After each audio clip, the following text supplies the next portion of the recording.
The 48 Laws of Power by Robert Greene is a masterclass in the ruthless pursuit of influence, control, and dominance. This isn't a book for the faint-hearted or those content with living ordinary lives. It is a manual for those who aspire to break free from mediocrity and seize power at all costs, using whatever tactics are necessary to get ahead. The book unapologetically reveals the harsh realities of human interaction, where the path to success is littered with manipulation, cunning, and relentless ambition. Greene strips away any romanticized notions of fairness and equality, presenting instead a clear, often brutal framework for anyone who seeks to climb to the upper echelons of power. For those who view life as a chessboard where the goal is to outmaneuver opponents and secure the throne, the 48 Laws of Power offers the ultimate cheat codes. Greene shows that true power is not about following the rules society lays out. It's about bending and breaking those rules to your advantage.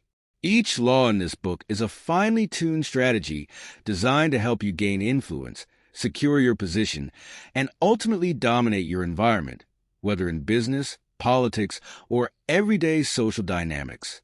The power this book teaches isn't about physical strength or overt aggression. It's about mastering the art of subtle, often invisible, control over others. To play this game well, you must learn to manipulate perceptions, use people's desires and fears against them, and stay one step ahead of your rivals. These laws serve as tools for achieving that. They offer readers a way to play the long game, to position themselves as indispensable, and to exploit the weaknesses of others without showing their true hand.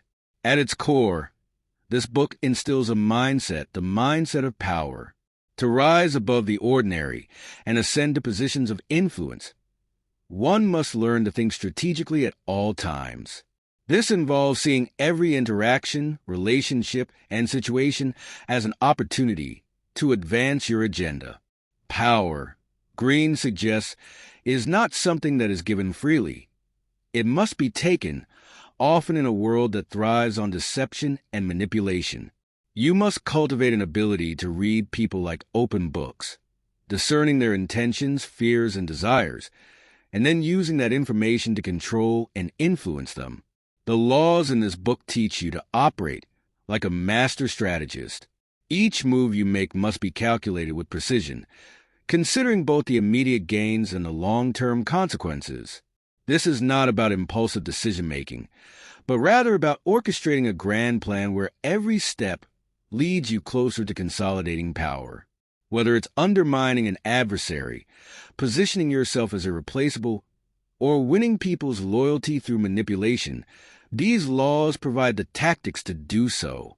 The 48 Laws of Power asks readers to shed any illusions of fairness or morality that they might cling to. Greene makes it clear that in the real world, those who succeed understand that morality is often a luxury that gets in the way of power. Instead, those who rise to the top are the ones who are willing to exploit situations and people, using deception, charm, and even cruelty when necessary. The book advocates for a cold-blooded pragmatism, where the only question that matters is, does it get you closer to your goal? The laws are not just a guide to gaining power. They are also a guide to surviving in a world where others are constantly vying for control. Greene understands that power is a zero-sum game. For someone to rise, someone else must fall. This is why mastering these laws is not simply about achieving success. It is also about protecting yourself from being used, manipulated, or crushed by others who are also playing the game. If you fail to understand the dynamics of power, you will inevitably find yourself at the mercy of those who do. This book prepares you for the inevitable power struggles that define every environment, be it corporate, social, or political. It equips you with the tools to navigate these struggles, not by following conventional rules, but by outsmarting and outmaneuvering everyone around you. By reading this book, you learn how to make yourself indispensable to those above you while quietly plotting your ascent. You learn how to manipulate perceptions, create allies, and neutralize enemies, all while never revealing your true motives. These laws are cheat codes in a sense because they offer shortcuts to influence. They show you how to control the narrative, how to make people believe what you want them to believe, and how to maintain power without ever appearing to be power-hungry. You become the puppet master, pulling the strings while others unknowingly dance to your tune. Through careful application of the laws, you create the illusion of strength and confidence, even in situations where you might be vulnerable. You learn to wear masks, to present whatever version of yourself best serves your interests in the moment, and to change tactics when necessary to stay ahead. This book teaches that power is not static. It must be constantly maintained and defended. The moment you rest or become complacent, you open yourself up to attack from others who are just as hungry for power. That's why the 48 Laws of Power focuses on the long game. It's not just about gaining power in a single moment, but about securing it for the long term. Power is a living thing. It must be nurtured, protected, and when necessary, ruthlessly defended. For the unapologetically ambitious, this book is a blueprint for success. It tells you how to outwit your competition, neutralize threats, and position yourself as untouchable. The laws contained within are a master key to unlocking doors that would otherwise remain closed, giving you access to opportunities that others may never see. Whether you want to climb the corporate ladder, dominate a political arena, or simply ensure that you are the one in control of your social circle, the 48 Laws of Power provides the tactics to make it happen. In essence, the 48 Laws of Power is a manual for those who are not afraid to do whatever it takes to succeed. It's for individuals who understand that true power requires sacrifice, cunning, and an unwavering commitment to winning. It doesn't matter how others perceive your actions. As long as you achieve your goals, you've won the game. And in the pursuit of power, there are no rules, only results. Law 1. Never outshine the master touches on a fundamental truth about human nature. Those in positions of authority are often far more fragile than they appear. Whether it's a boss, mentor, or leader, anyone who holds power typically guards their position with intense scrutiny. The ego, especially when paired with authority, becomes vulnerable to insecurity, and the moment they sense a threat, their defenses rise. This law advises that if you want to maintain favor and rise in any hierarchy, you must never appear as a threat to those above you, regardless of how competent or brilliant you may be. The psychological underpinnings of this law run deep. Humans crave validation, and people in positions of power are no different. In fact, they may crave it even more as they are constantly reinforcing their control and dominance. When you outshine a superior, you undermine their sense of status, making them feel replaceable or even irrelevant. This can trigger deep feelings of insecurity and resentment. No matter how well-intentioned your efforts are, if your achievements make your master look or feel inferior, you have crossed a dangerous line. You may think you're simply excelling, but in the eyes of your superior, you're stepping out of place and threatening their hold on power. To avoid this, you must manage not only your actions, but also how those actions are perceived. It's not enough to simply hide your talents or downplay your intelligence. You need to master the art of self-presentation. The key is subtlety. Make your superior feel confident in their role by supporting their vision and subtly attributing your successes to their guidance or leadership. The more they believe that your achievements reflect well on them, the more likely they are to view you as an asset rather than a rival. This doesn't mean stifling your growth or dimming your light permanently. True mastery of this law involves learning when and how to reveal your talents. Timing is crucial. You must assess when it is safe to shine and when to hold back. For example, early in your career or during the early stages of a relationship with your superior, it's important to remain humble and deferential, allowing them to feel in control. But once you've gained their trust and established yourself as loyal, you can slowly start to reveal more of your capabilities.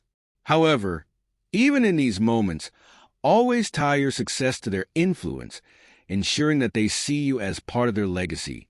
One of the most important aspects of this law is understanding the fragility of ego in those who wield power. Even leaders who outwardly project confidence and strength often harbor insecurities about their position. This is especially true if they are new to their role or feel unsteady in their authority. In such cases, any sign of your brilliance could be perceived as a threat, and they will move to neutralize you before you become a danger to their reign. History is filled with examples of protégés who were sabotaged or dismissed simply because they shone too brightly too soon. Great figures like Julius Caesar or Napoleon understood the art of keeping their brilliance under wraps until the moment was right. That's why this law goes beyond merely avoiding the spotlight. It's about the subtle game of psychological manipulation, making others believe that their success is tied to yours. When you position yourself as someone who uplifts the master rather than outshines them, you create a sense of dependency. Your superior will come to rely on you without ever feeling that you pose a threat. Over time, you can become indispensable, but only if you've made them believe that their success is entwined with your loyalty. To master this law is to master the art of controlling perceptions. This requires acute emotional intelligence and social awareness. You need to be hyper-aware of how your superior sees you, as well as how they view themselves. If they feel insecure or weak, you must tread lightly, offering subtle flattery and reassurance without being overt. A single compliment or deferential comment can go a long way in reinforcing their sense of superiority, which in turn makes them more comfortable around you. Conversely, a careless display of your intelligence or capabilities can unravel months or years of carefully built trust. An essential point to understand is that not all superiors are the same. Some are more secure in their power and may not react negatively to your success. But even in these cases, you should exercise caution. Just because they don't appear to be threatened doesn't mean they aren't paying attention. The moment they feel you're positioning yourself too close to the throne, their perception of you will shift. Therefore, always maintain the delicate balance between being competent and humble. Power, at its core, is about control, not only of others but of yourself. This law teaches that true power is not in showcasing your brilliance, but in knowing when to reveal it and when to conceal it. The best way to outshine the master is by not outshining them at all. Instead, become their source of pride. Let them bask in the glow of your achievements as though they are responsible for them. Let them believe that their wisdom or leadership has shaped your success. In this way, you protect yourself from their wrath while steadily climbing the ladder of power. One of the advanced strategies that can arise from this law is knowing when to strategically outshine others below you to draw the master's attention without directly threatening their status. By making others look inadequate in comparison, you can indirectly make yourself look indispensable, but always with the appearance that your successes serve the master. This balancing act of elevating yourself, while ensuring you are seen as a loyal, harmless ally to your superior, is what makes this law both difficult and essential to master. In modern contexts, this law is just as relevant as it was in the courts of ancient rulers. In corporate environments, office politics often hinge on perception. If you are too eager to demonstrate your abilities, you may alienate not only your boss but also your peers, creating unnecessary enemies. Similarly, in social circles or any group setting, overly dominating the spotlight can lead to resentment, particularly from those who are in a leadership role or who feel entitled to the admiration you are receiving. In essence, the core of Law 1, never outshine the master, is about understanding the delicate intricacies of ego, status, and perception. It's about mastering the art of making others feel powerful, secure, and in control while you slowly, carefully build your own foundation of influence beneath the surface. Power, as Greene suggests throughout his work, is a game of strategy, and this law teaches that sometimes the smartest strategy is to let others believe they hold the upper hand, while you quietly maneuver your way to the top. Law 2. Never put too much trust in friends reveals a harsh but essential truth about human relationships. Personal loyalty is often unreliable, especially when power, ambition, and success enter the equation. While friendship may seem like a natural foundation for trust, it can be a dangerous liability in the realm of power dynamics. Relying too heavily on friends often leads to disappointment, betrayal, or worse, unexpected competition. The complexities of human nature mean that even the closest bonds can be affected by envy, changing ambitions, and the pressures of power. This law isn't about promoting paranoia, but rather about teaching the necessity of maintaining a strategic distance, especially in matters of influence, authority, and control. When people rise in power, they tend to rely on those closest to them, assuming friends will be loyal and dependable in ways that outsiders cannot be. But as trust deepens, so do the risks. Friends often feel entitled to special privileges or recognition for their proximity to your success. What starts as a supportive relationship can turn into one rife with expectation, and if those expectations aren't met, it can quickly breed resentment. The problem is that emotional bonds can cloud your ability to see when this shift happens. Because friends have access to your personal life, they know your vulnerabilities, and when they feel overshadowed or unappreciated, they may exploit these weaknesses in ways that a more distant acquaintance or associate never would. Friendship brings familiarity, and while this may seem like a foundation for trust, it can lead to dangerous complacency. Familiarity can cause you to overlook the changing dynamics of the relationship. As you rise in power or influence, a friend's perception of their role in your life can shift. What was once an equal partnership or a mutually supportive friendship can start to feel unequal. The more successful or powerful you become, the more your friend may feel left behind or irrelevant. This change often happens subtly, but the results can be devastating. You may continue to trust your friend, but they may begin to harbor jealousy or resentment that grows beneath the surface. One of the greatest dangers of trusting friends too much is the emotional blind spot it creates. Friends are expected to be on your side no matter what, and because of this, you may fail to see when their loyalty falters. People's ambitions change, and friendship doesn't always withstand the pressure of success or power. When you ascend, you may inadvertently expose your friend's insecurities or jealousy, turning someone who was once a supporter into a potential rival. The emotions tied to friendship, whether it's the loyalty you feel toward them or the history you share, can make it difficult to detect when their feelings shift. This makes betrayal from a friend all the more dangerous because it's usually unexpected. The alternative suggested by this law is counterintuitive. Consider relying more on people who were once competitors, rivals, or even enemies. These individuals don't have the emotional baggage of friendship. Their motivations are often clearer and more straightforward. Since they don't expect personal favors or special treatment based on a close relationship, they are more likely to act professionally and are often more eager to prove themselves. Rivals, in particular, have a vested interest in showing that they are worthy of your trust because they need to overcome the initial hurdle of mistrust. This transactional nature of the relationship is far safer than the emotional complexity of friendship. Trusting enemies or strangers, while it may seem risky, often provides a more stable foundation in the long run. These individuals typically approach the relationship from a position of self-interest, which, when clearly understood, is easier to manage than the volatile emotions of friends. Enemies know they need to demonstrate their value and loyalty, especially if they have something to gain. Unlike friends, they don't take trust for granted, and this very fact can make them more reliable. The relationship is clear, devoid of the emotional entanglements that can muddy decision-making. This is why, in many cases, turning former rivals into allies can be a powerful strategy. However, this law doesn't mean you should completely sever ties with friends. The lesson is to be careful about mixing friendship with matters of power.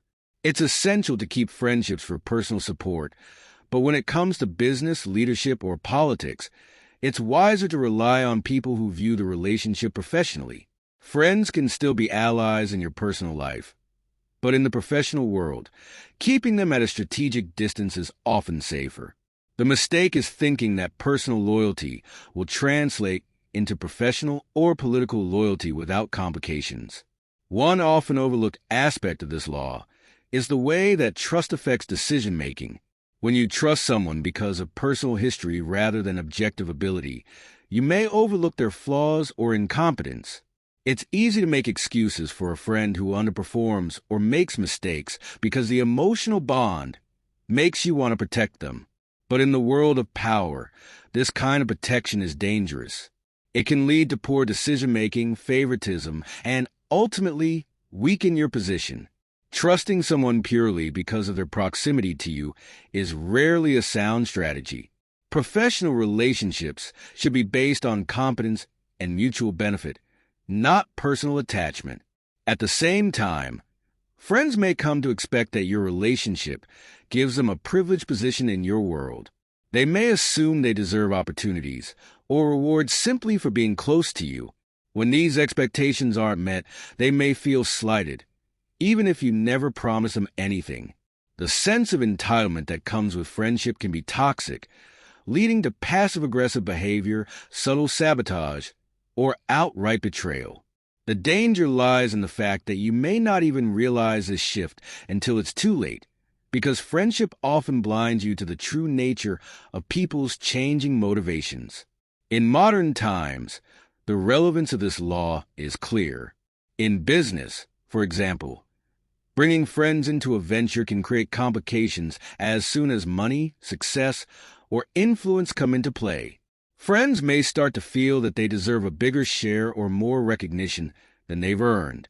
Even in smaller matters, such as social circles or group dynamics, putting too much trust in friends can lead to problems when ambitions or desires start to diverge. What was once a supportive and collaborative relationship can quickly turn into competition or resentment. To apply this law effectively, you must cultivate an acute sense of emotional intelligence. This involves paying attention not just to your own feelings, but also to how others react to your successes and failures. Are your friends genuinely happy for your achievements, or do you notice subtle signs of jealousy or discomfort? Do they feel entitled to benefits because of their closeness to you? And if so, how do they react when they don't get what they expect? Being attuned to these signals can help you avoid the traps of misplaced trust. In essence, Law 2, never put too much trust in friends, is not about rejecting friendship, but about recognizing its limits, especially in the game of power. Friendship, while valuable in personal life, can become a dangerous liability when mixed with ambition, success, or influence. The emotions tied to personal bonds often blind us to the complexities of human nature. Envy, ambition, and shifting allegiances are inevitable in the pursuit of power. To succeed, you must learn to navigate relationships strategically, placing trust not in familiarity but in ability, and always keeping a clear distinction between personal loyalty and professional necessity. Law 3. Conceal your intentions delves into one of the most vital aspects of gaining and maintaining power, the art of deception. At its core, this law teaches that openly revealing your true plans or desires will make you vulnerable to those who might undermine, block, or sabotage your efforts. The more transparent you are about your intentions, the more others will be able to anticipate your moves and act against you. In contrast, by concealing your true motives and keeping others in the dark, you gain the advantage of surprise, allowing you to maneuver freely without opposition. The essence of this law lies in understanding human psychology. People tend to judge others based on what they see or think they know. When you openly display your goals, you give others the opportunity to interpret, criticize, or react. Human nature is such that people are often suspicious or envious of others' success, and when they can clearly see your path to power, they are more likely to try to derail it. Concealing your intentions disarms this instinctive opposition, allowing you to operate without interference, while others either remain unaware or misinterpret your real aims. There's a natural tendency to want to be open, honest, and transparent, particularly with those we trust or want to influence. Many believe that clarity in communication fosters trust and collaboration. However, when it comes to power, too much transparency is often a fatal mistake. People are not always as rational or well-intentioned as we might hope. They are influenced by their own ambitions, insecurities, and fears. When you show your cards too early, you give them ammunition to use against you.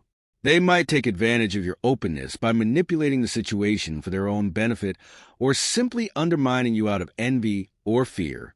This law doesn't imply that you should lie or engage in overt deception at all times. Instead, it teaches that subtlety and misdirection are your greatest allies. The most effective concealment of intentions isn't about blatant dishonesty, but about creating a narrative that keeps others focused on the wrong things. You can achieve this through distractions, feints, or leading people to believe that your goals are different from what they really are. By keeping people guessing and misdirecting their focus, you maintain control over the situation, giving yourself the freedom to act without being countered. One of the most dangerous traps people fall into is underestimating the intelligence or motivations of those around them. Assuming that others will simply support or go along with your plans because you believe they are in the right is a mistake. People often have their own interests at heart, and when they feel threatened by your ambitions, they may act against you in subtle or overt ways. By revealing too much, you allow them to anticipate and preempt your moves. In contrast, if your intentions remain concealed, others are less likely to see you as a threat, and you can continue advancing while they remain distracted or unaware. An advanced aspect of this law is the art of controlled revelation.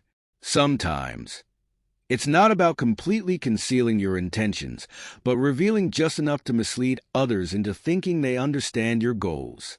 By selectively sharing information, you can guide others down a path that makes them believe they know what you are doing, while you are actually working toward a different objective.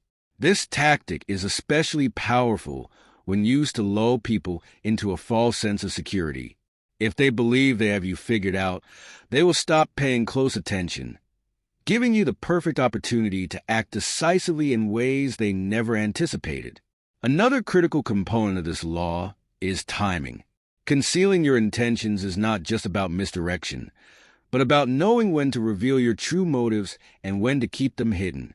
Timing is everything in the game of power. If you reveal your hand too early, you risk exposing yourself to opposition. But if you reveal it too late, you might miss the opportunity to take action or capitalize on a strategic advantage.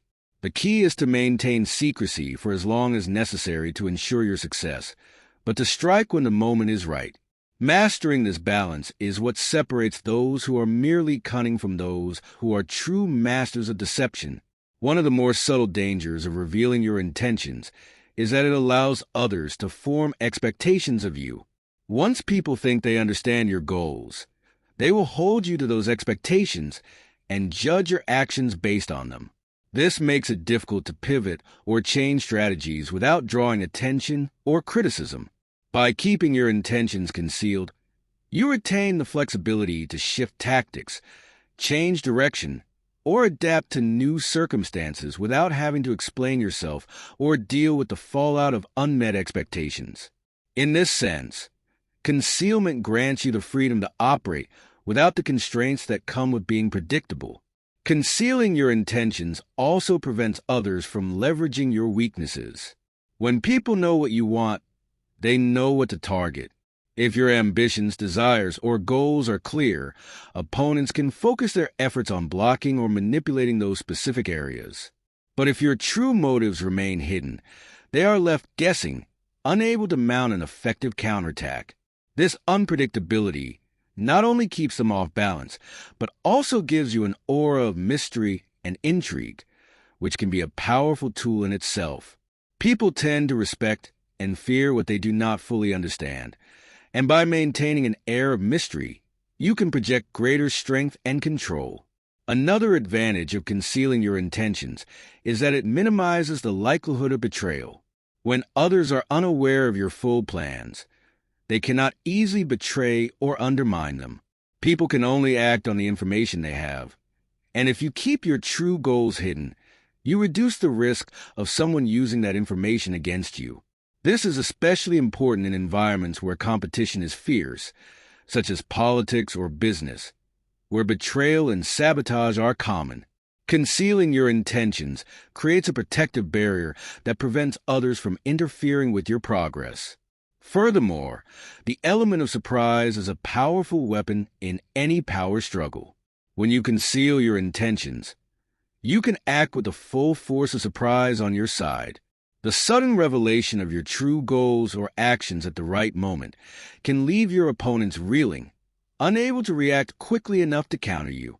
This kind of decisive, unexpected move can turn the tide in your favor, allowing you to seize control of a situation while others are still trying to figure out what just happened. The ability to strike with precision and surprise is one of the most effective ways to gain the upper hand in any power dynamic. The principle of concealment also extends to everyday interactions. In social settings, whether in the workplace or in personal relationships, being too open about your desires or ambitions can lead to unwanted competition, gossip, or jealousy. People are naturally inclined to compare themselves to others, and when they see you striving for success, they may become envious or resentful. This can manifest in subtle ways, such as undermining your reputation, creating obstacles, or even trying to take credit for your ideas.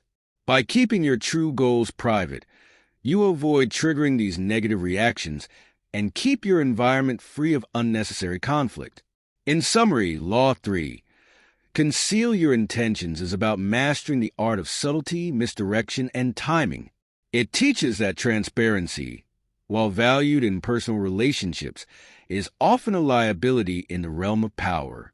People are not always as supportive or rational as they appear, and revealing your plans too early or too clearly can give others the opportunity to block or manipulate your path. Concealing your intentions allows you to operate freely, without opposition, and with the element of surprise on your side. This law emphasizes the importance of controlling what others know about your ambitions, ensuring that you maintain the upper hand, while advancing toward your goals undetected. Law 4. Always say less than necessary emphasizes the profound power of silence and restraint in communication. In a world where people often equate verbosity with intelligence or competence, this law reveals that the opposite is often true. The more you speak, the more you reveal about your thoughts, intentions, and emotions. Excessive talking can betray insecurity, a need for validation, or a lack of control. In contrast, those who master the art of saying less are often perceived as more confident, wise, and powerful. Silence not only protects your intentions, but also forces others to fill in the gaps, projecting their own thoughts and assumptions, which can be used to your advantage. People tend to underestimate the psychological impact of silence. Human beings are uncomfortable with the unknown. When you say less than necessary, you leave people guessing, and in their efforts to understand you, they often reveal more about themselves. The mind naturally craves closure, and when it doesn't receive enough information, it will construct its own narratives to fill the void. This creates a power dynamic where others feel compelled to speak, explain, or justify, while you remain in control. By saying little, you appear mysterious, commanding more attention and respect simply because you're not constantly offering up your thoughts for scrutiny. Moreover, speaking less is an excellent way to maintain control over conversations. The more you talk, the more likely you are to say something that can be used against you. Words, once spoken, cannot be taken back. And in the world of power, they are often scrutinized and twisted by those looking for leverage. When you keep your words to a minimum, you prevent others from gathering too much insight into your mind. Your silence creates a barrier, making it difficult for anyone to predict your moves or manipulate you based on what you say. This controlled ambiguity can be a powerful defensive tool in any social or political situation. This law also taps into the ego of others. People love to hear themselves talk, and when you speak less, you give others the space to do just that. When people are talking, they often reveal more than they intend. They may disclose their plans, vulnerabilities, or opinions simply because they feel compelled to fill the silence. By saying less, you allow others to expose themselves while you remain guarded. It's a subtle but effective way to gather information while giving away none of your own. This creates a lopsided dynamic where you hold all the cards. As the more others speak, the more you learn about them. Another critical aspect of this law is the strategic use of silence to create tension. Silence can be unnerving, particularly in high-stakes situations. When people expect a response from you and you remain quiet, the discomfort can compel them to act impulsively or reveal their hand prematurely. Silence can be a powerful negotiation tactic, forcing the other party to break under the pressure of the unknown. In moments of decision-making or conflict, saying nothing can make others over-explain or concede ground simply to relieve the tension created by your silence. Additionally, silence is often associated with wisdom and strength. Throughout history, the most respected and powerful figures were not those who constantly spoke, but those who only spoke when absolutely necessary. Their words carried more weight precisely because they were so rare. This perception is deeply ingrained in human culture. Those who say little are often assumed to be more thoughtful, more knowledgeable, and more in control of themselves. By speaking less, you cultivate this aura of wisdom and authority, making others more likely to respect and follow you, even if you've said very little to deserve it. However, this law is not just about withholding information for the sake of it. There is an art to knowing when and how to speak. In certain situations, silence can be misinterpreted as weakness or indecision, so it's crucial to understand the context before applying this principle. The goal is not to be silent for the sake of silence, but to be intentional and measured with your words. You want to give just enough information to direct the conversation or situation where you want it to go, without over-explaining or revealing too much. It's about precision, saying exactly what is necessary to achieve your objectives and no more. Speaking less also gives you time to think. When you are constantly talking, you are often reacting to the conversation in real time, without taking the opportunity to fully consider your words. In contrast, silence allows you to process the situation, assess the motives and emotions of those around you, and choose your words carefully. This deliberation makes your speech more impactful and strategic. Rather than blurting out the first thing that comes to mind, you can craft a response that serves your long-term goals. In this way, silence is not just a passive state. It's a tool for active, thoughtful engagement with the world. When you do speak after a period of silence, your words carry more weight.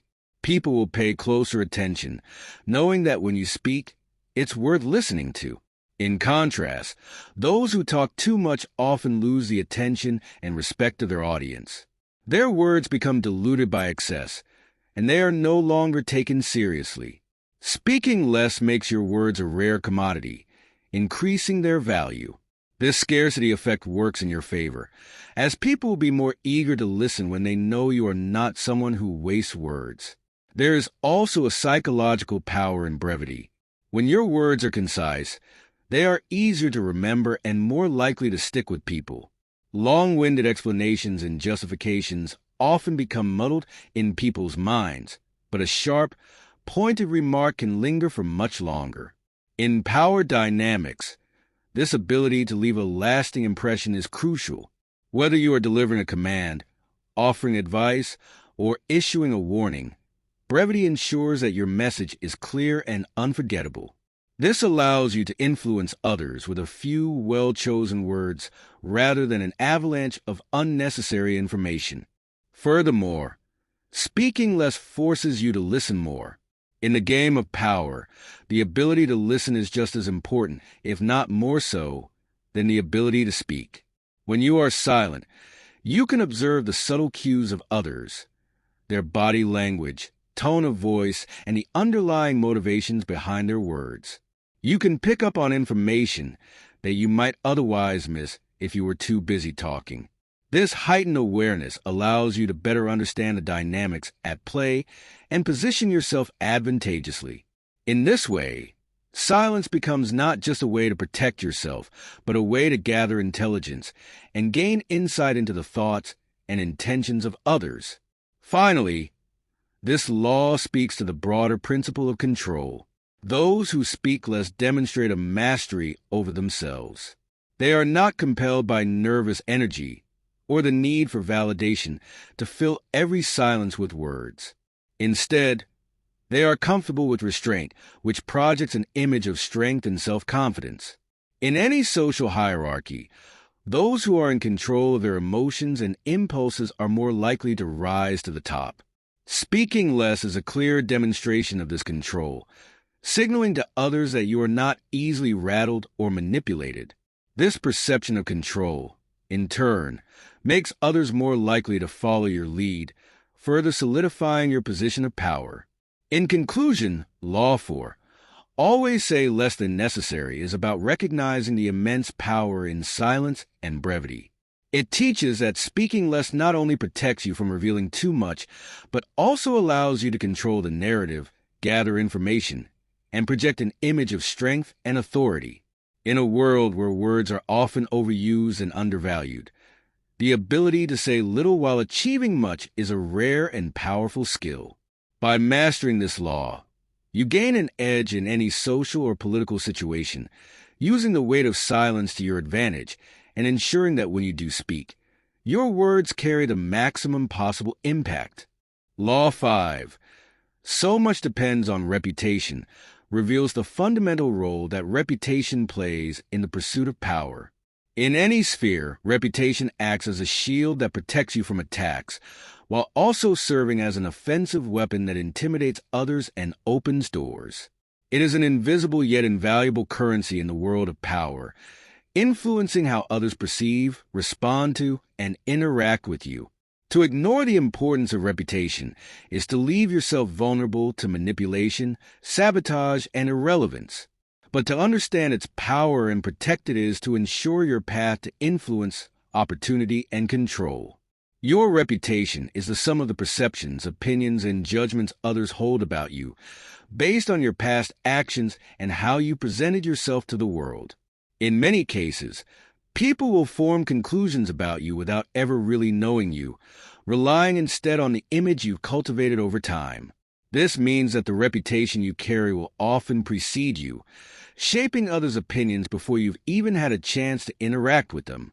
A strong, positive reputation can make people trust you, cooperate with you, or defer to you, while a tarnished or weak reputation can make others wary, dismissive, or even hostile toward you. At the heart of this law is the idea that reputation can be both a powerful asset and a dangerous liability. When you have a reputation for reliability, competence, or decisiveness, people are more likely to align with you, fearing the consequences of opposing someone held in such high regard. Your reputation becomes a protective barrier that insulates you from attacks. Enemies hesitate to challenge you because they risk damaging their own standing by going after someone who is well respected. However, if your reputation is damaged, this protective shield disappears, and you become a target for anyone looking to elevate their own status by bringing you down. Protecting your reputation requires constant vigilance. It is not something that can be built and forgotten, as it can quickly unravel through a single misstep or a concerted attack by rivals. Once your reputation begins to crumble, it can be difficult to rebuild, as people often cling to their initial perceptions of you, even in the face of new evidence. This is why maintaining control over your image and how others perceive you is crucial to preserving power. Being careless with your reputation, whether through reckless behavior, dishonesty, or inconsistency, invites disaster. What you've worked hard to build can be undone in an instant if you're not careful. On the other hand, a well-managed reputation can serve as a tool for navigating complex social dynamics. When people perceive you in a particular way, they begin to act according to those perceptions, often without realizing it. For example, if you have a reputation for being tough and unyielding, others may hesitate to push boundaries with you or challenge your authority. This dynamic can give you an edge, allowing you to exert influence without having to directly engage in conflict. In this way, reputation is not just a passive defense mechanism, but an active force that shapes the behavior of those around you, often to your advantage. An essential aspect of this law is the understanding that reputation is malleable. It is not set in stone, and savvy individuals know how to cultivate and manipulate their public image to suit their purposes. By carefully curating the image you project to the world, you can control the narrative around your reputation, ensuring that people see you the way you want to be seen.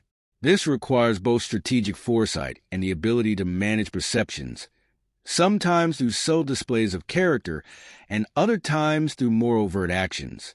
The key is to consistently align your behavior with the image you want to project, while also understanding how to correct course when necessary. Reputation is also about perception, which means it is not always tied to reality. Many powerful individuals have succeeded by building reputations that were only partially based on truth. You don't always have to be the person you're projecting to the world, but you do need to maintain the illusion. For example, you might cultivate a reputation for being generous and magnanimous, even if you are ruthlessly ambitious in private. The reputation is what matters, as it influences how others respond to you and gives you more leverage in social interactions. The challenge is in maintaining the facade without slipping or allowing others to see behind the mask. Managing reputation also involves managing public opinion, which in today's world is more complex and volatile than ever before. The rise of social media, the internet, and mass communication has made it both easier and more difficult to control your reputation. On one hand, it's possible to reach a wider audience and shape narratives about yourself in ways that were once unimaginable. On the other hand, a single negative event or comment can spread rapidly, and controlling the fallout from a reputational attack is far more challenging in the digital age. This makes the need to safeguard your reputation even more pressing in modern times, as the potential for damage is far greater. Another key aspect of this law is the notion that your reputation can be used as a weapon. By attacking someone else's reputation, you can weaken them without ever directly confronting them. If a rival's reputation is tarnished, they become less credible, less influential, and less effective in whatever they're trying to achieve. When their reputation is weakened, others will hesitate to align with them or take them seriously. This can allow you to dominate them without needing to engage in overt conflict. Destroying someone's reputation through gossip, rumor, or manipulation is a common tactic in power struggles, and often more effective than direct attacks, which can be seen as overly aggressive or spiteful. Conversely, if someone attacks your reputation, the best course of action is often to remain calm and let your established credibility defend itself.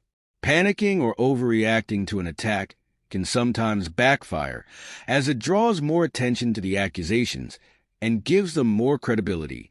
If your reputation is strong, people will likely view the attack as petty or baseless. The best defense is usually to continue acting in a way that aligns with the positive image you've already built. In this way, your reputation serves as its own shield. If it is strong enough, it will withstand most assaults. Building a strong reputation is also about consistency. People value predictability in those they trust and follow. If you are known for being reliable, honest, or competent, but then suddenly behave in ways that contradict those traits, your reputation will suffer. Inconsistency undermines the trust and respect you've worked hard to build, and once those are gone, it's difficult to regain them. Power depends on the perception of stability and reliability, and any deviation from that will invite suspicion, doubt, and potential ruin. Therefore, it's crucial to maintain consistency in your actions, words, and overall demeanor if you want to protect your reputation in the long term. Finally, reputation is a long game. You can't build a powerful reputation overnight, nor can you destroy one instantly unless you make a catastrophic error. It takes time to cultivate a reputation that commands respect and inspires fear, just as it takes time to dismantle someone else's. Reputation is the product of repeated actions, consistent behavior, and the ability to shape perceptions over time. Those who are in a hurry to gain power often neglect the importance of reputation, focusing instead on short-term gains or quick victories. But those who understand the long-term value of a strong reputation are willing to invest the time and effort required to build it properly, knowing that it will pay dividends for years to come. In conclusion, Law 5. So much depends on reputation is a reminder that how you are perceived by others is often more important than the reality of who you are. Reputation is both a shield that protects you from attacks and a sword that can be used to strike down your enemies. It is a powerful force in the pursuit of power, influencing how others treat you and how successful you can be. To ignore or neglect your reputation is to invite failure, while mastering the art of managing and protecting it ensures that you can navigate the complex dynamics of power with greater ease and success. Always be vigilant in safeguarding your reputation, and never underestimate its influence on your ability to rise. Law 6. Create an air of mystery explores a profound psychological power of cultivating intrigue.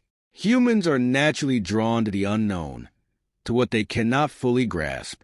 When someone operates in a way that is enigmatic or unpredictable, they inevitably capture the attention of others who feel compelled to figure them out. This law capitalizes on this fundamental aspect of human curiosity by emphasizing the value of creating an aura of mystery around yourself. By doing so, you can make people invest their time and energy trying to understand you, which not only keeps you in their thoughts, but also grants you a level of control over their perceptions. At its core, mystery breeds fascination. The less people know about you or understand your motives, the more they are forced to project their own interpretations onto you. This is powerful because people will often attribute qualities to you that you may not even possess simply because they cannot pin you down. Mystery allows you to appear more complex and layered than you might actually be, creating an aura that others are irresistibly drawn to. By withholding information, keeping your actions ambiguous, and resisting the urge to explain yourself, you become an enigma that others cannot ignore. And when people are intrigued by you, they are more likely to invest in you, support you, or align with you. In the world of power, standing out is crucial, and one of the most effective ways to stand out is to be unpredictable. When people can easily anticipate your next move or know exactly who you are, they become complacent and lose interest. But when you are hard to read, when your actions are difficult to predict, people remain on edge. This unpredictability forces them to constantly assess and reassess their strategies when dealing with you, giving you the upper hand. By keeping them guessing, you ensure that they cannot comfortably make plans against you, which gives you more room to maneuver and surprise them when necessary. Mystery also creates the illusion of control.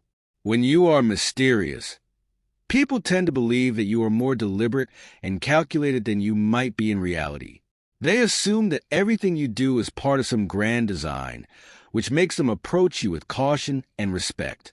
Even if you are improvising in a particular situation, the fact that others do not know your intentions leads them to think that you are operating on a higher level of understanding.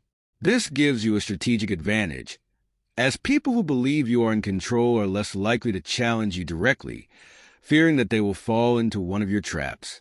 Another advantage of mystery is that it can disarm others without you having to do anything explicit. People are generally uncomfortable with uncertainty, and when they cannot figure you out, they often respond by becoming more careful, more respectful, or even more submissive. This is because the unknown is inherently threatening. When people don't know what you are capable of or what your next move will be, they tend to assume the worst. This fear works in your favor, as it makes others less likely to oppose or criticize you. In this way, mystery becomes a passive tool of domination. By simply withholding information and remaining ambiguous, you command respect and deference. Cultivating mystery also allows you to keep your rivals and competitors off balance. In any struggle for power, the more your opponents know about you, the more they can use that information to weaken you. If they can predict your moves or understand your weaknesses, they will be able to plot against you more effectively. But if they don't know what drives you, what your next step might be, or even what you are truly after, they will be less capable of mounting an effective resistance. By keeping them in the dark, you retain the element of surprise, which is one of the most potent weapons in the pursuit of power. This law is also deeply connected to the concept of self-control. In order to create an air of mystery, you must resist the natural human impulse to explain yourself, to reveal your thoughts, or to justify your actions. Most people are quick to offer explanations because they crave understanding and validation from others. However, those who can master the art of silence and restraint, those who are comfortable allowing others to wonder and speculate, demonstrate a higher level of control over themselves and their environment. This self-control not only enhances your image, but also makes you seem more powerful, as power is often equated with the ability to maintain composure and keep secrets. Mystery also encourages people to overestimate you. When you give away little information, people tend to fill in the blanks with their own assumptions, which are often exaggerated.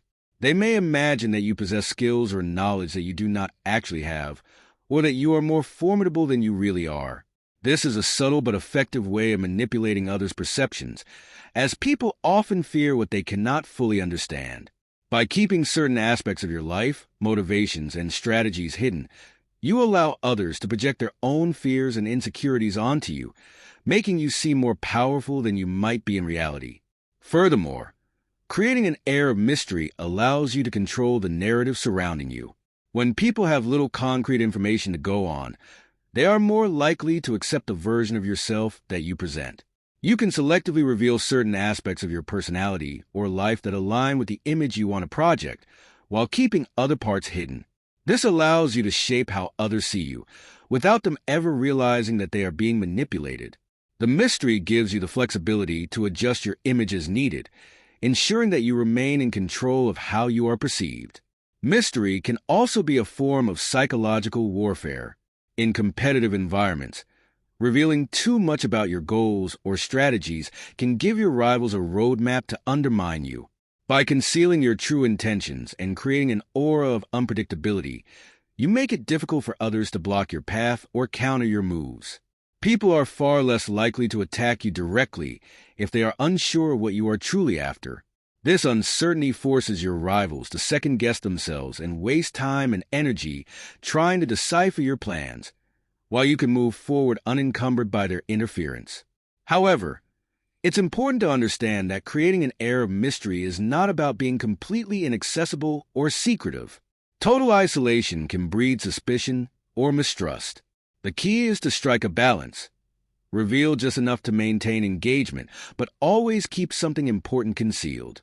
You want to draw people in, make them curious about you, but never allow them to feel like they fully understand you. This creates a dynamic where they are constantly seeking more from you, constantly intrigued by your next move.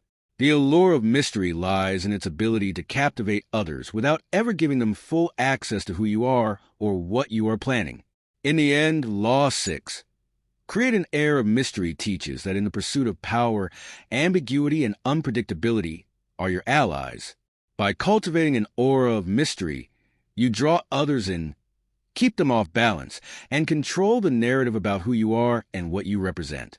Mystery forces people to invest their energy in trying to understand you, which keeps you in control of the situation and ensures that they never have enough information to fully oppose or undermine you. In the world of power, the unknown is a powerful weapon, and those who can harness the allure of mystery can navigate the complexities of human interaction with far greater ease and success. Law 7. Get others to do the work for you is a strategic principle that emphasizes the efficient use of human resources in the pursuit of power. This law taps into the concept of leveraging others' skills, talents, and labor to achieve your own objectives while minimizing your own effort. In the world of power, your time, energy, and attention are your most valuable assets. To maximize your potential and success, you must learn to delegate, exploit, and capitalize on the abilities of others. By mastering the art of getting others to do the work for you, you multiply your productivity without multiplying your exertion, creating a system in which you benefit from the efforts of those around you. At the heart of this law is the understanding that no one can do everything on their own. Power is not just about individual ability or effort. It's about orchestrating the efforts of many to serve your goals. The most successful and powerful individuals are those who know how to harness the labor of others without overextending themselves. Whether it's through alliances, manipulation, or incentivization, getting others to work for you allows you to expand your reach and accomplish more than you ever could alone. This doesn't just free up your time. It also positions you as a leader, someone others rely on and follow, all while you take credit for the results. One of the key benefits of this law is that it allows you to focus on the bigger picture, the strategy, and the vision, while others handle the details and the execution. When you delegate effectively, you free yourself from the grind of day-to-day tasks, allowing your mind to stay sharp and focused on the long-term goals. This also enables you to remain one step ahead of your competitors, who may be bogged down by the minutiae of their own work. By having others do the work for you, you conserve your energy for moments of critical decision-making and innovation, making you appear more competent and powerful. However, getting others to do the work for you is not about laziness or avoidance of effort. It's about efficiency and leverage. You may still need to put an effort to identify the right people, delegate tasks effectively, and manage outcomes. The real skill lies in creating systems and relationships that allow you to draw on the resources, expertise, and labor of others in a way that benefits you more than it costs. This requires strategic thinking, people skills, and an understanding of motivation, knowing what drives others to perform at their best, and how to channel that energy toward your own objectives. In many ways, this law is about mastering influence. The most effective way to get others to do the work for you is not through force or coercion, but through persuasion, manipulation, and the careful alignment of their interests with your own. When people believe that they are working for themselves, or that their work will benefit them as much as it benefits you, they will be more motivated, more productive, and more loyal. This means understanding what drives them, whether it's money, status, recognition, or personal growth, and positioning their work in a way that appeals to those desires. When others feel like their success is tied to yours, they will be eager to contribute to your goals. Getting others to do the work for you also creates a buffer between you and failure. If a project goes wrong or doesn't meet expectations, you can place the blame on the individuals who were responsible for executing the tasks, keeping your own reputation intact. Conversely, when things go well, you can take the credit, since it was your vision and leadership that guided the project to success. This dynamic allows you to maintain a position of authority while minimizing your exposure to risk. In the world of power, this ability to protect yourself from failure while capitalizing on success is a valuable skill. Another important aspect of this law is the idea of borrowing ideas, knowledge, and achievements from others to advance your own position. Throughout history, powerful individuals have often taken credit for the work of others, presenting it as their own in order to enhance their status or reputation. While this can be seen as unethical, it is a common practice in competitive environments where recognition and visibility are critical to success. By surrounding yourself with talented individuals and absorbing their contributions into your own narrative, you can accelerate your rise to power without having to invent or produce everything yourself. But it's not just about taking credit. It's about building a network of people whose labor feeds into your larger vision. This is how empires are built, both literal and metaphorical. A successful ruler, entrepreneur, or leader understands that they are only as powerful as the team they assemble.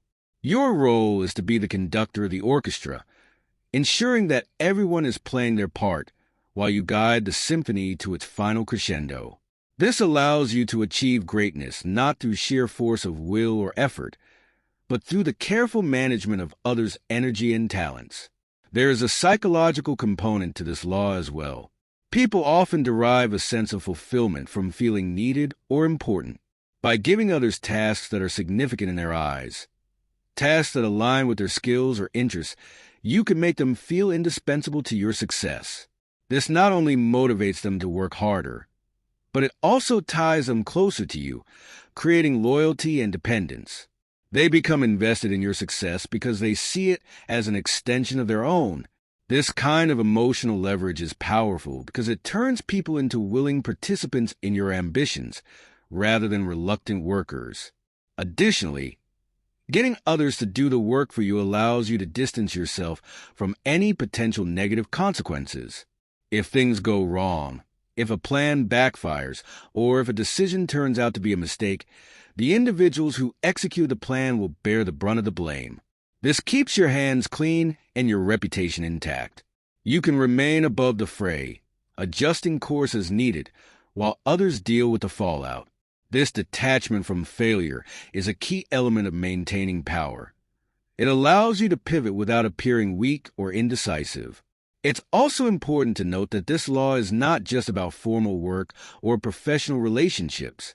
In personal interactions, social dynamics, and even in family settings, getting others to do the work for you can be equally powerful. By playing on people's emotions, desires, and expectations, you can subtly influence them to act in ways that serve your needs without them even realizing it. Whether it's a friend offering unsolicited advice, a colleague pushing your ideas forward, or a partner taking on responsibilities that benefit you, the principle remains the same. Others are working toward your goals, whether consciously or not. However, as with any law of power, there is a delicate balance to strike. If you become too reliant on others, you risk losing control or becoming vulnerable to those who might turn against you. It's important to always maintain a degree of independence and oversight, ensuring that the work others do for you is aligned with your vision and serves your interests. Delegating does not mean abdicating responsibility. It means managing resources wisely so that you remain the architect of your success. In the end, Law 7. Get others to do the work for you teaches that power is not just about what you can do, but what you can get others to do on your behalf. By leveraging the talents, energy, and labor of those around you, you expand your influence and achieve more than you ever could alone. This law emphasizes efficiency, influence, and strategic thinking, recognizing that the most powerful people are not those who do the most work, but those who know how to make others work for them. Law 8. Make other people come to you is about positioning yourself as the center of power, strategically creating a situation in which others are compelled to come to you, rather than chasing them down. The essence of this law lies in the dynamics of control and influence. When people are drawn toward you, whether for favors, solutions, opportunities, or alliances, you hold the power.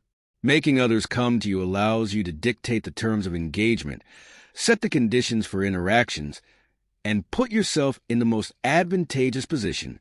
It is the difference between pursuing opportunities and letting opportunities come to you, giving you a higher degree of control and leverage in all matters. In the struggle for power, the one who pursues is at a disadvantage. Chasing people, deals, or opportunities demonstrates neediness and weakens your position. Need is often seen as vulnerability, and once your adversaries or rivals detect this, they gain the upper hand. The person who comes to you is inherently acknowledging your importance, authority, or value, even if subtly. They need something from you, and this need places you in the superior position. Whether in negotiations, relationships, or social dynamics, those who come to you are already bending to your will to some degree, because they are the ones initiating contact. One of the key elements of this law is patience. It requires the discipline to resist immediate action or reaction, allowing the situation to develop so that others are forced to move in your direction. This doesn't mean being passive. It means being strategic, like a hunter lying in wait. You set the trap, prepare the bait, and wait for your prey to come to you. Patience in this context is about setting the right conditions, whether it's creating an irresistible offer, building your reputation, or carefully managing relationships, so that others see no choice but to engage with you on your terms. The psychological advantage of this law cannot be overstated. When people come to you, they are already giving you a form of respect, even if it's not openly acknowledged. The very act of seeking you out puts them in a position of dependence, signaling that they need something from you. This can be anything from advice, resources, or influence to a favor, an alliance, or even forgiveness. Whatever the case, they have placed themselves in a weaker position by making the first move, and this allows you to steer the interaction in a way that benefits you most. However, to make this law effective, you must cultivate an aura or reputation that naturally draws people toward you. This means demonstrating that you have something valuable to offer, whether it's resources, connections, wisdom, or influence. You need to position yourself as indispensable in the eyes of others. Once people perceive that you have what they need or want, they will come to you of their own accord, often without you needing to do much at all. This creates a cycle of attraction where others are continually drawn to you, seeking what only you can provide. In this way, you become a magnet for opportunities and influence without ever having to pursue them directly. This law also applies to adversaries and enemies. By forcing your opponents to come to you, you retain control over the battlefield, whether literal or metaphorical. In any conflict, the one who controls the terrain has a distinct advantage. Forcing your enemies to come to you, to fight on your chosen ground, puts them at a disadvantage from the start. Whether this is a physical confrontation, a business negotiation, or a political rivalry, being the one who dictates the location, timing, and terms of engagement ensures that you are better prepared and in a stronger position. You can control the narrative, anticipate their moves, and exploit their weaknesses more effectively. Moreover, when people come to you, they often do so out of necessity. This necessity can be manipulated. When you control something that others need or desire, whether it's resources, knowledge, or connections, you can create a sense of scarcity or exclusivity that drives people toward you even more aggressively. By appearing difficult to access or selective about whom you deal with, you enhance your perceived value.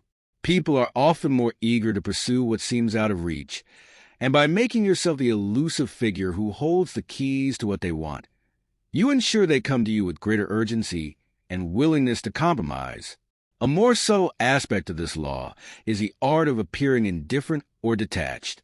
When you seem too eager or too involved, you signal that you need something from the other person. But when you maintain a cool detachment, appearing as if you could take or leave the situation, others become more motivated to seek your approval or engagement. Indifference is a powerful tool because it creates an imbalance of interest. When people feel like they have to work to get your attention or involvement, they value it more. This increases your leverage when they finally do come to you because they feel as though they've earned your time or favor.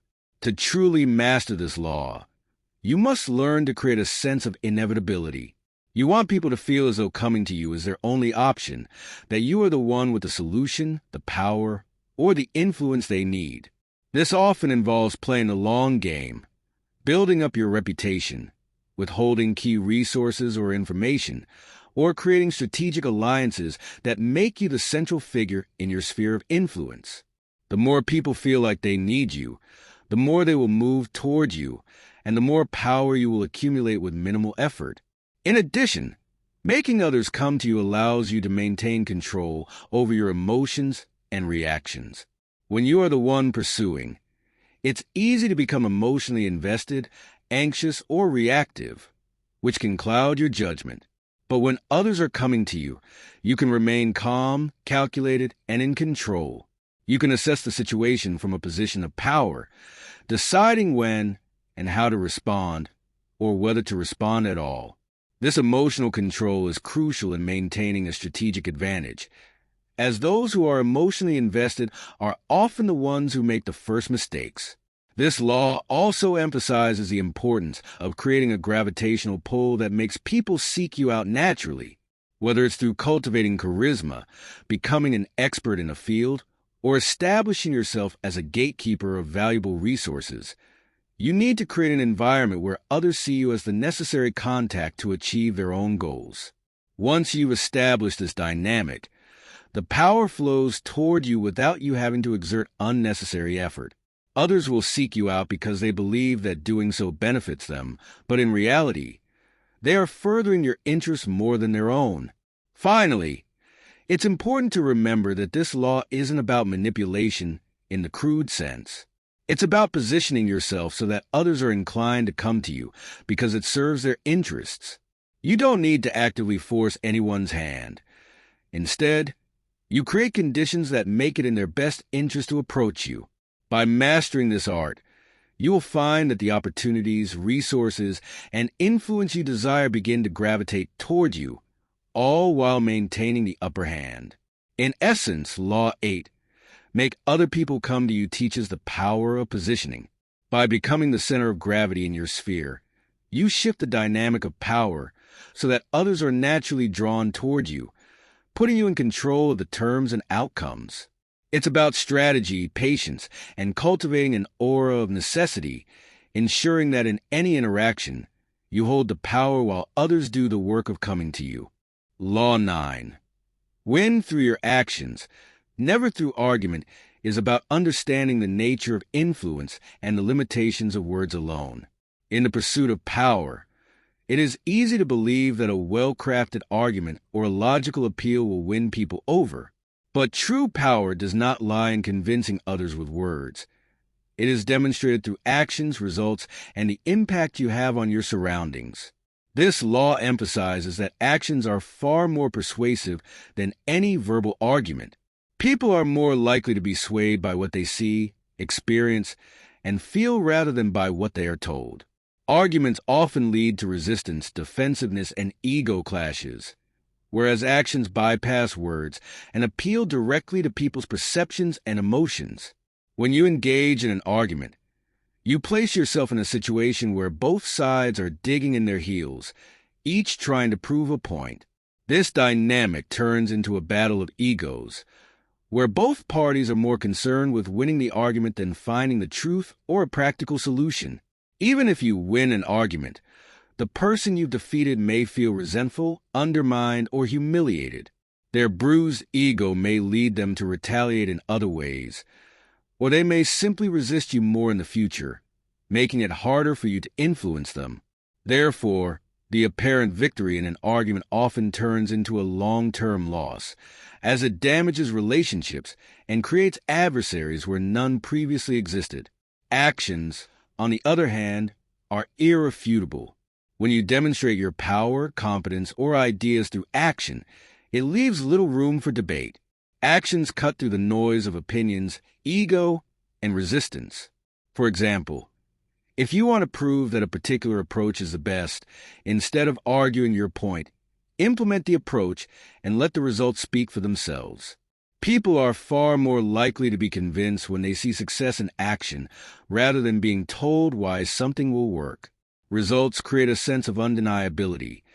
They can't be argued with in the same way that words can. Actions also speak to the subconscious mind in a way that words do not. People may intellectually understand an argument, but it is through action that they feel its truth.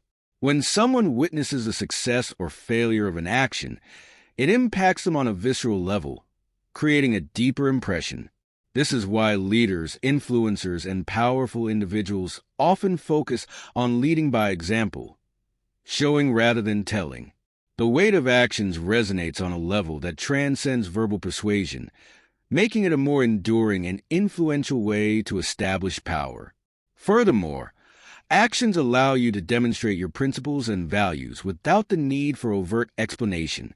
In the realm of power, talk is cheap, People are skeptical of words because they can be manipulated, twisted, or empty. But when you act in accordance with your principles, you embody those values in a way that others cannot dispute. If you want to be seen as decisive, competent, or fair, it's not enough to tell people that you are. You must show them through consistent action. When people see you practicing what you preach, they are more likely to respect and follow you. In addition, acting rather than arguing avoids the trap of trying to prove yourself through debate or verbal sparring. The need to constantly justify or explain your ideas through words can weaken your authority, making you seem defensive or insecure. Powerful people rarely engage in long-winded arguments because they understand that their actions will do the talking. They do not waste time trying to convince others. They simply act and let the results prove them right. This not only saves energy, but also preserves an aura of confidence and control. It is the difference between being a talker and a doer. In the eyes of others, doers always carry more weight.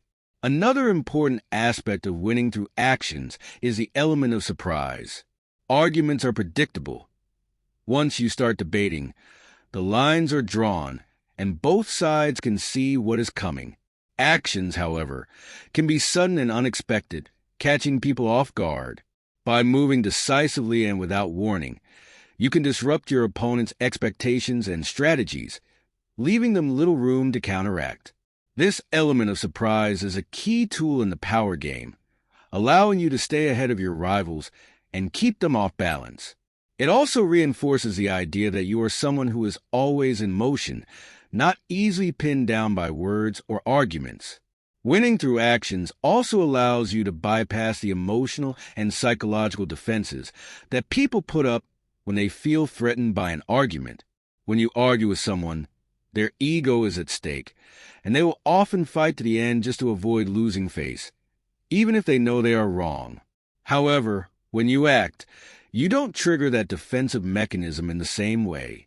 People are more likely to accept the truth of your position when it is demonstrated through action because their ego is not as directly involved. They can acknowledge the reality of the situation without feeling personally defeated. Additionally, acting instead of arguing allows you to maintain a level of mystery and distance. The more you argue and explain yourself, the more people learn about your thought process, motivations, and vulnerabilities. Arguments expose you. They reveal too much of your hand. But when you act decisively, without explaining or justifying your decisions, you keep others guessing. This aura of unpredictability can make you more intimidating and harder to challenge. Others will think twice before opposing you, knowing that you are someone who acts rather than just talks. Finally, winning through actions demonstrates confidence and control. When you act without needing to explain or justify yourself, you project a sense of self-assurance that others find difficult to challenge. You show that you are in control of the situation, that you believe in your decisions, and that you are willing to stand by them. This kind of confidence is contagious. People are naturally drawn to those who seem sure of themselves and their path. It makes them more likely to follow you, trust your judgment, and align themselves with your goals. However, this law does not mean that you should never speak or that arguments are always useless. There are times when verbal persuasion is necessary, but even then, your words should be backed by action. Words alone are weak. They gain power when they are reinforced by action. If you can blend action with strategic communication, where your actions validate and amplify your words, you create a powerful combination that can influence others on multiple levels. In essence, Law 9, win through your actions, never through argument, is about understanding the limitations of words and the supremacy of deeds. Actions are tangible, undeniable, and impactful in a way that arguments can never be. They demonstrate power without the need for explanation, allowing you to maintain control, avoid unnecessary conflict, and influence others on a deeper level. When you act decisively and let the results speak for themselves, you build a reputation for competence, strength, and authority, qualities that are essential in the pursuit of power. Law 10. Avoid the unhappy and unlucky is a cautionary principle that underscores the importance of carefully choosing the people you surround yourself with. In the pursuit of power, it's critical to recognize that emotions, energy, and fortune are contagious. This law emphasizes that the people you associate with can deeply affect your own success and well-being. Whether it's their bad luck, negative energy, or persistent misfortunes, unhappy and unlucky people can drag you down into their vortex of failure and despair.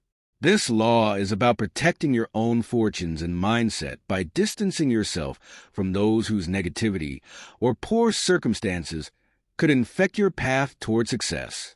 Human beings are highly social creatures, and we are affected by those we spend time with more than we often realize.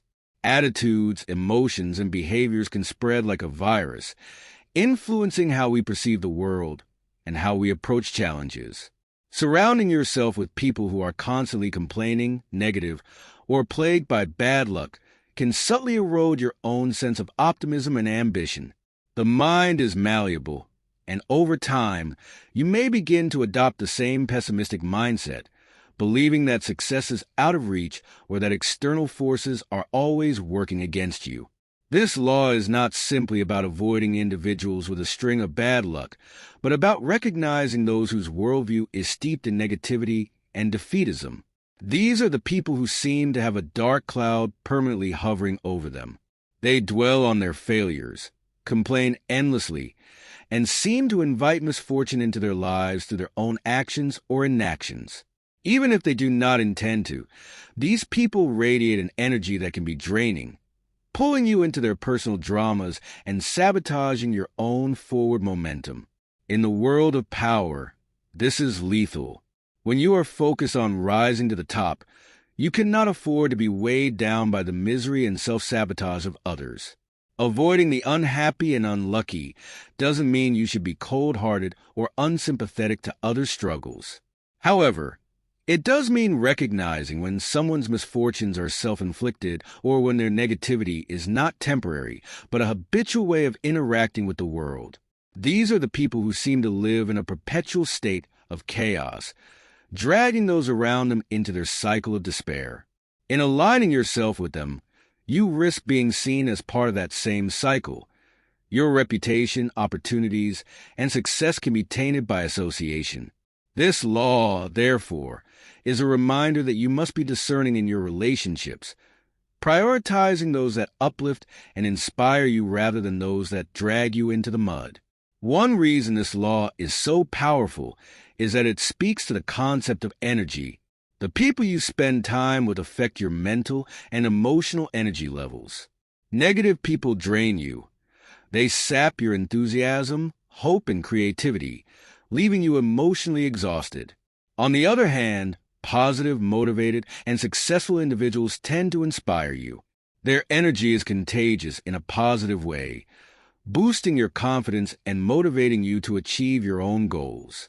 By consciously choosing to surround yourself with individuals who are on a similar path to success, you create an environment that nurtures your ambitions, rather than one that hinders them. The law also touches on the idea of fortune and how it can be influenced by those around you. The unlucky often seem to stumble from one disaster to the next, and while some of this may be due to external circumstances, much of it can be attributed to their own decisions and mindset. Bad decision-making, poor judgment, and a lack of responsibility often lead to repeated failures, which then become a pattern in their lives. Associating with such individuals can lead to collateral damage.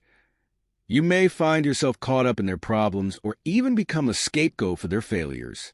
Their bad luck becomes your bad luck, and before you know it, you are entangled in their web of misfortune.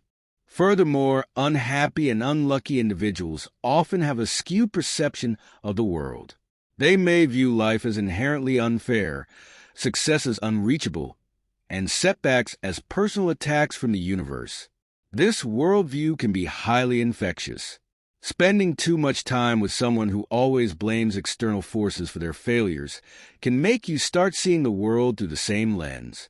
You may begin to rationalize your own setbacks as being out of your control rather than recognizing them as opportunities for learning and growth.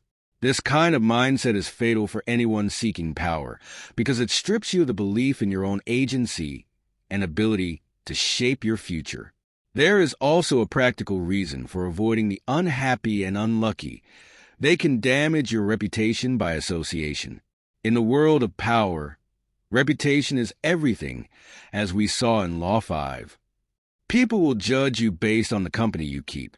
If you are constantly seen with individuals who are unsuccessful, negative, or plagued by failure, others will begin to associate you with those same traits. Even if you are not directly involved in their misfortunes, people will wonder why you are so closely linked to someone who seems to attract failure. This can undermine your credibility, making it harder for you to forge strong alliances or be taken seriously by those in positions of power. This law is also about self-preservation.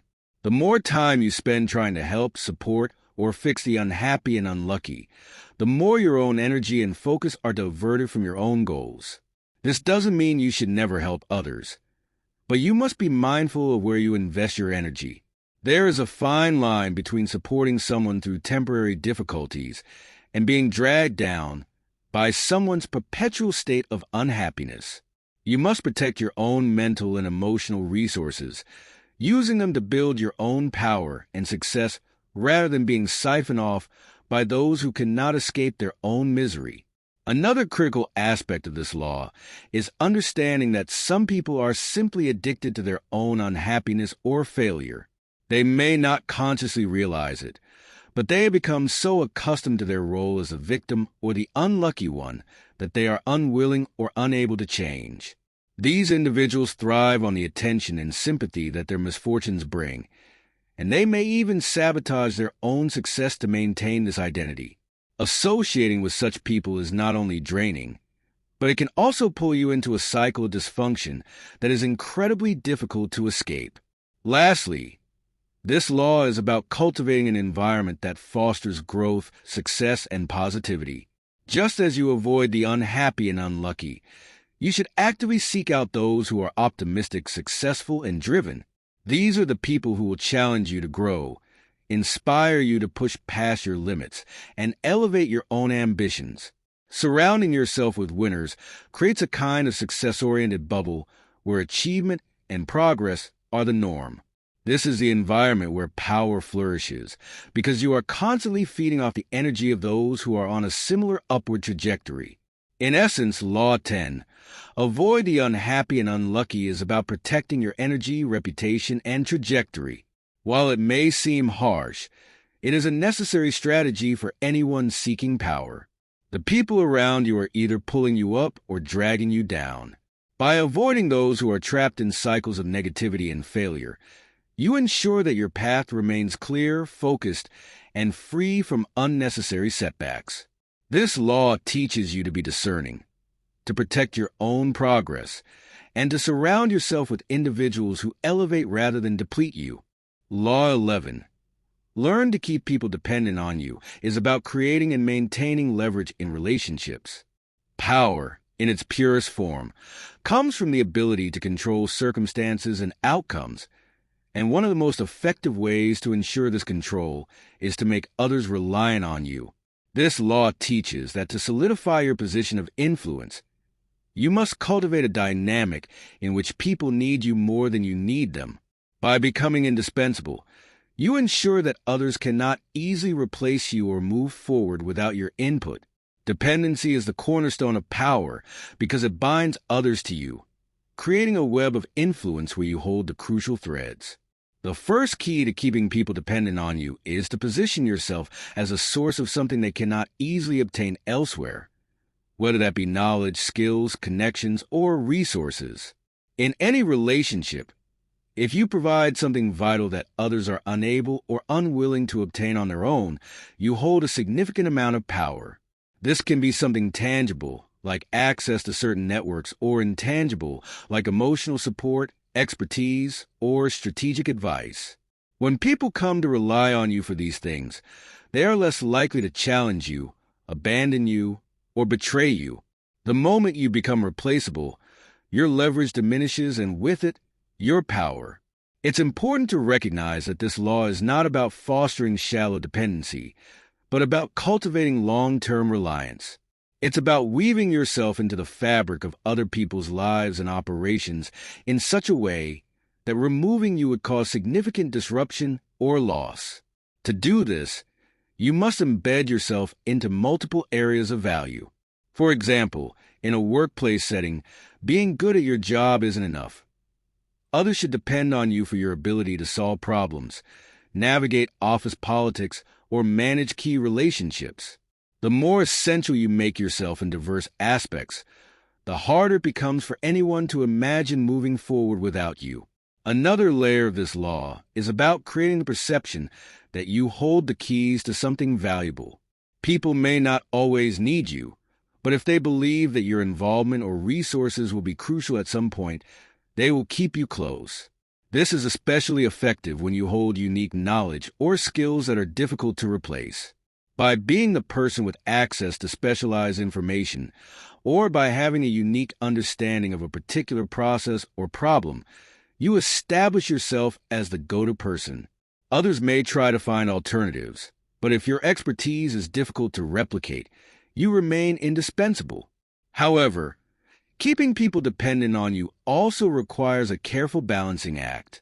You want others to need you, but you don't want them to feel trapped or manipulated, as this can breed resentment. People who feel coerced or manipulated into dependency may look for ways to undermine or escape your influence. To prevent this, it's important to make the relationship feel mutually beneficial. You should appear as a benefactor, someone who genuinely adds value to their lives or work, rather than as someone who is controlling them. If they see you as the provider of something that improves their situation, they will gladly continue relying on you without feeling the need to break free. This requires a subtlety in approach where your value is clear, but your control is not overt. Maintaining dependency also involves managing perceptions over time.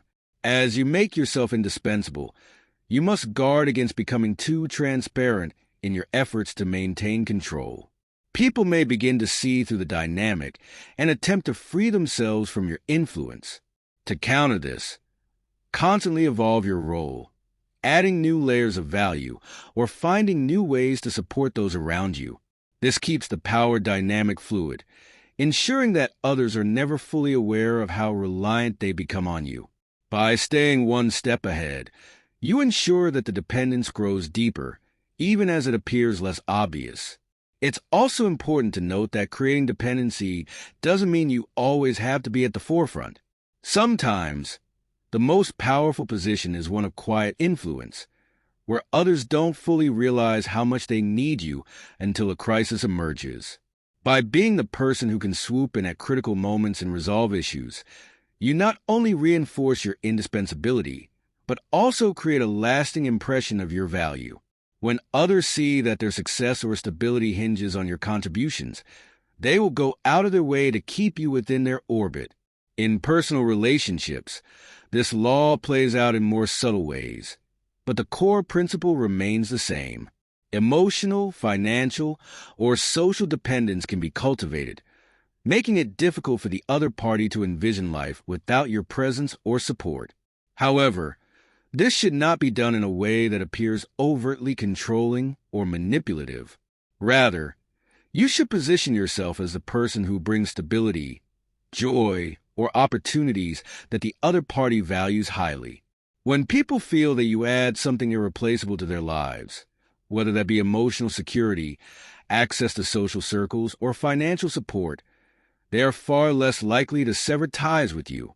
One of the most dangerous things you can do in the pursuit of power is to make yourself expendable. People in positions of authority or influence often fall into the trap of becoming too comfortable, assuming their position is secure. But when others realize they can move forward without you, they will quickly seek to do so, either out of convenience or ambition.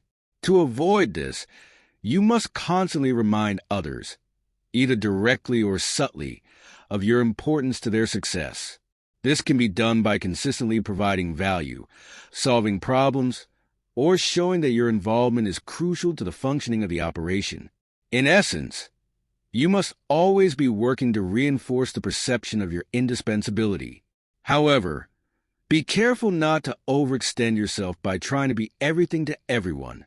Dependency, to be effective, must be carefully managed. If you spread yourself too thin, you risk diluting your value and becoming a jack of all trades, master of none. Focus on creating dependency where it truly matters. In key relationships and areas of influence where your contributions are most crucial.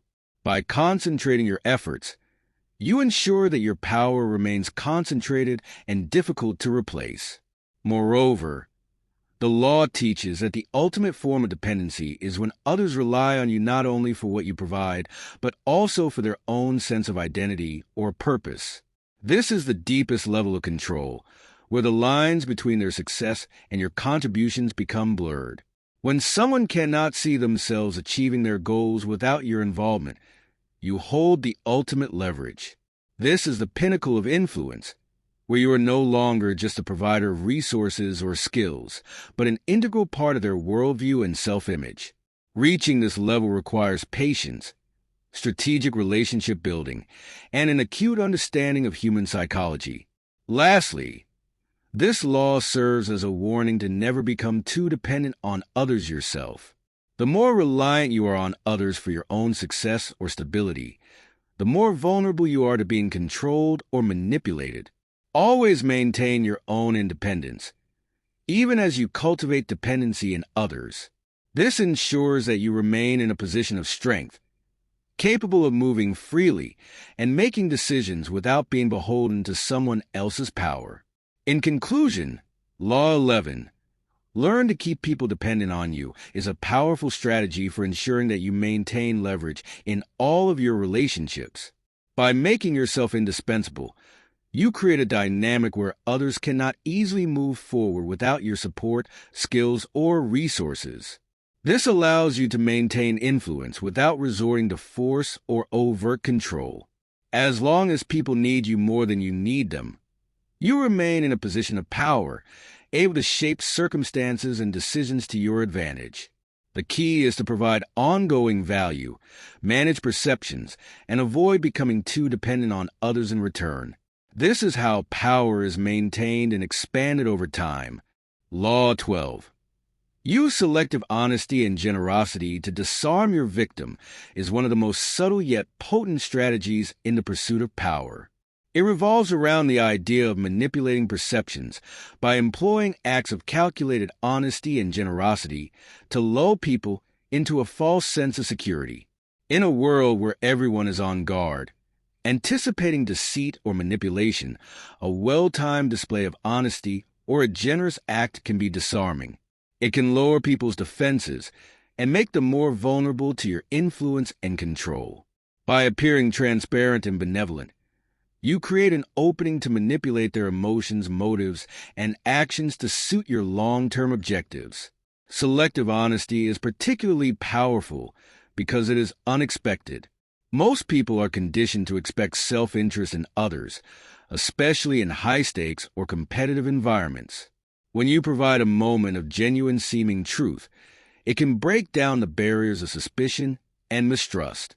People will be less likely to question your motives, thinking that your candor reflects a deeper integrity. But selective honesty should be used carefully.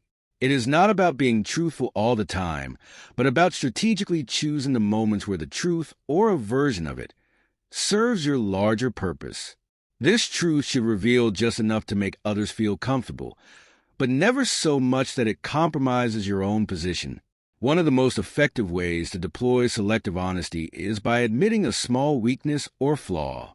This makes you appear more human, relatable, and trustworthy. When you show vulnerability, others are more likely to lower their guard because they believe they are seeing the real you. This can be a powerful manipulation tactic because people often equate vulnerability with authenticity. Once you've earned their trust with this display of honesty, you can exploit that trust for your own ends. The key is to ensure that the vulnerability you display is controlled and calculated, never revealing anything that could genuinely harm your position. Generosity is another disarming tool that works on a similar principle. Human beings are wired to respond positively to acts of kindness or altruism. When you offer something of value, whether it be money, time, resources, or opportunities, it creates a sense of obligation in the recipient. People feel indebted to those who have helped them, and this sense of indebtedness can be leveraged to your advantage.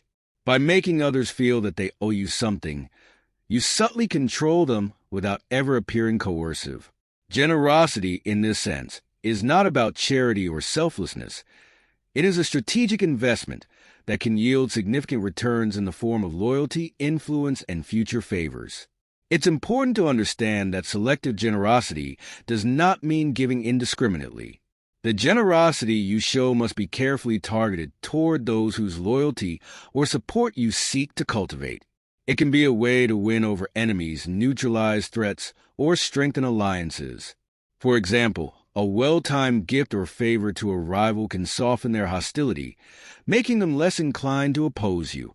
Similarly, offering something valuable to a subordinate or colleague can create a sense of gratitude and loyalty, ensuring that they will remain in your corner when you need them.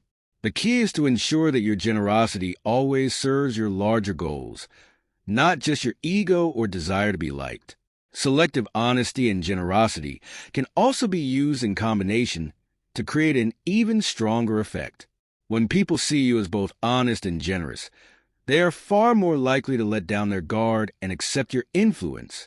This combination works because it plays on two powerful psychological needs: the need to trust others and the desire to reciprocate kindness.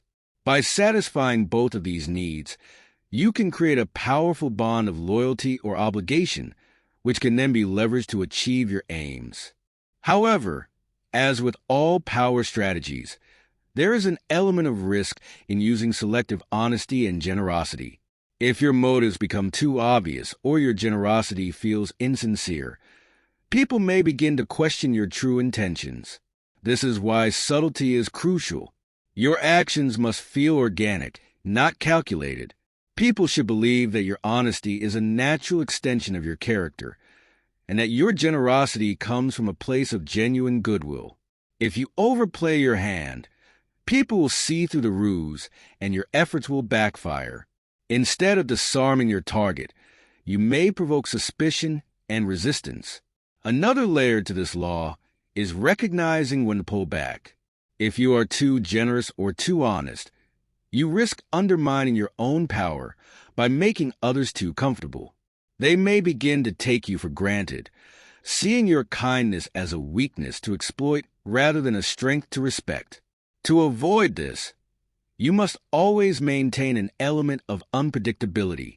Just as you use selective honesty, you must also be selective in your generosity, ensuring that others never quite know where they stand with you. This keeps them off balance, ensuring that they remain reliant on your favor and never fully secure in their own position. One of the most powerful ways to employ this law is when you are in a position of weakness or vulnerability. When you are at a disadvantage, acts of honesty or generosity can be especially disarming. People will be inclined to trust you because they perceive that you have little to gain from deceit. By presenting yourself as humble, transparent, and giving in moments when you appear to have no reason to be, you can completely neutralize potential threats or opponents. They will be far less likely to attack someone they see as honest and benevolent, even if that person is slowly maneuvering behind the scenes to gain an advantage. Moreover, selective honesty and generosity can be used to build an image of yourself as a fair and trustworthy leader. If you are in a position of authority, showing occasional acts of honesty or generosity can help solidify your reputation as someone who can be trusted and respected. People are drawn to leaders who appear to have integrity and a sense of fairness, even if that image is carefully constructed and not entirely accurate. By crafting a reputation for honesty and generosity, you create a reservoir of goodwill and trust that you can draw upon when needed. In the world of power, perceptions are everything. People's actions are driven not by reality, but by their perceptions of reality. By carefully manipulating these perceptions through selective honesty and generosity, You can shape how others see you and, consequently, how they act toward you. This is not about being dishonest or manipulative for the sake of it, but about understanding that power is rarely obtained or maintained through brute force or constant deception.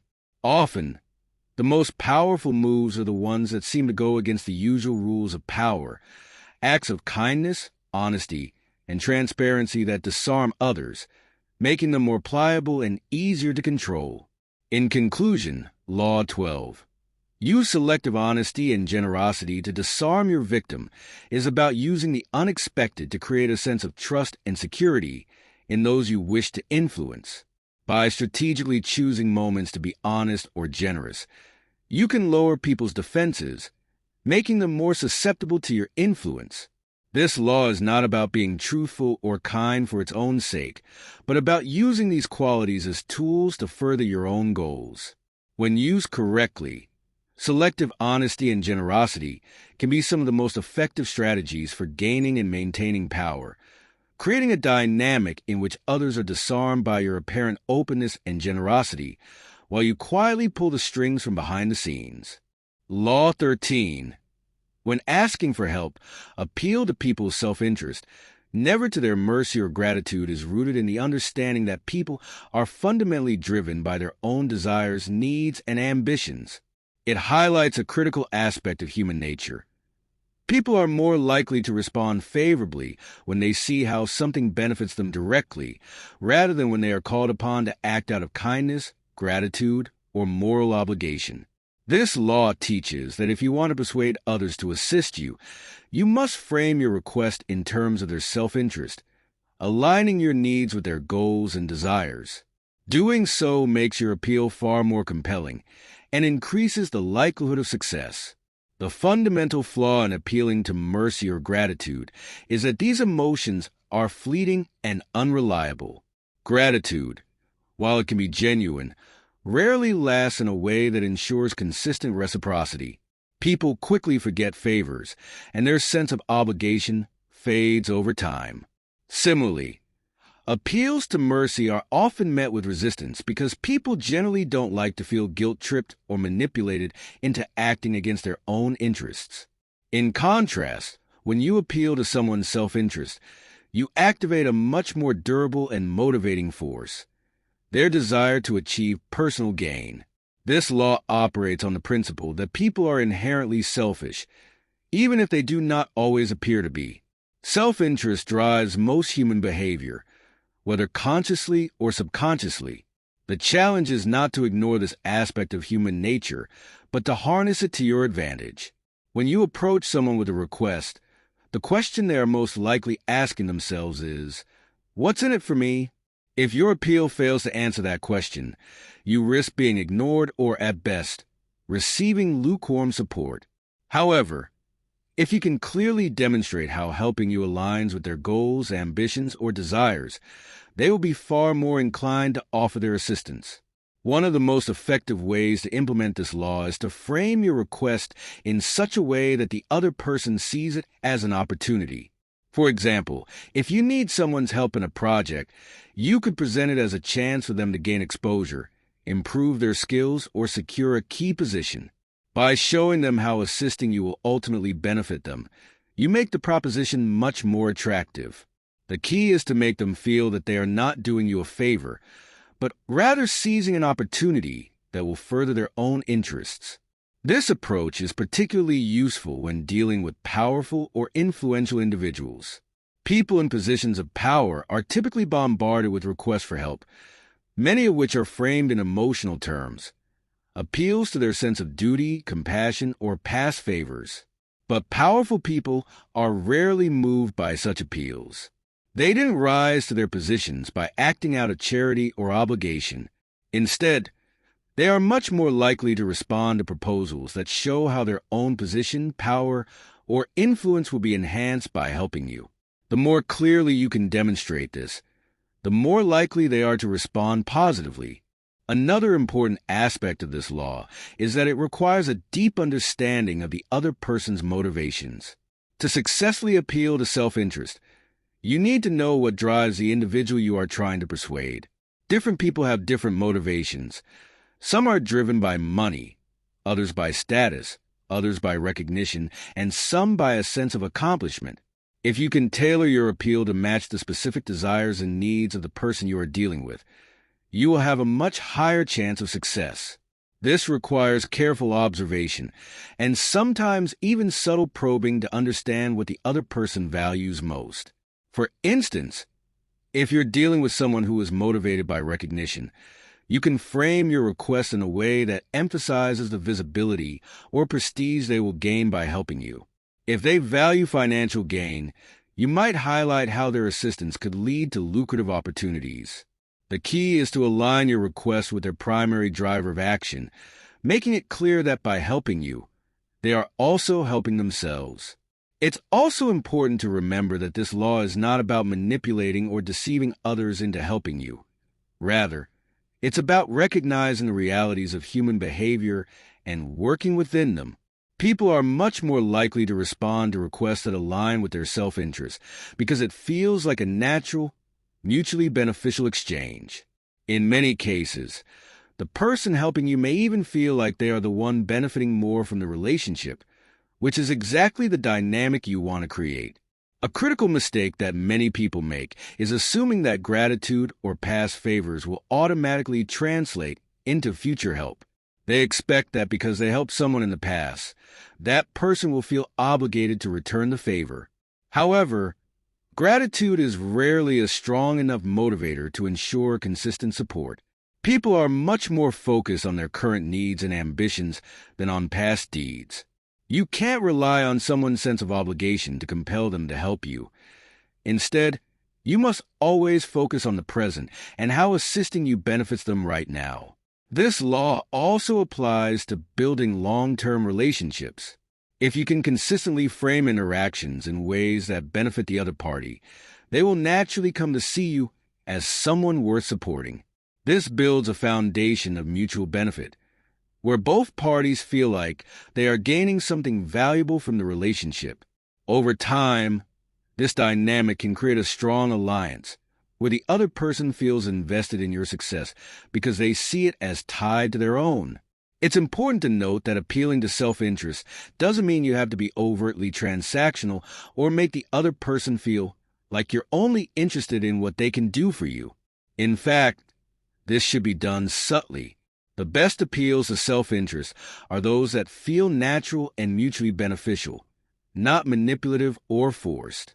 When done correctly, the other person should feel like helping you is a smart decision that serves their own needs, rather than a favor they are begrudgingly offering. In some cases, you might need to do a bit of groundwork to create the conditions where your appeal will be more effective. For example, you could subtly build up a narrative that highlights the opportunities or benefits that will come from helping you, laying the foundation for your request before you even make it. This might involve positioning yourself as someone valuable to align with, or creating situations where the other person can see firsthand how assisting you could lead to mutual success.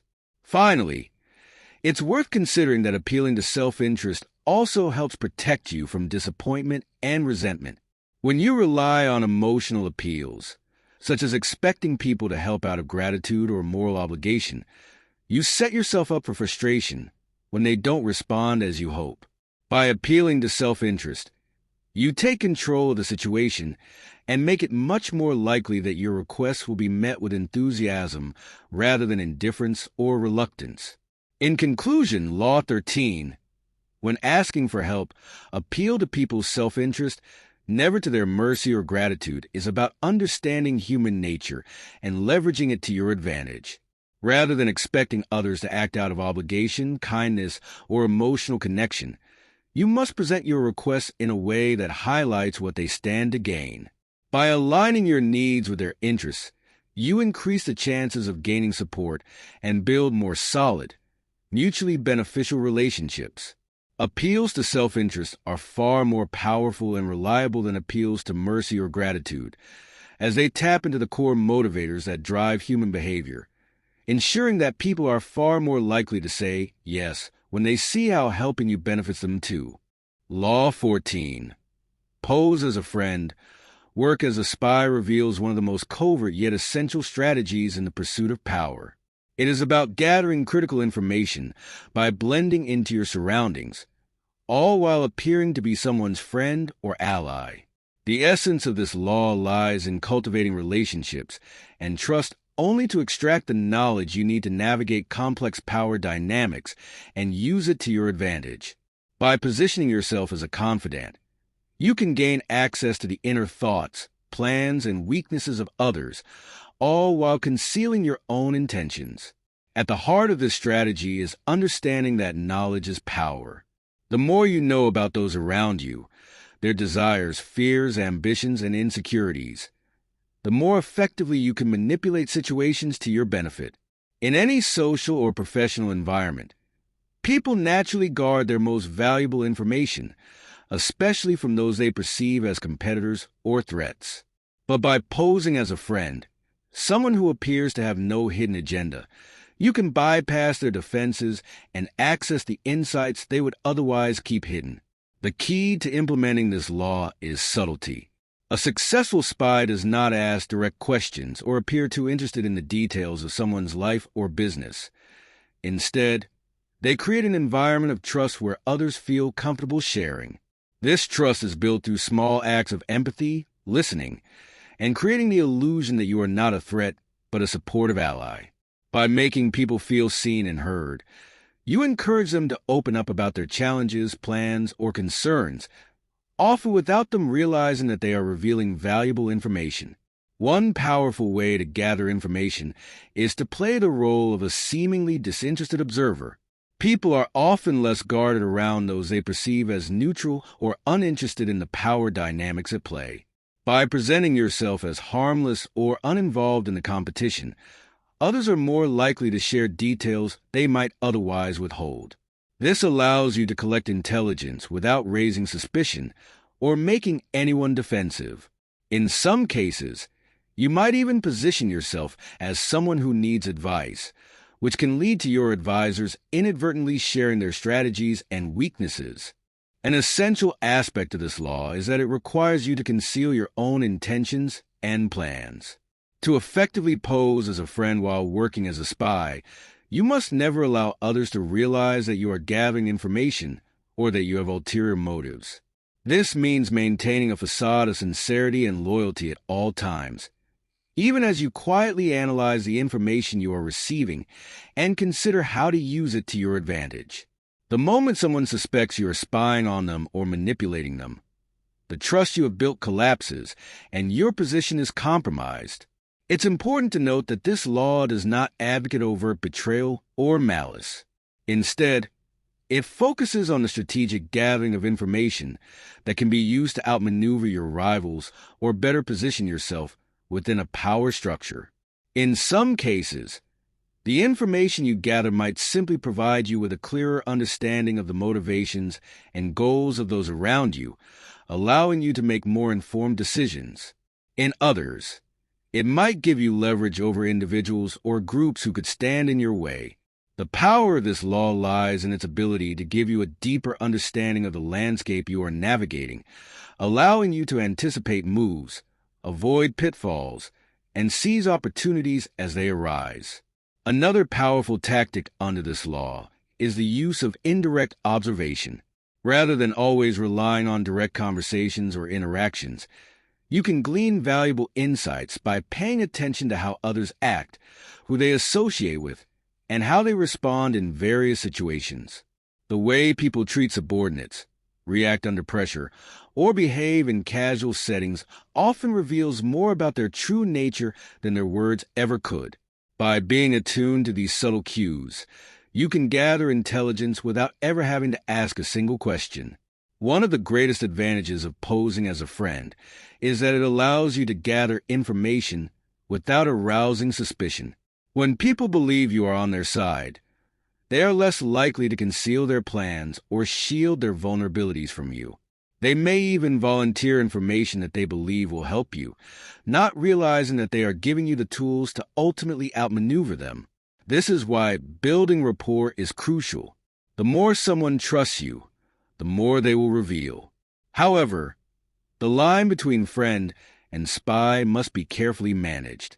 If you overplay your hand and appear too eager or too curious, people will begin to question your motives. Conversely, if you come across as too aloof or disinterested, they may shut you out entirely. Balancing the appearance of genuine friendship with the subtle art of information gathering requires emotional intelligence, patience, and tact. You must be adaptable, able to shift your approach depending on the personality and temperament of the person you are dealing with. It is also important to avoid becoming emotionally entangled with those you are spying on. If you begin to feel genuine friendship or empathy for someone, you risk compromising your objective. Emotional attachment clouds judgment and can make it difficult to act in your own best interest when the time comes to use the information you have gathered. While it may be necessary to feign emotional closeness or empathy to gain trust, you must always remain detached enough to keep your larger goals in mind. The moment you lose sight of your purpose, you become vulnerable to manipulation yourself.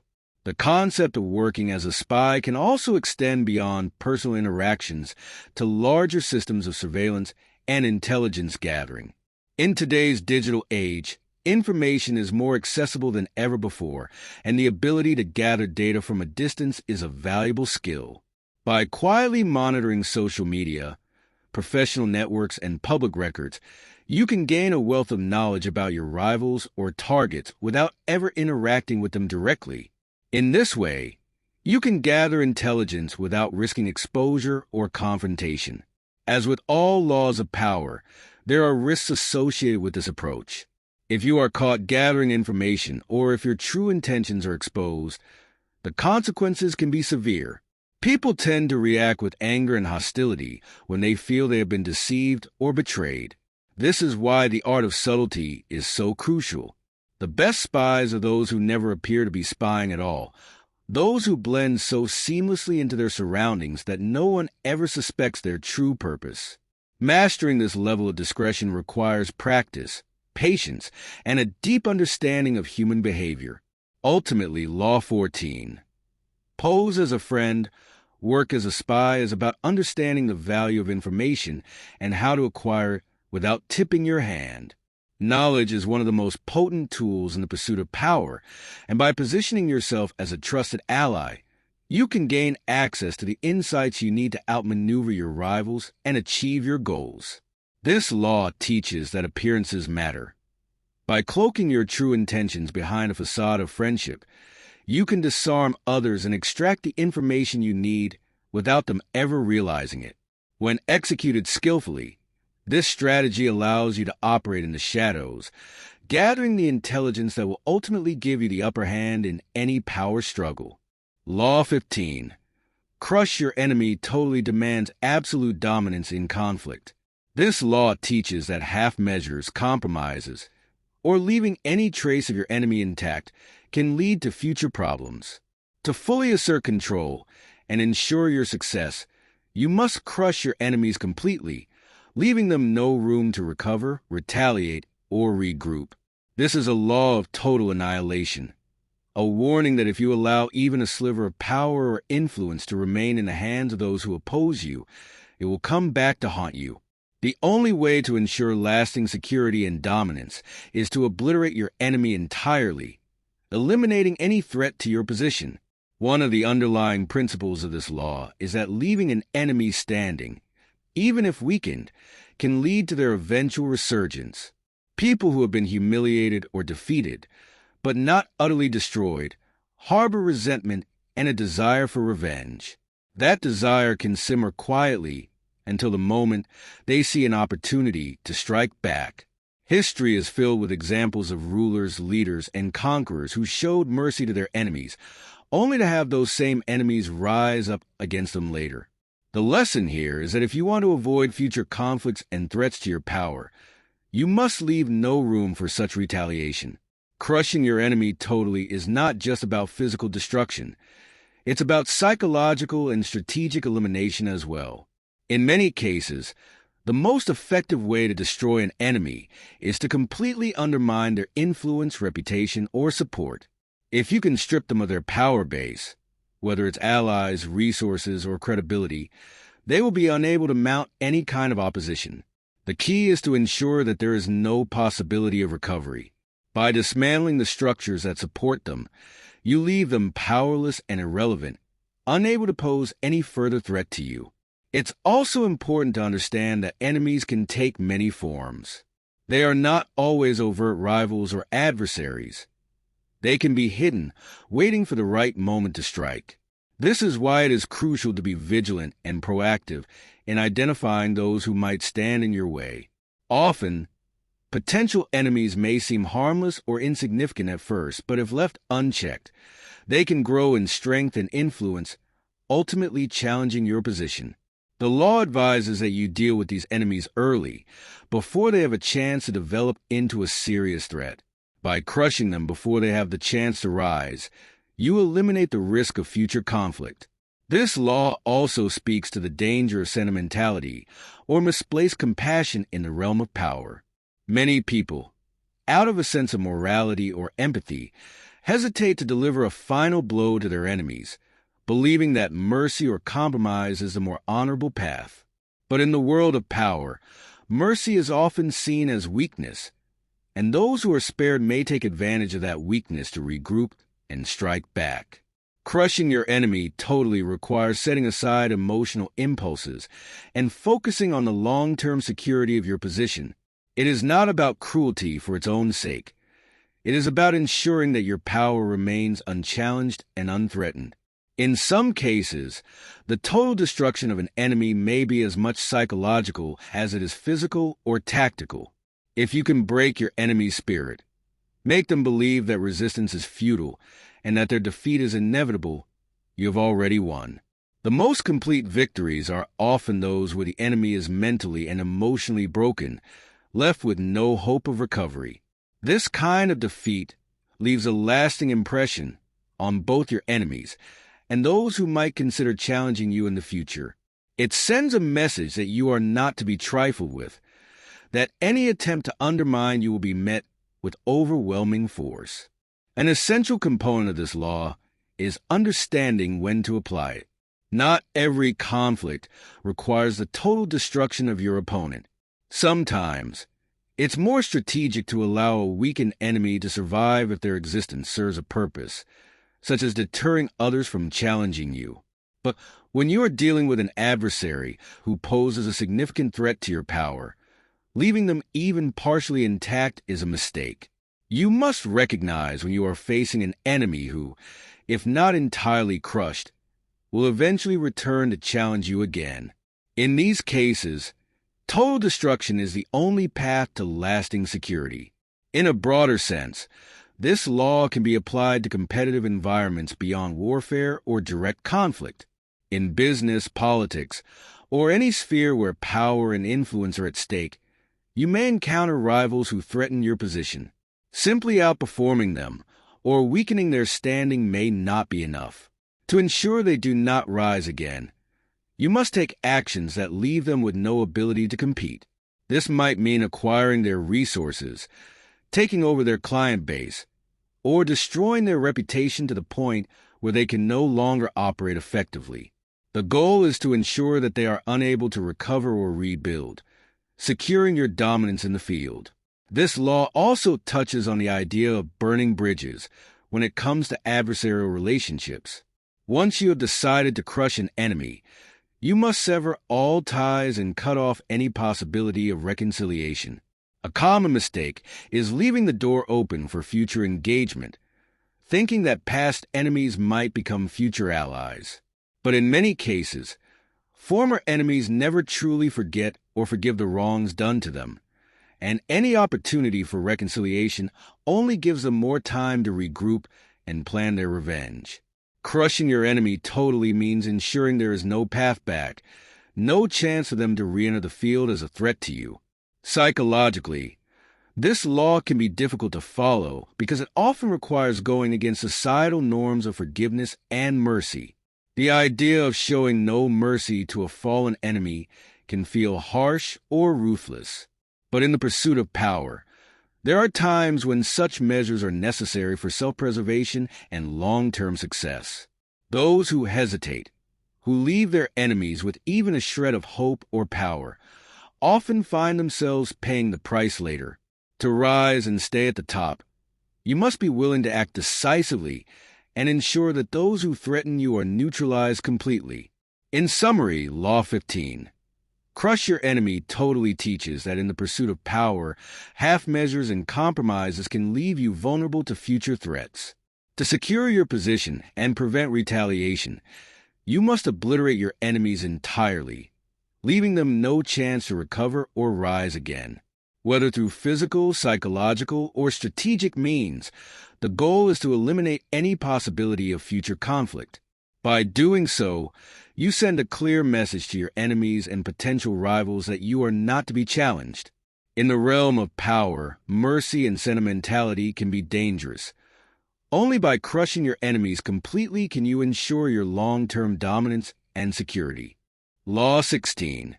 Use absence to increase respect, and honor emphasizes the power of scarcity in commanding attention, respect, and influence. The central idea is that the more available and accessible you are, the less value people place on your presence. Familiarity can breed contempt, or at the very least, indifference. When you are constantly around, people begin to take you for granted and your impact is diminished. By learning to strategically withdraw and create distance, you can increase your value in the eyes of others, making your presence more significant and memorable when you return. Absence forces people to notice your worth. It creates a vacuum that heightens your importance in their lives, making them realize what they lose when you're not around. Human psychology tends to operate on the principle of scarcity. When something is rare or difficult to obtain, it is perceived as more valuable. When you are always present, people become accustomed to your ideas, your work, or your presence, and they begin to overlook the value you bring. By removing yourself from the picture for a time, you can create an aura of mystery and importance, making people miss your contributions and crave your return. This law is not about vanishing entirely or becoming inaccessible forever. It is about learning to control your presence. Strategic withdrawal allows you to amplify the impact you make when you are around. Think of your presence as a resource, one that needs to be rationed wisely. Just as an overabundance of anything causes it to lose its allure, so too does constant availability diminish your perceived worth. When you pull back, people are left to fill the void with thoughts about you, and in that absence, their perception of you often grows more favorable. Your scarcity elevates your status, as people start to idealize what you offer. One powerful effect of absence is that it creates space for desire and appreciation to grow.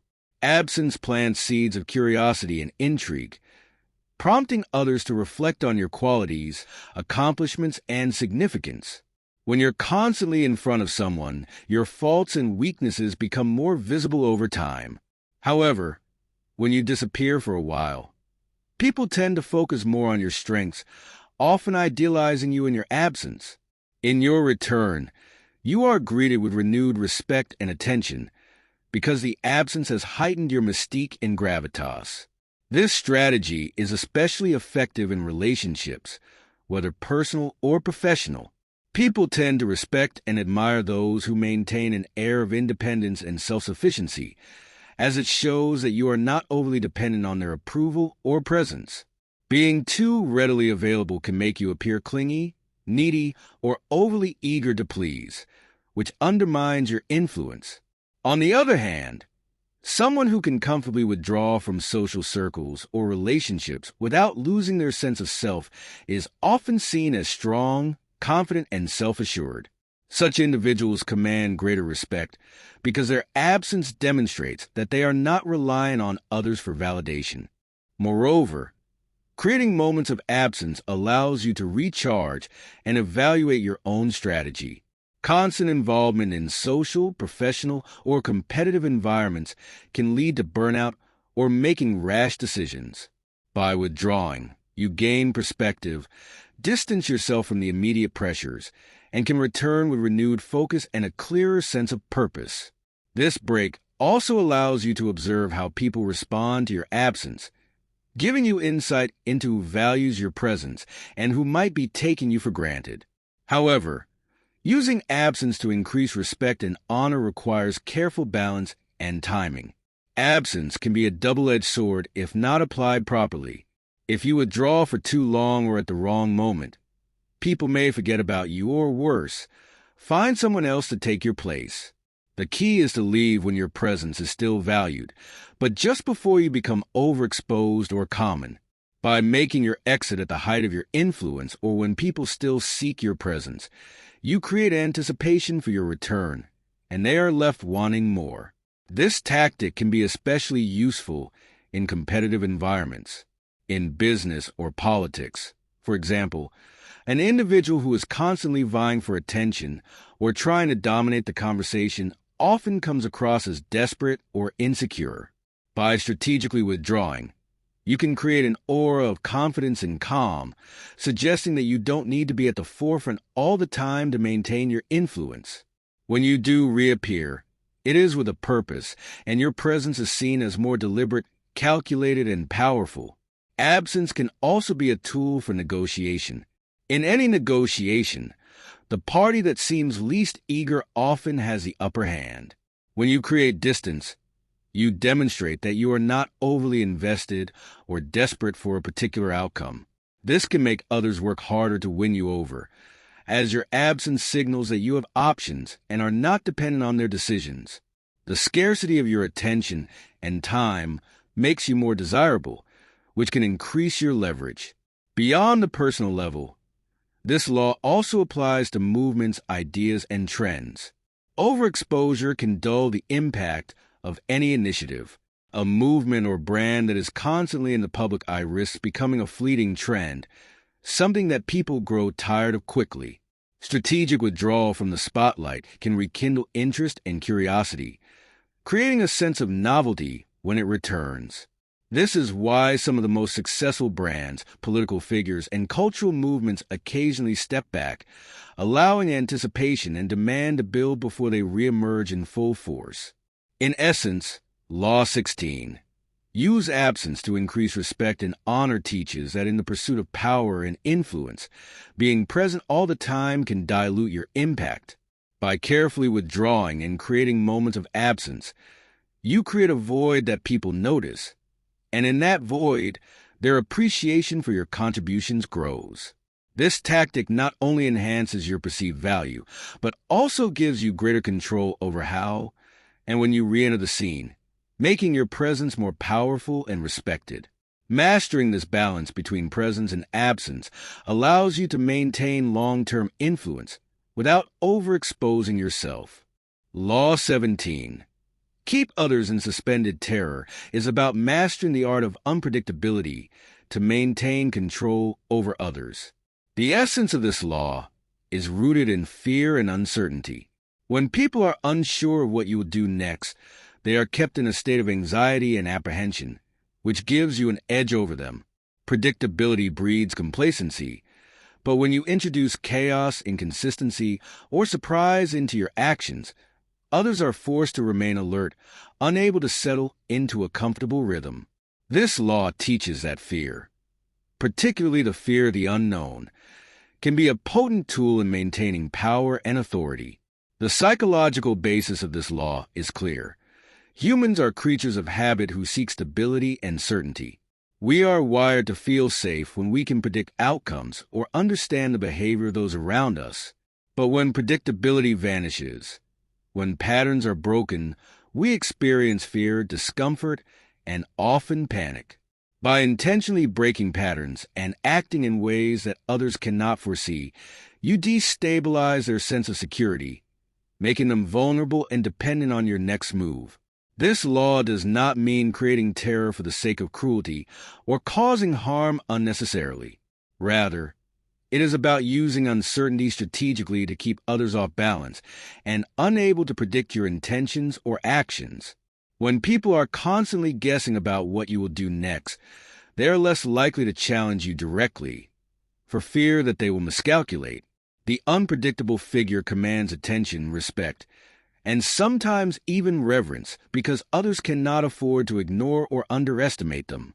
One key to successfully implementing this law is mastering the balance between calm and chaos. If you are erratic or unpredictable all the time, you run the risk of being dismissed as unstable or reckless. The power of this law lies in selective unpredictability. You want people to believe they have figured you out, to think they understand your patterns and behaviors, only for you to break that pattern at a critical moment. By doing so, you keep them on edge, never entirely certain of what you are capable of. Unpredictability has several effects on those around you. First, it induces a kind of psychological paralysis.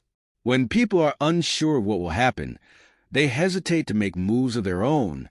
They become so preoccupied with trying to anticipate your next action that they fail to act decisively themselves. In this way, unpredictability gives you control over their actions without having to exert overt force.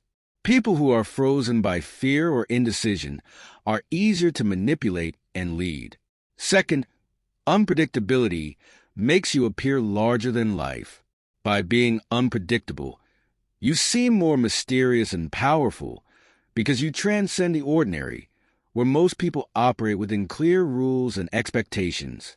Others may not fully understand your motives or your strategies, but that lack of understanding only amplifies your perceived strength.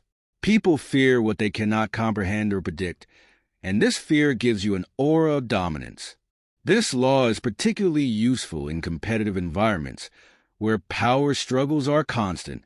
In business, politics, or warfare, those who are easily understood or too predictable can be outmaneuvered because their strategies become transparent.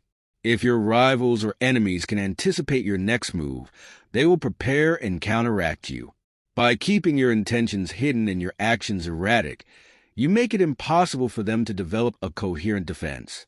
The more uncertain they are about your plans, the more hesitant and cautious they become, giving you the advantage. Moreover, unpredictability can serve as a deterrent to betrayal or defiance. If people are unsure how you will respond to a challenge or a threat, they are less likely to test you. Someone who is predictable can be plotted against because their responses are foreseeable. But if your reaction to disloyalty or opposition is uncertain, people are more likely to think twice before crossing you. They will fear that any move against you could backfire in unexpected and potentially devastating ways.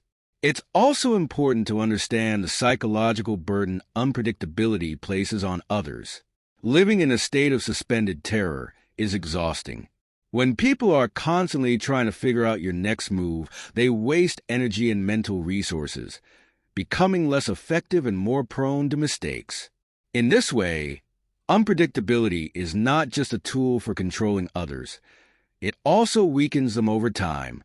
People who are perpetually on edge, always trying to anticipate what will happen next, inevitably burn out, making them easier to defeat or dominate in the long run. However, unpredictability should be wielded with care. Too much unpredictability can destabilize your own position or create chaos that is difficult to control. If your actions become too erratic, you may alienate allies or cause unnecessary conflict. The goal is not to sow confusion for its own sake, but to create a sense of controlled uncertainty that works in your favor.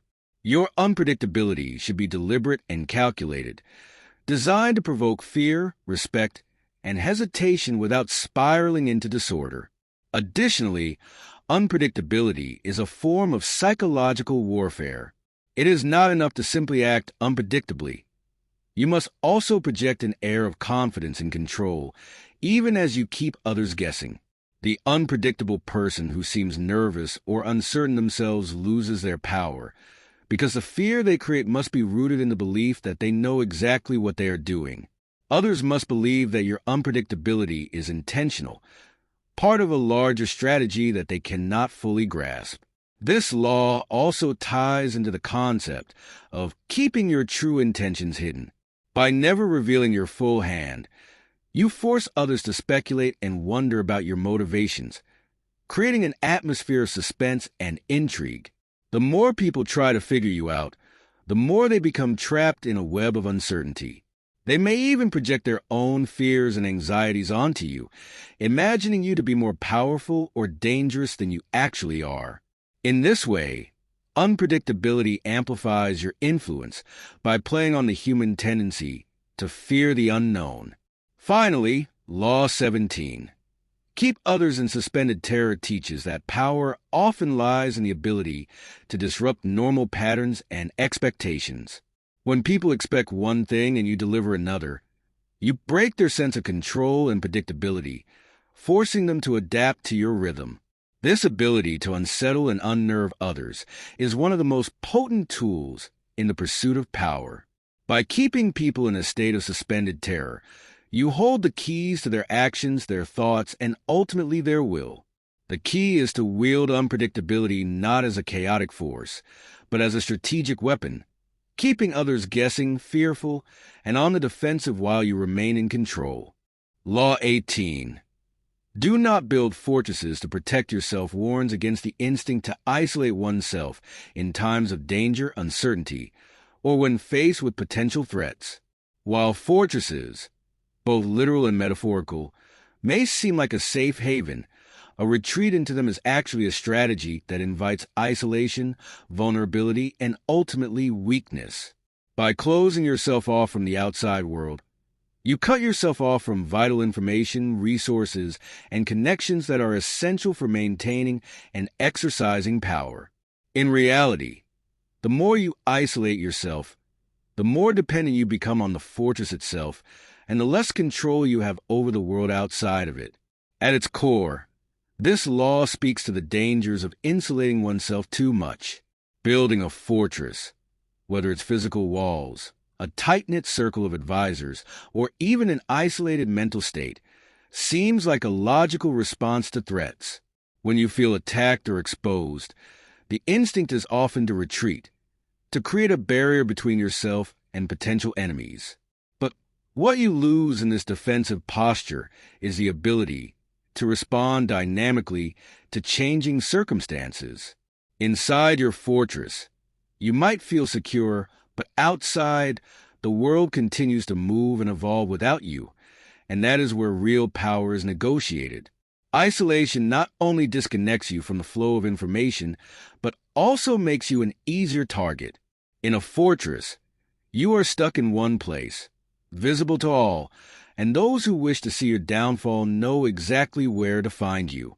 Worse still, the longer you remain isolated, the less attuned you become to the nuances of the world around you. A leader who isolates themselves becomes disconnected from the people, their desires, and the shifting dynamics of power. You become ignorant to emerging threats and opportunities alike, and your influence dwindles because you are no longer part of the active power play. This law is also a caution against trusting too much in your defenses. Whether the fortress is a physical stronghold, a rigid corporate structure, or a heavily guarded social circle, the more you rely on your defenses, the more brittle your position becomes. Strong defenses give the illusion of invincibility, but they can also be circumvented, breached, or weakened over time. In warfare, history has shown that the strongest fortresses can be starved out, surrounded, or rendered irrelevant by new tactics. Similarly, in personal or professional life, isolation invites cunning enemies to work around your defenses, often in ways you cannot anticipate because you are too removed from the action. Power, by its nature, thrives in fluidity, adaptability, and connection. Power is not something you can wall yourself away from the world to protect. It needs to be constantly nurtured, expanded, and tested. By building a fortress, you stunt your ability to grow because you close off new alliances, new information, and new opportunities. Power requires a constant pulse on the surrounding environment, on the ambitions, rivalries, and movements of others. Without this, you become stagnant, unable to adapt, and ultimately fall behind those who are still actively engaged in the arena of power. There is also a social dimension to this law. Power is deeply tied to relationships and influence over others. To hold power, you must be present, visible, and engage with the people you aim to lead or influence. When you withdraw into a fortress, you risk being forgotten or losing your relevance. People begin to form their own alliances, make their own decisions, and create new power structures, while you remain disconnected. In essence, the more you remove yourself from the social fabric, the less influence you have over it. You cannot lead or command from behind walls. Leadership requires participation in the everyday flow of events, decisions, and interactions. A fortress mentality also makes you more vulnerable to fear. When you are isolated, small threats appear larger, and the uncertainty outside the walls feels more dangerous than it truly is. You start to lose perspective, imagining that the world is more hostile than it actually is, simply because you are no longer part of it. This amplifies your sense of paranoia and makes you more likely to react defensively or aggressively, even when such actions may not be necessary. By staying out in the open and remaining engaged with the world, you not only see threats more clearly, but also understand them in context, allowing you to respond with intelligence rather than fear. Furthermore, isolating yourself invites others to conspire against you. When you close yourself off, people begin to wonder what you're hiding or why you're so distant. This can breed suspicion and even encourage rebellion. Others may sense weakness in your isolation, believing that you are hiding because you fear confrontation or lack the strength to engage with the world. Worse, enemies may band together, emboldened by your retreat. Isolation, then, not only weakens your own position, but also gives your enemies more confidence to strike, as they sense your growing detachment from reality. By contrast, a person of power who remains visible and active, engaging with allies and rivals alike, demonstrates strength and resilience. Power is fluid and thrives on interaction. You do not need to be aggressive or domineering to maintain it, but you must be present. Being out in the open shows that you are not afraid of opposition, and that you are confident in your ability to navigate the challenges that come your way. It allows you to build new alliances, neutralize threats before they become serious, and stay attuned to shifts in the power dynamic. This keeps you adaptable, informed, and in control. It is also essential to understand that presence itself can be a source of power. By being accessible, you make it harder for enemies to demonize or conspire against you. When people can see you, talk to you, and interact with you, they are less likely to view you as an enemy. Isolation, on the other hand, fosters alienation and makes it easier for people to rally against you. Staying engaged with others disarms much of the animosity that might otherwise build up if you were seen as a distant or aloof figure. By remaining active in the world, you can win over potential adversaries, build trust, and create a network of allies who are invested in your success. In summary, Law 18. Do not build fortresses to protect yourself warns against the seductive instinct to retreat from the world and create barriers around yourself. While isolation might seem like a form of security, it actually breeds vulnerability, ignorance, and weakness. Power is inherently dynamic, requiring constant interaction, visibility, and adaptability. To maintain power, you must stay engaged with the world, understanding that influence depends on your ability to navigate relationships, gather information, and respond to change. A fortress may seem like a safe haven, but it is actually a trap, one that leads to isolation, irrelevance, and ultimately defeat. Law 19. Know who you're dealing with. Do not offend the wrong person is a strategic principle that emphasizes the importance of understanding the personalities, egos, and potential responses of those around you before you act. Offending or provoking someone without truly understanding who they are, what motivates them, or how they might react can lead to disastrous consequences. Not everyone responds the same way to slights, insults, or attempts to dominate, and misjudging someone's character can backfire, putting your position, reputation, or goals at risk. At the heart of this law is a recognition that people are complex and unpredictable. While some may let an insult roll off their back or ignore minor slights, others may harbor deep resentments and seek revenge. The consequences of offending the wrong person can be subtle, building over time, or they can be swift and destructive, depending on the nature of the person you've wronged. Therefore, it is critical to understand the personalities of those you're dealing with and to act accordingly. The power of this law lies in your ability to tailor your actions to the individuals around you, rather than assuming a one-size-fits-all approach to social and professional interactions. To succeed in any power dynamic, you must become a master observer of human nature. This means paying attention not only to what people say, but to how they act, what they value, and what drives them. Some people thrive on praise and admiration, while others are more competitive and can be easily threatened.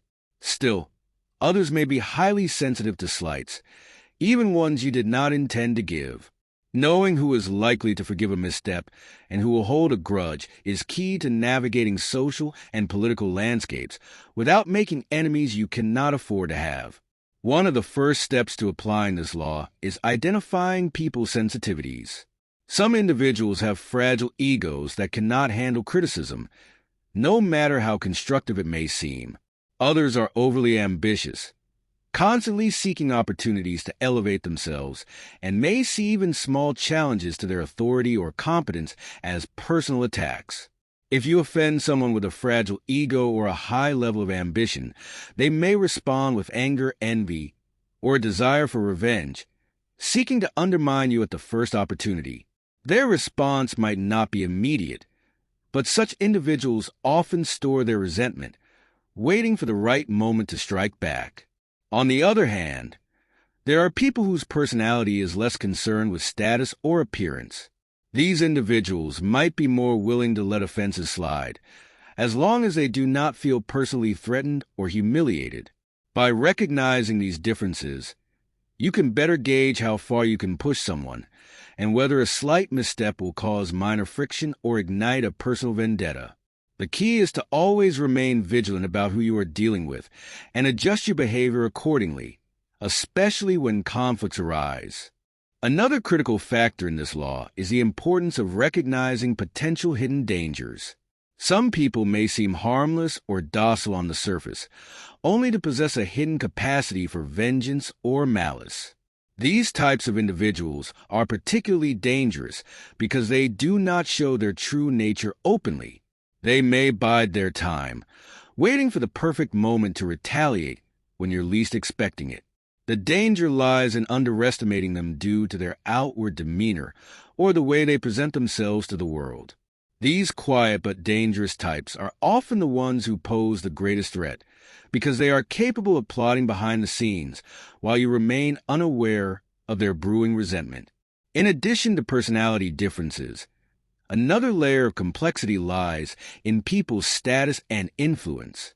Offending someone with significant social, political, or professional power can have consequences far beyond a simple personal grudge.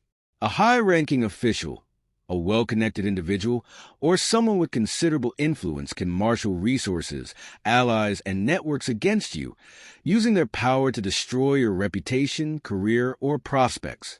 Even if the person you offend is not overtly powerful, their connections could be. People who feel slighted often call upon their networks to help them exact revenge or protect their position. Equally important is the recognition of the unpredictable nature of people's insecurities. Many people have deep-seated fears or anxieties that they mask with outward confidence or bravado. These insecurities are often the most dangerous weak points because once triggered, they can lead to irrational, extreme reactions. By identifying and avoiding the triggers that make people feel insecure or vulnerable, you can sidestep unnecessary conflicts and prevent someone from becoming your adversary. A single, well-placed insult or slight to someone's sense of self-worth can unleash a flood of emotional and aggressive behavior that is difficult to control. To avoid offending the wrong person, it's not just about being cautious or overly diplomatic. It's about understanding power in all its forms. Power does not always manifest itself in the ways you expect. Some of the most dangerous individuals are those whose power is less visible but no less potent. A wealthy patron A silent business partner, or a low-ranking but well-connected figure can wield influence far beyond their apparent station. Offending someone like this may seem inconsequential at the time, but their power may show itself in indirect ways, such as through sabotage, manipulation, or social exclusion. In contrast, some people thrive on conflict and are more open to challenges. They may enjoy a good rivalry, and pushing against them might even earn their respect. However, even in these cases, the nature of the rivalry must be carefully managed, as it can quickly spiral out of control. The key here is to strike a balance between boldness and tact, knowing when to push forward and when to pull back. This law also teaches the importance of humility and flexibility in your approach to power. No matter how strong, influential, or successful you become, there will always be someone who can cause problems for you if you offend them in the wrong way. Whether through brute force, subtle manipulation, or social influence, even seemingly insignificant individuals can find ways to retaliate if you give them a reason. Recognizing this fact keeps you grounded and aware that power must be managed delicately, with respect for the complexities of human nature and the hidden dangers of offense. One of the most effective ways to avoid offending the wrong person is to cultivate emotional intelligence. Understanding not only your own motivations, but also the feelings and motivations of others allows you to anticipate reactions and adjust your behavior accordingly.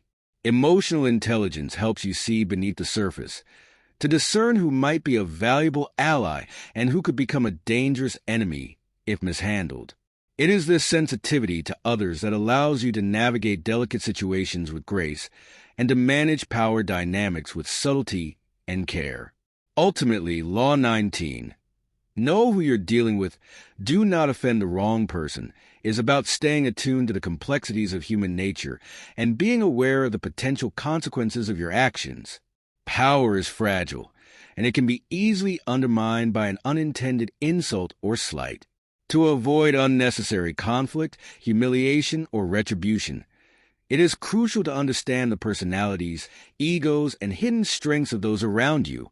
Mastering this law means acting with foresight, patience, and sensitivity, knowing when to be bold, when to be cautious, and always remembering that underestimating others can be the most dangerous mistake of all. Law 20.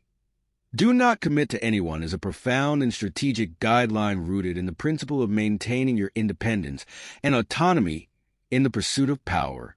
Commitment, whether to people, causes, or institutions, binds you to their interests and limits your ability to maneuver freely in a world where alliances, loyalties, and dynamics are constantly shifting. The moment you commit, you hand over a degree of control to the other party, and in doing so, you restrict your ability to act in your own best interest at all times. At its core, this law advises that the more flexible and non-committal you remain, the more power you retain. When you refuse to commit to any one side, cause, or person, you create a sense of unpredictability and mystique. Others are left uncertain about where you stand, making them eager to win you over.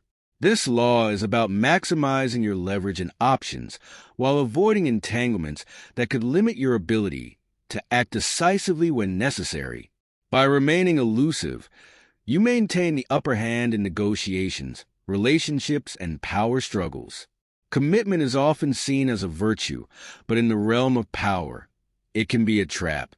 When you commit to someone or something, you are, in essence, placing your fate in their hands. You become invested in their success or failure, and your identity becomes intertwined with theirs. If they falter or change course, your own position is compromised. Additionally, committing to a person or cause may blind you to other opportunities that arise, as you are now constrained by your loyalty to your original commitment. This law encourages you to avoid such traps by maintaining a degree of emotional and strategic detachment from others. Furthermore, when you do not commit, people and organizations will actively seek your favor and allegiance. By keeping your options open, you create a situation where multiple parties vie for your attention and support. This dynamic puts you in a position of power, as you can negotiate from a position of strength, knowing that others want or need you on their side. They will offer concessions, rewards, or benefits in an effort to secure your loyalty. The key is to never fully give it. Instead, you string them along, keeping them hopeful but always unsure of where you truly stand. Remaining non-committal also allows you to avoid the pitfalls of partisanship. In any power structure, aligning yourself with one faction can alienate others, turning potential allies into enemies. By refusing to commit to any one side, you remain neutral and above the fray. This gives you the freedom to switch alliances if necessary, or to play both sides against each other to your advantage. In a world where loyalties are often fluid and temporary, it is far better to be a free agent than to tie yourself down to one camp. This law is not just about avoiding commitments to people. It also applies to ideologies, movements, and trends. Committing too deeply to a single cause or belief system can limit your thinking and make you rigid in your approach. You become so invested in defending your chosen path that you ignore other possibilities, even when they may be more beneficial.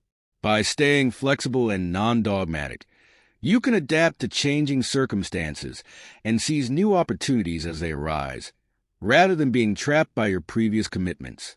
A key aspect of this law is the power of mystery.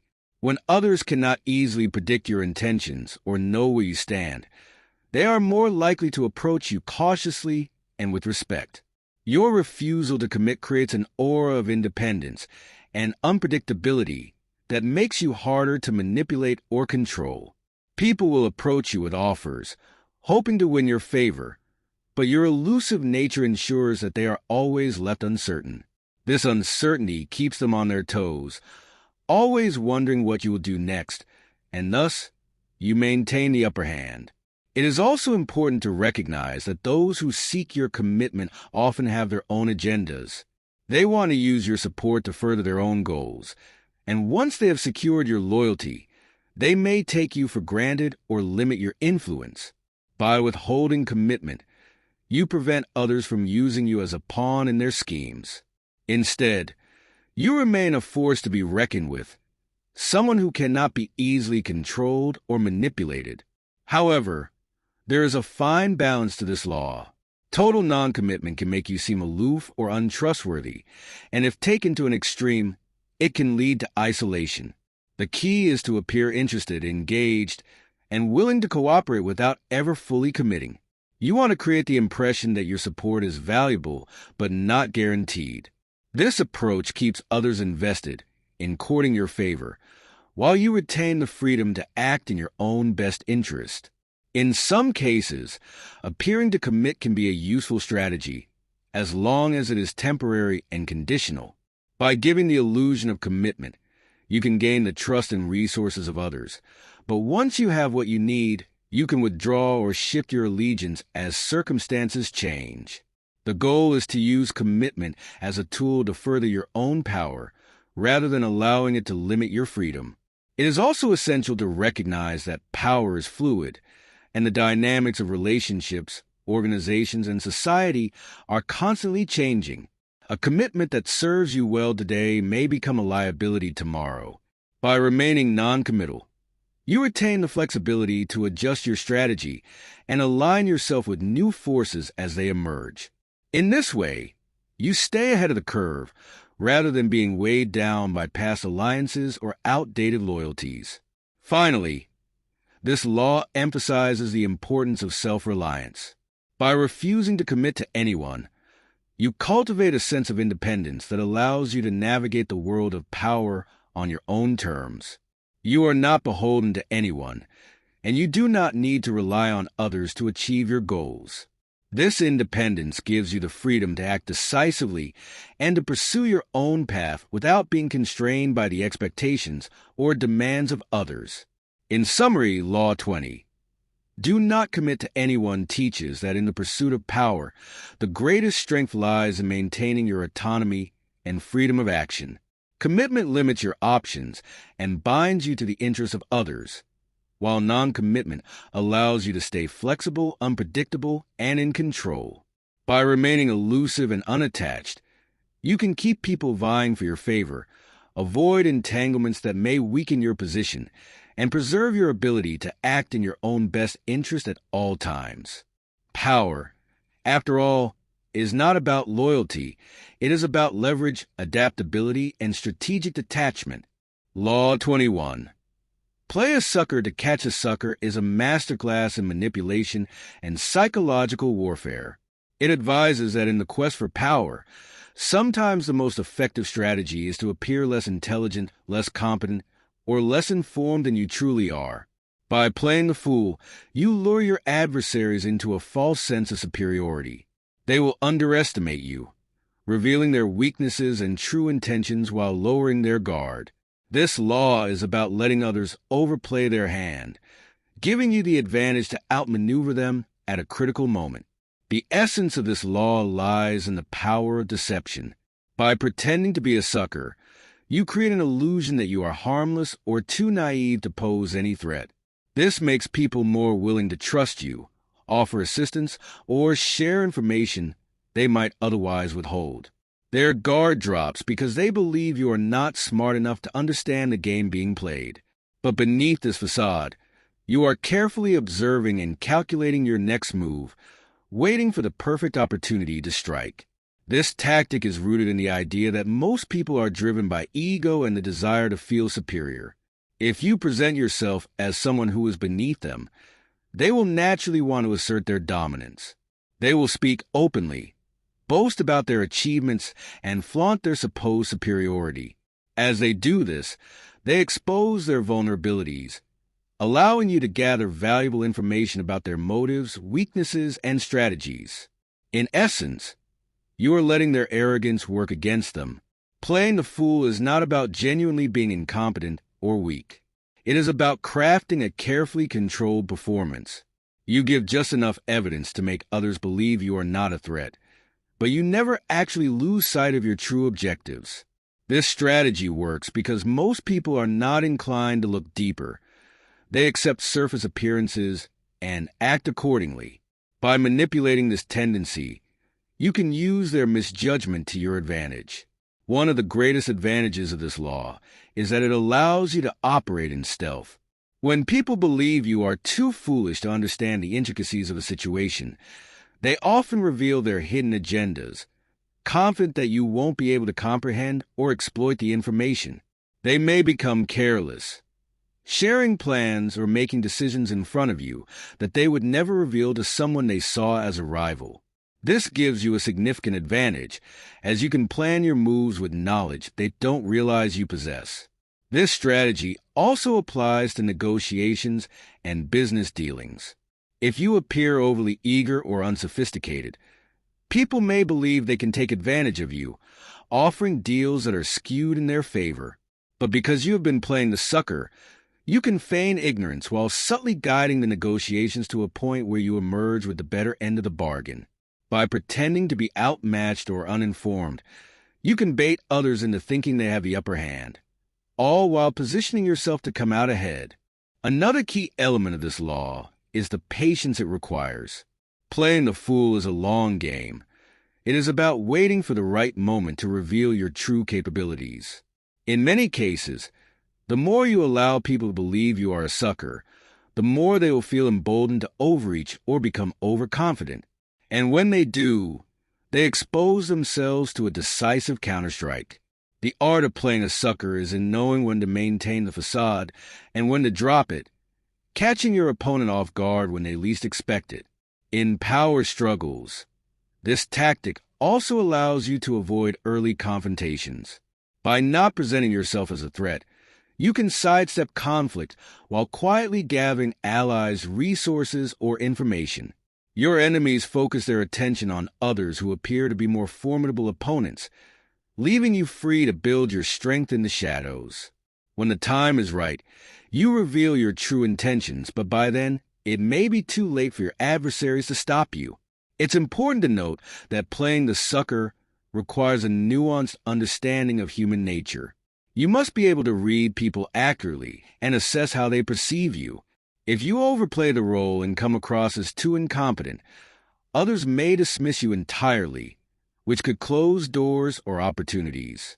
The key is to strike the right balance, appearing just naive enough to be underestimated, but not so much that you lose respect or credibility.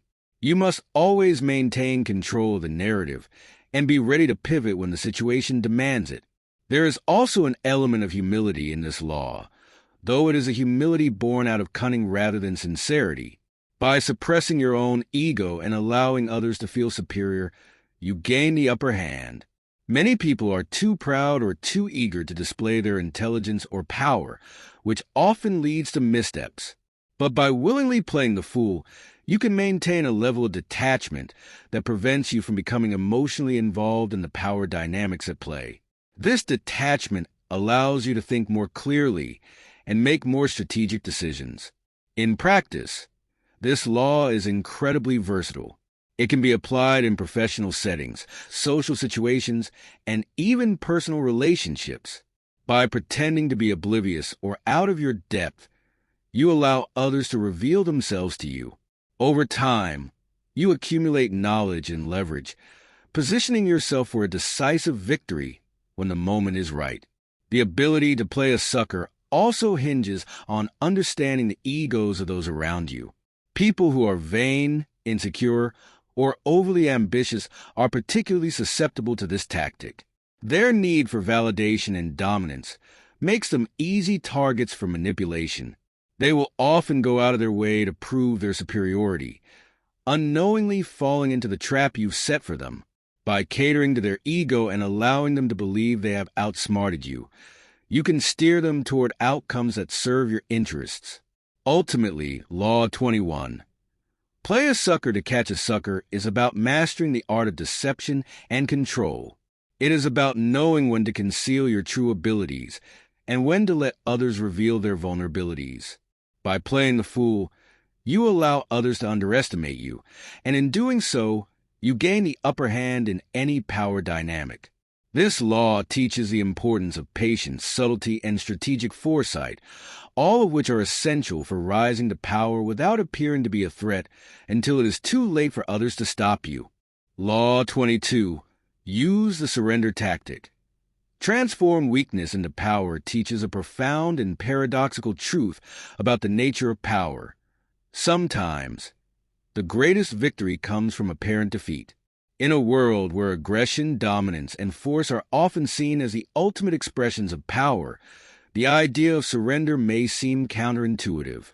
But this law reveals that surrender, when used strategically, can be an act of ultimate strength. By choosing to retreat or yield in the face of overwhelming force, you preserve your energy, bide your time, and wait for the moment when the balance of power shifts in your favor. At the heart of this law is a recognition that direct confrontation is not always the best path to victory. When faced with a superior force, whether it's a stronger opponent, an organization with more resources, or circumstances beyond your control, attempting to fight head-on is likely to result in destruction. The wise strategist knows when to resist and when to give way. By appearing to yield, you disarm your opponent and lull them into a sense of complacency, all while maintaining your core strength and preparing for future opportunities. Surrendering, in this sense, is not about giving up. It is about choosing your battles carefully. You may lose a skirmish, but by retreating strategically, you live to fight another day. This tactic has been employed throughout history by military leaders, political figures, and business titans who understood that true power comes from the ability to adapt, survive, and outlast your enemies. When you refuse to engage in a losing battle, you preserve your resources, maintain your resilience, and keep your options open for future retaliation or resurgence. The act of surrender can also create a psychological advantage. Most people, when they see an adversary surrender, assume that the conflict is over. They often believe they have won decisively, which leads them to relax their vigilance. This is precisely the moment when they are most vulnerable. By feigning defeat, you invite overconfidence in your opponent, setting the stage for a counterattack when they least expect it.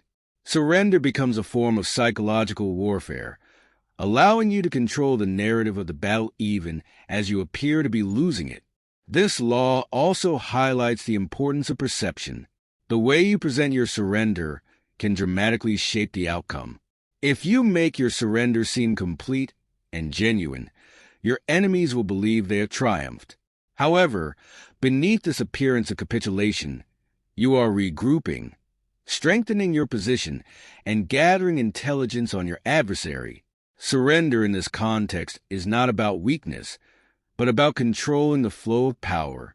You give the illusion of defeat, but you are in fact orchestrating your next move. In personal relationships, business negotiations, and even in social dynamics, surrendering can be an effective way to disarm opponents and remove tension. When someone expects a conflict and you offer no resistance, they are often caught off guard. Their aggressive stance becomes unnecessary, and they may lower their guard, mistakenly believing they have neutralized you as a threat. But surrender does not mean giving in entirely. It means stepping back for the moment, allowing the other party to feel in control while you retain your focus on long-term gains. In some cases, surrendering can help you buy time, which is an invaluable resource in any power struggle. Time allows you to reevaluate the situation, reassess your strategy, and plan your next steps. When you surrender, you are creating a pause in the battle, a moment to breathe, regroup, and regain your composure. This is especially useful when you are in a position of weakness. Rather than fighting a losing battle and exhausting your resources, surrender allows you to retreat and return to the game later, with renewed strength and a better understanding of the battlefield. Another important aspect of this law is its application in avoiding escalation. Sometimes, when tensions rise, the best course of action is to step back and de-escalate the situation. By surrendering, or at least giving the appearance of surrender, you can defuse conflicts before they spiral out of control. This can prevent costly and unnecessary losses, whether in terms of resources, reputation, or relationships. You surrender in the short term to prevent a greater loss in the long term. This law also taps into the power of strategic humility. When you surrender, you are signaling that you are not too proud to yield, which can be disarming to your opponent. It can also earn you sympathy or even respect from others who see your willingness to retreat as a sign of wisdom rather than cowardice. By surrendering gracefully, you can preserve your dignity and create an opportunity to rebuild your power without the stigma of defeat clinging to you. However, it is crucial to understand that surrender is not an act of permanent defeat. The goal is always to transform weakness into strength. Surrender is a temporary tactic, a strategic retreat designed to allow you to re-enter the fray with greater leverage. This is why surrender must always be calculated and intentional, never driven by panic or fear. You surrender on your own terms, with the long game in mind, knowing that you will return stronger. In many ways, this law is about the subtlety of power. Overt displays of strength are not always the most effective way to win. Power can also be exercised through patience, endurance, and the ability to control the timing of your actions. Surrendering, in this context, is a form of control. You dictate the terms of your retreat, and in doing so, you set the stage for your eventual return to power. Finally, Law 22, use the surrender tactic. Transform weakness into power teaches that power is fluid, and it often flows in unexpected ways. By mastering the art of surrender, you learn how to manipulate the flow of power, bending it to your will rather than fighting against it. You learn that true power lies not in never falling, but in knowing how to rise again after every fall, stronger and more resilient than before.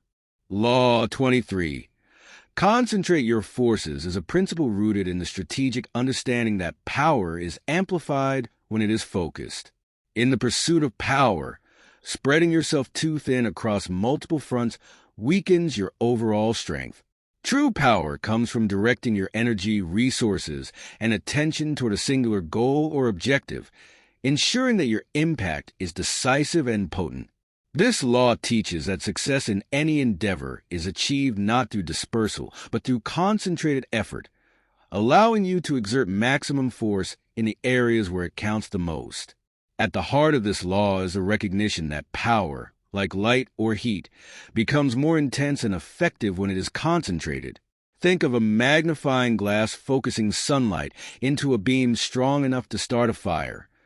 This is the essence of concentrated power.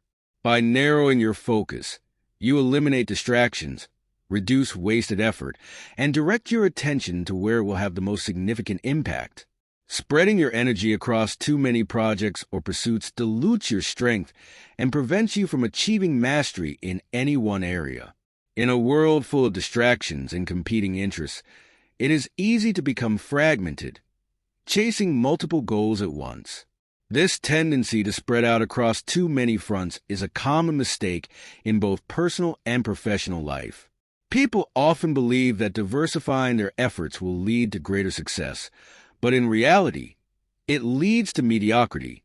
When you try to do too much, you end up accomplishing little of real consequence. Concentration of forces is about identifying the areas that will yield the most significant returns on your investment of time and energy, and then dedicating yourself fully to those areas. Concentration is not just about focus. It is also about prioritization. You must learn to discern what truly matters and what is merely a distraction. Power, in many ways, is about the ability to make choices, deciding where to put your resources and where to withhold them. Successful leaders, strategists, and entrepreneurs understand this principle. They resist the temptation to chase every opportunity that comes their way, instead focusing on the few that offer the most potential for success. This requires discipline, the ability to say no, and the insight to recognize where your energy will have the most profound impact. This law also applies to human relationships and alliances. In the realm of power, it is better to have a few strong and loyal allies than to have many weak and unreliable ones. Spreading your loyalty or trust too thinly across too many people weakens the bonds that matter most. Just as you must concentrate your efforts, you must also concentrate your relationships, investing deeply in the people who can help you achieve your goals, and discarding those who drain your energy or offer little in return.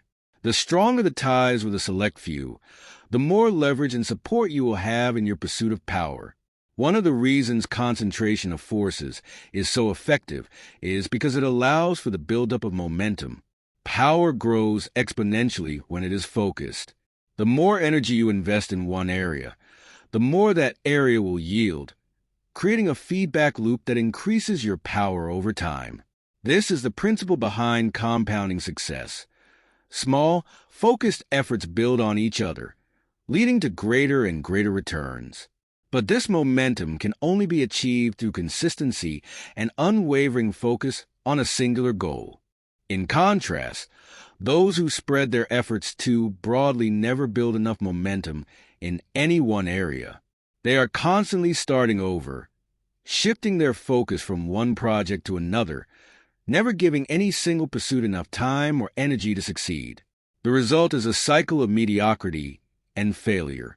Concentration, however, ensures that your energy is not wasted. Every action you take is part of a larger, cohesive strategy that pushes you closer to your ultimate goal. History is filled with examples of those who failed because they dispersed their forces. Whether it's a military commander who tried to fight on too many fronts at once or a business leader who stretched their company's resources too thin, the lesson is always the same. Spreading out weakens your position. On the other hand, those who concentrate their forces, whether in business, warfare, or personal life, are the ones who ultimately succeed. They understand that by focusing on a single well-chosen objective, they can achieve far more than by attempting to do everything at once. This law also speaks to the power of specialization. In any field, mastery is achieved through deep, concentrated effort in one area. Those who try to become good At everything end up being mediocre at most things.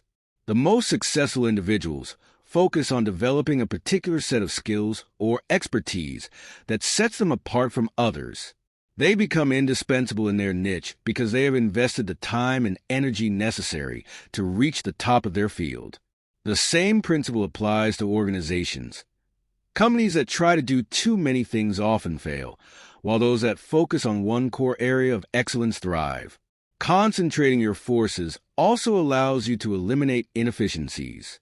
When your energy is scattered, you waste time and resources on things that don't matter. But when you focus on one goal, you can streamline your efforts, cut out distractions, and become more efficient. Every action you take is directly aligned with your objective, and nothing is wasted. This level of efficiency is critical in the pursuit of power, as it allows you to achieve more with less effort.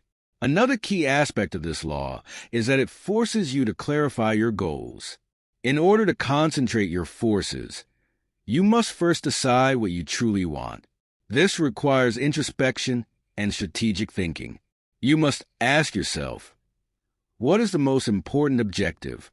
Where can I have the greatest impact? What is the one thing that, if achieved, will bring the most significant returns? Once you have clarity on your goal, concentration becomes a matter of aligning all your efforts toward that single purpose. Finally, Law 23. Concentrate your forces is about endurance. In the pursuit of power, there will always be temptations to scatter your energy, to chase new opportunities, or to diversify your focus. But true power comes from resisting these temptations and staying the course. The ability to concentrate your forces over the long term, staying committed to your goal even when distractions arise, is what separates the powerful from the powerless.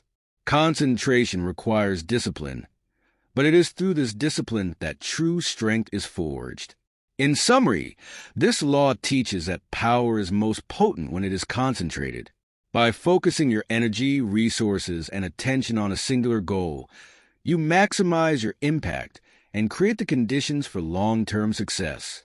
Spreading yourself too thin weakens your position and leads to failure, but concentrating your forces ensures that you build momentum, eliminate inefficiencies, and achieve mastery. Power, after all, is not about doing many things. It is about doing one thing exceptionally well. Law 24. Play the perfect courtier is about mastering the subtle art of influence and manipulation in hierarchical environments. The courtier, historically a figure in royal courts, was someone who operated behind the scenes, navigating the complex dynamics of power, status, and favor with tact, diplomacy, and finesse.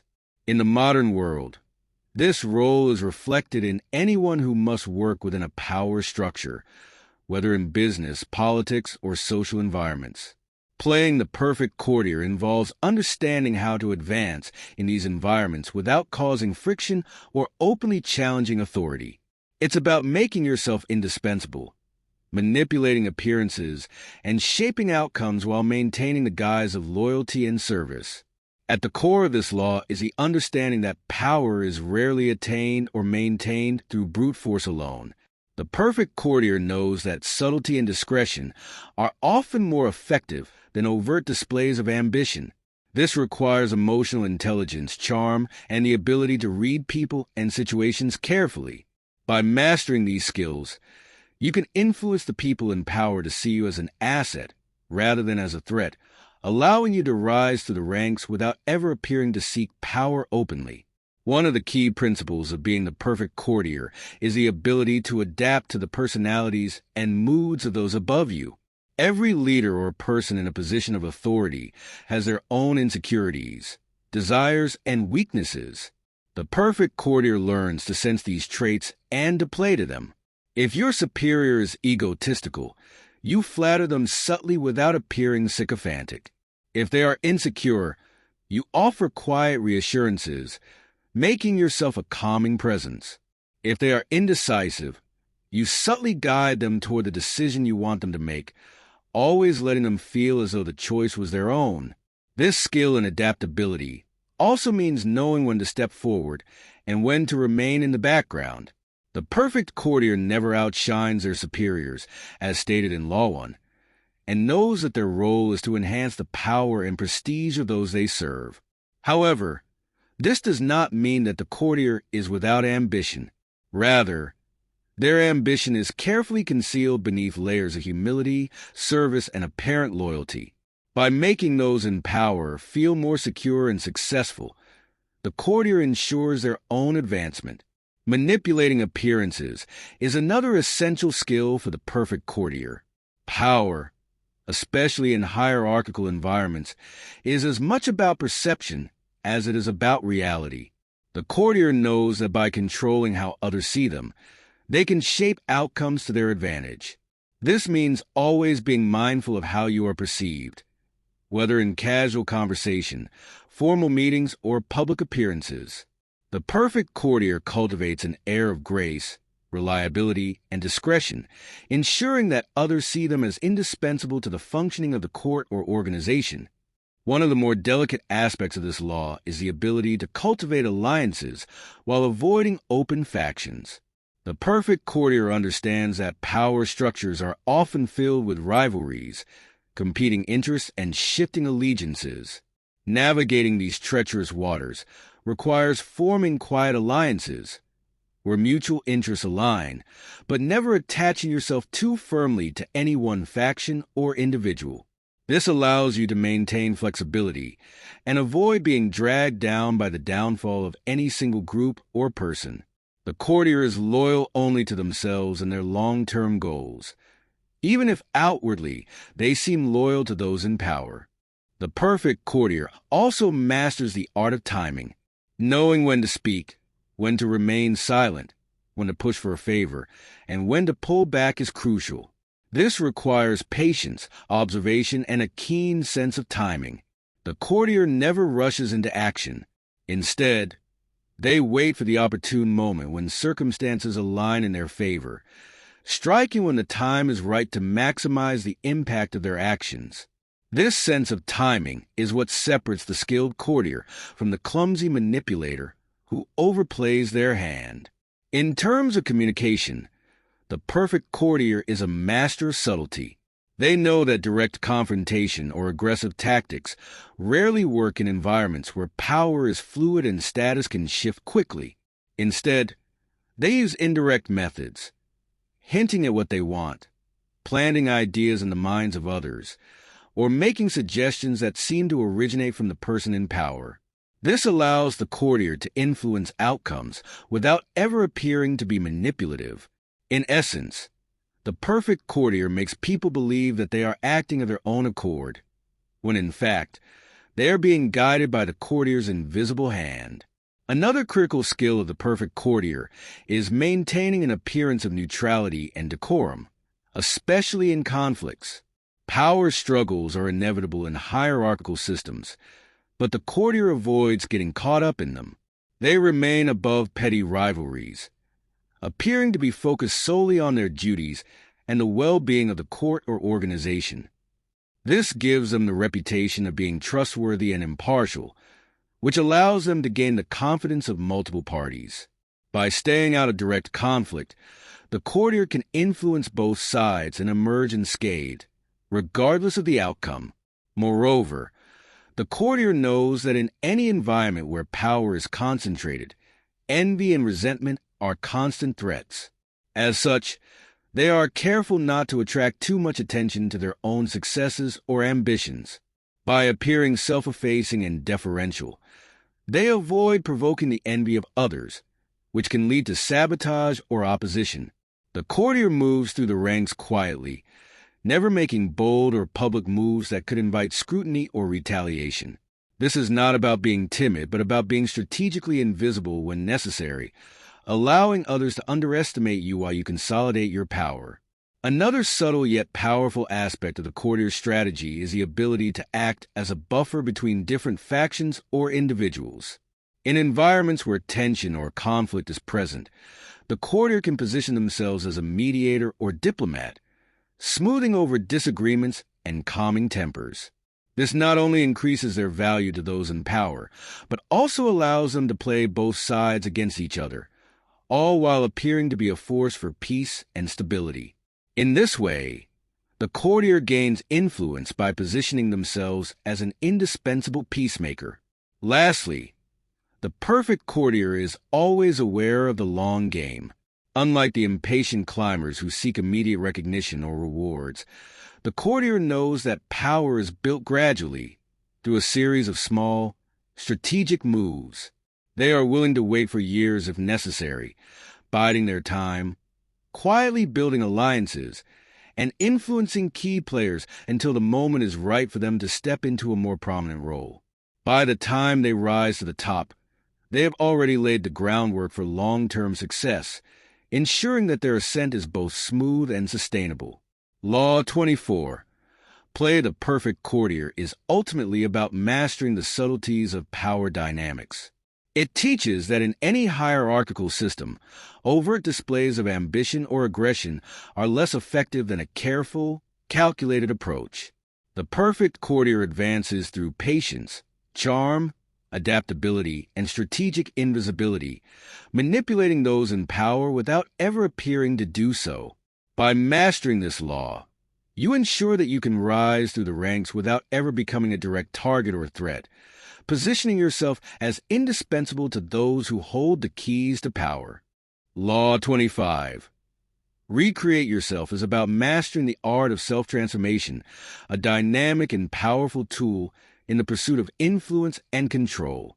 This law teaches that those who can reshape and reinvent themselves will always be in a position of power, while those who remain static or trapped in their current identities will become predictable and vulnerable. In a world where power is often tied to perception, reinventing yourself allows you to craft your own image, escape limitations, and strategically navigate through various phases of your life and career. Recreating yourself is not just about cosmetic changes or surface-level alterations. It's about fundamentally redefining who you are in the eyes of others and, sometimes, even to yourself. This law speaks to the power of identity. Your identity is not fixed. It is malleable, fluid, and subject to change based on your decisions.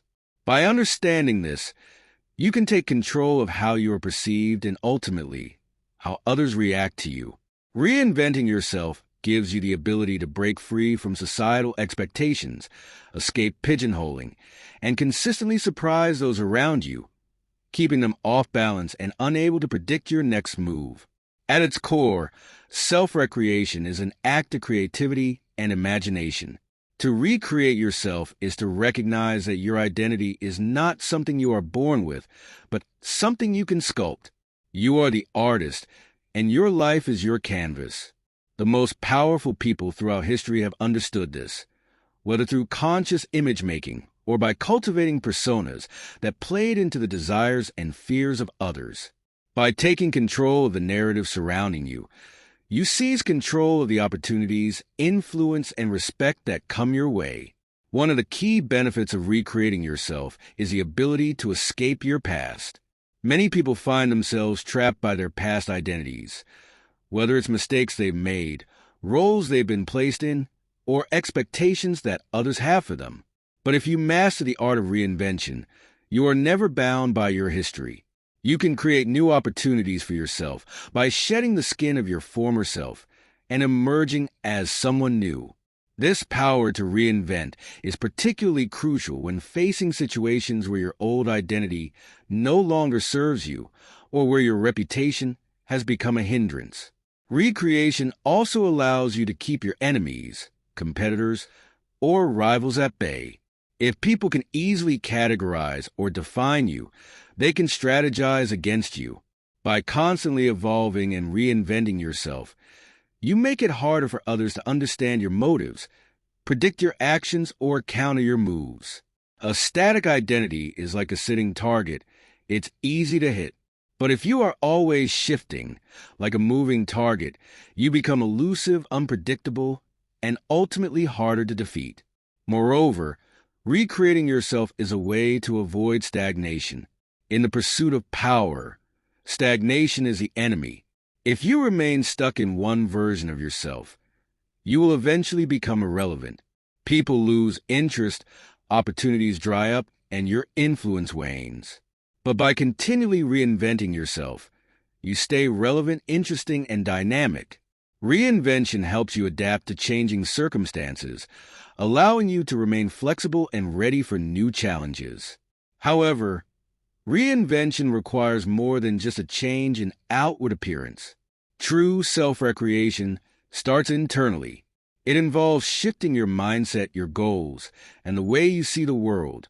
When you reinvent yourself, it should come from a place of deep understanding about who you are and what you want to become. Superficial changes, like dressing differently or altering your mannerisms, can help shape perception, but lasting reinvention requires a shift in how you approach life. The best reinventions are those that align your external persona with your internal evolution. The concept of self-reinvention also means that you are always playing a role, and in some ways, life becomes a performance. The world is your stage, and you are the star actor, constantly shifting roles depending on the situation. This does not mean that you become inauthentic or deceitful. Rather, it means you learn to control the mask you present to the world. As Shakespeare said, "All the world's a stage. The powerful understand this better than anyone." They recognize that everyone plays a part in their own narrative, and they take control of that role to guide their destiny. This idea of performance and role-playing extends into every aspect of life, whether it's in business, social situations, or even personal relationships. Reinventing yourself allows you to take on the roles that are most beneficial to you in any given context. In one scenario, you may need to present yourself as a bold leader, in another, a humble servant, and in yet another, a wise mentor. Each role serves a different purpose, and by mastering the ability to shift between these roles effortlessly, you can navigate complex social and political landscapes with ease. One of the dangers of reinventing yourself is the risk of being perceived as insincere or manipulative. To avoid this, you must ensure that each reinvention feels natural and seamless. The key to successful reinvention is to make the change appear as though it is a natural progression, a new phase in your personal development, rather than a calculated move. When people sense authenticity in your transformation, they are more likely to embrace the new version of you. If your reinvention is seen as a desperate attempt to escape failure or to manipulate others, it will backfire, and you will lose trust and credibility. Recreating yourself also involves the strategic use of mystery. By constantly evolving, you keep others guessing about who you truly are and what you are capable of. This air of mystery can be powerful in its own right, as it forces others to pay attention to you, to remain curious about your next move. The more enigmatic and unpredictable you become, the more people are drawn to you, intrigued by the ever-changing persona you present.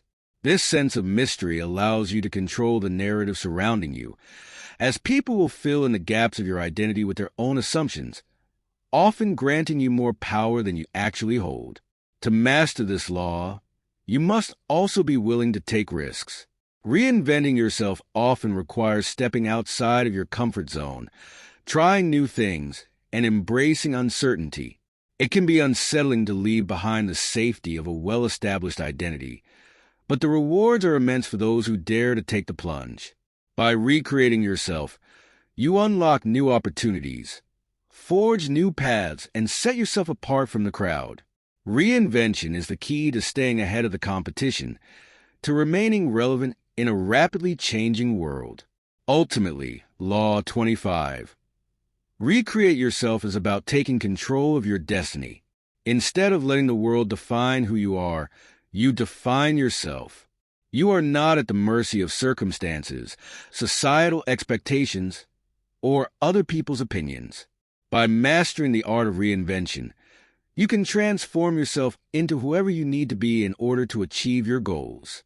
Whether it's changing careers, reshaping your public image, or evolving into a more powerful version of yourself, the ability to recreate yourself is one of the most powerful tools in your arsenal. Those who understand this law will never be confined by the past or limited by their current circumstances. They will always have the power to shape their future. Law 26. Keep your hands clean is about maintaining a spotless image while deftly navigating the complex world of power and influence. This law teaches that in the pursuit of power, there will inevitably be dirty work, tasks and decisions that are unsavory or morally questionable. However, the key is to never let the dirtiness of these deeds tarnish your own reputation.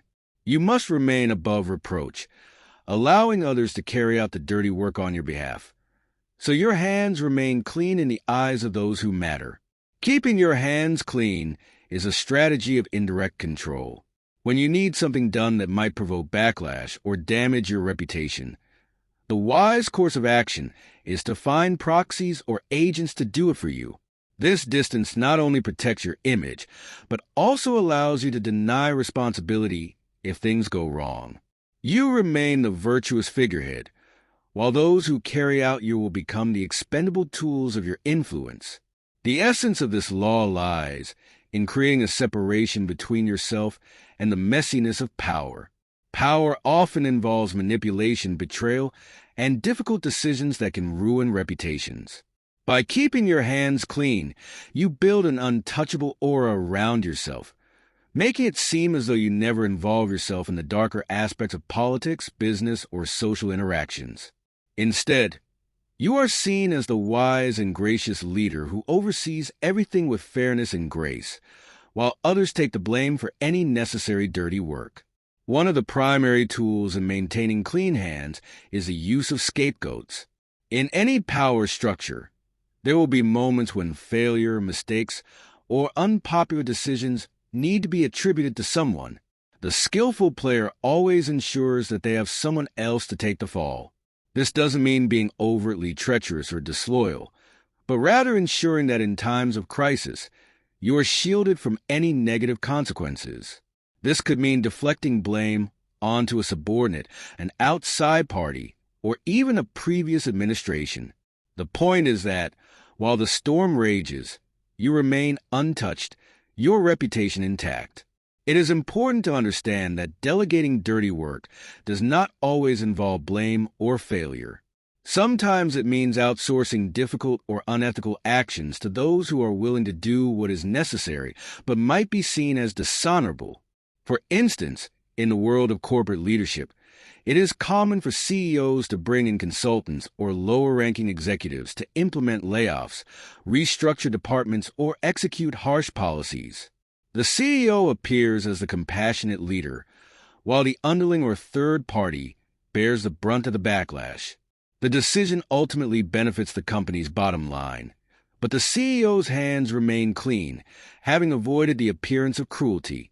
Maintaining an image of innocence and virtue requires more than just finding scapegoats. It also involves managing how you are perceived by others. You must always cultivate an image of morality, fairness, and good intentions. Even if you are pulling strings behind the scenes, your outward persona should never reflect the dirtiness of your maneuvers. This means being careful with your words, avoiding public involvement in controversies, and always projecting an air of righteousness. Another key element of keeping your hands clean is the ability to subtly manipulate others into doing your dirty work without them even realizing it. This requires finesse and a deep understanding of human nature.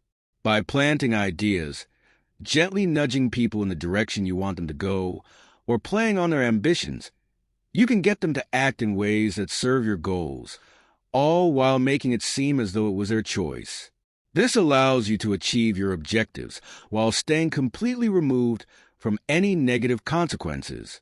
The person carrying out you may think they are acting on their own behalf, when in reality, they are just a pawn in your larger strategy. There is a fine line to walk when employing this law, as being too overtly manipulative or using too many people as scapegoats can backfire.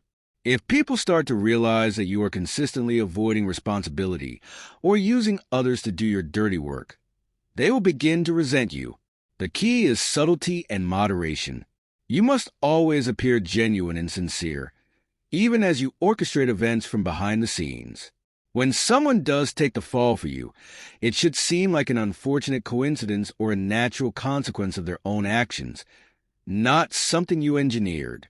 Keeping your hands clean is also a long-term strategy for maintaining power. People are drawn to those who appear virtuous, just, and above reproach. They want to follow leaders who seem to be morally superior or who can make tough decisions without ever appearing cruel or selfish. By carefully managing your reputation and ensuring that you are always seen as the good guy, you position yourself to attract loyalty and respect, both of which are essential for maintaining influence over the long term. People will trust you more readily if they believe you have never acted out of malice or self-interest. However, keeping your hands clean is not about being passive or avoiding action altogether. You are still pulling the strings, making decisions, and guiding the direction of events, but you are doing so in a way that leaves no trace. It is about managing perception, ensuring that even as you move people like chess pieces on a board, you appear as a benevolent leader or the neutral party. One of the dangers of this law is that it can make you reliant on others for executing key moves.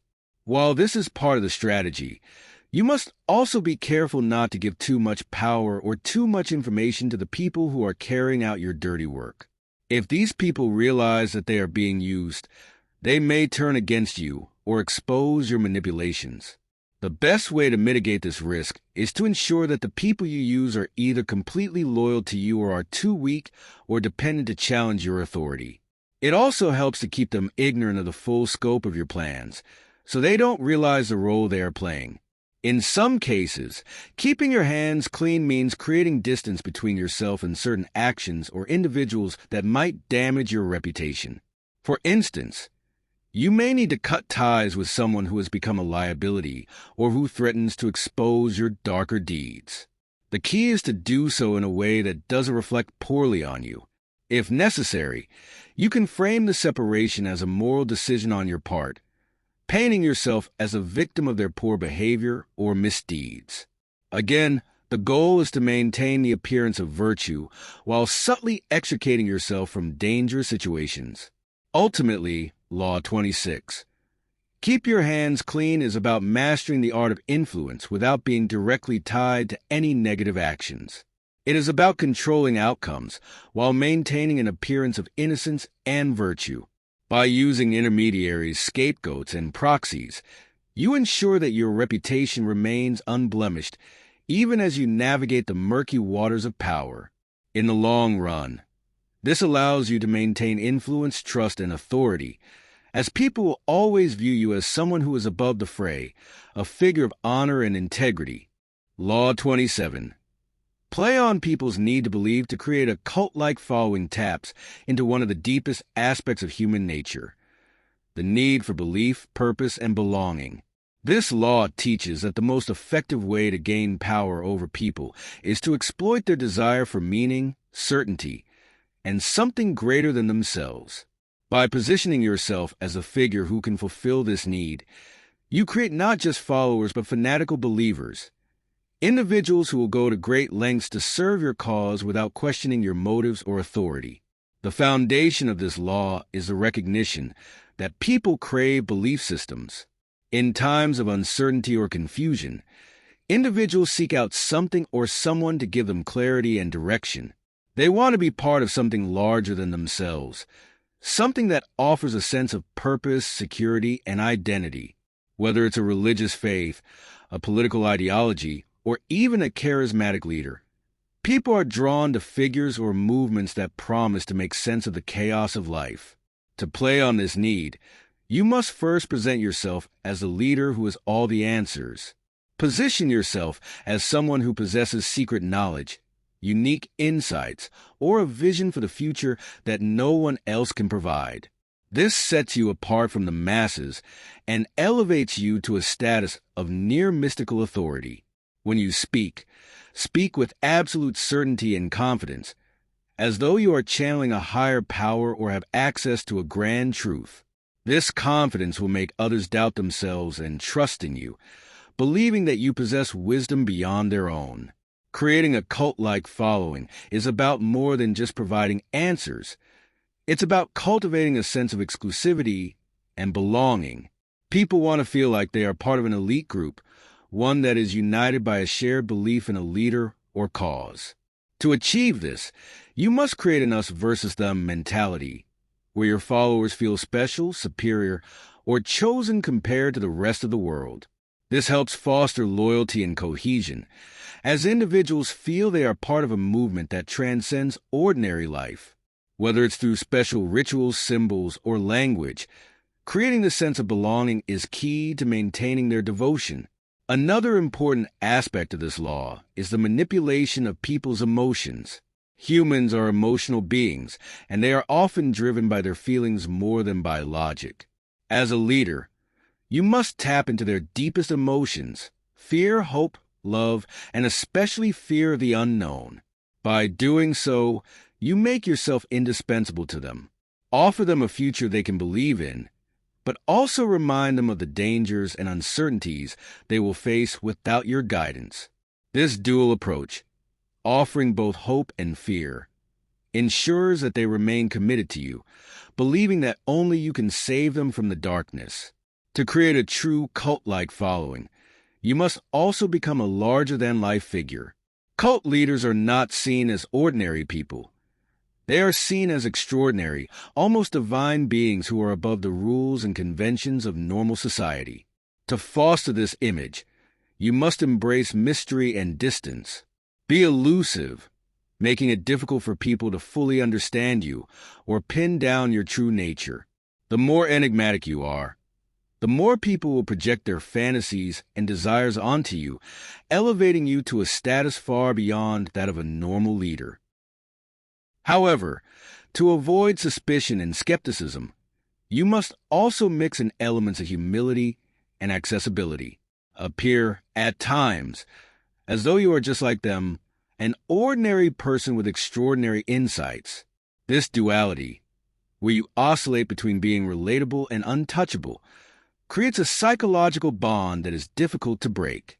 People will feel a deep connection to you, but they will also revere you, believing that you are unlike anyone else they have ever known. As your following grows, it's essential to maintain control over their beliefs and actions.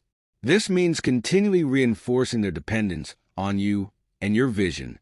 Regularly offer new revelations, new prophecies, or new ideas that keep them invested in the movement.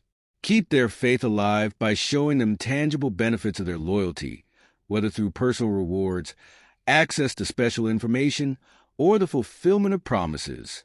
At the same time, keep the ultimate goal just out of reach, so they remain striving toward it, believing that salvation or success is always just around the corner if they stay devoted to you. Another tactic for deepening people's belief in you is to encourage acts of devotion and sacrifice. When people make sacrifices for a cause, they become more committed to it, as they do not want to believe their sacrifices were in vain.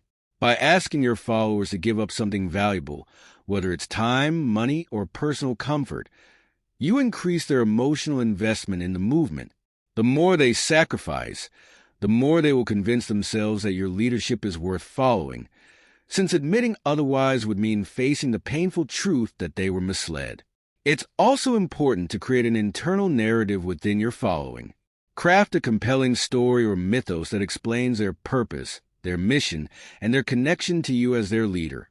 This narrative should be simple yet powerful, giving them a sense of destiny or cosmic importance.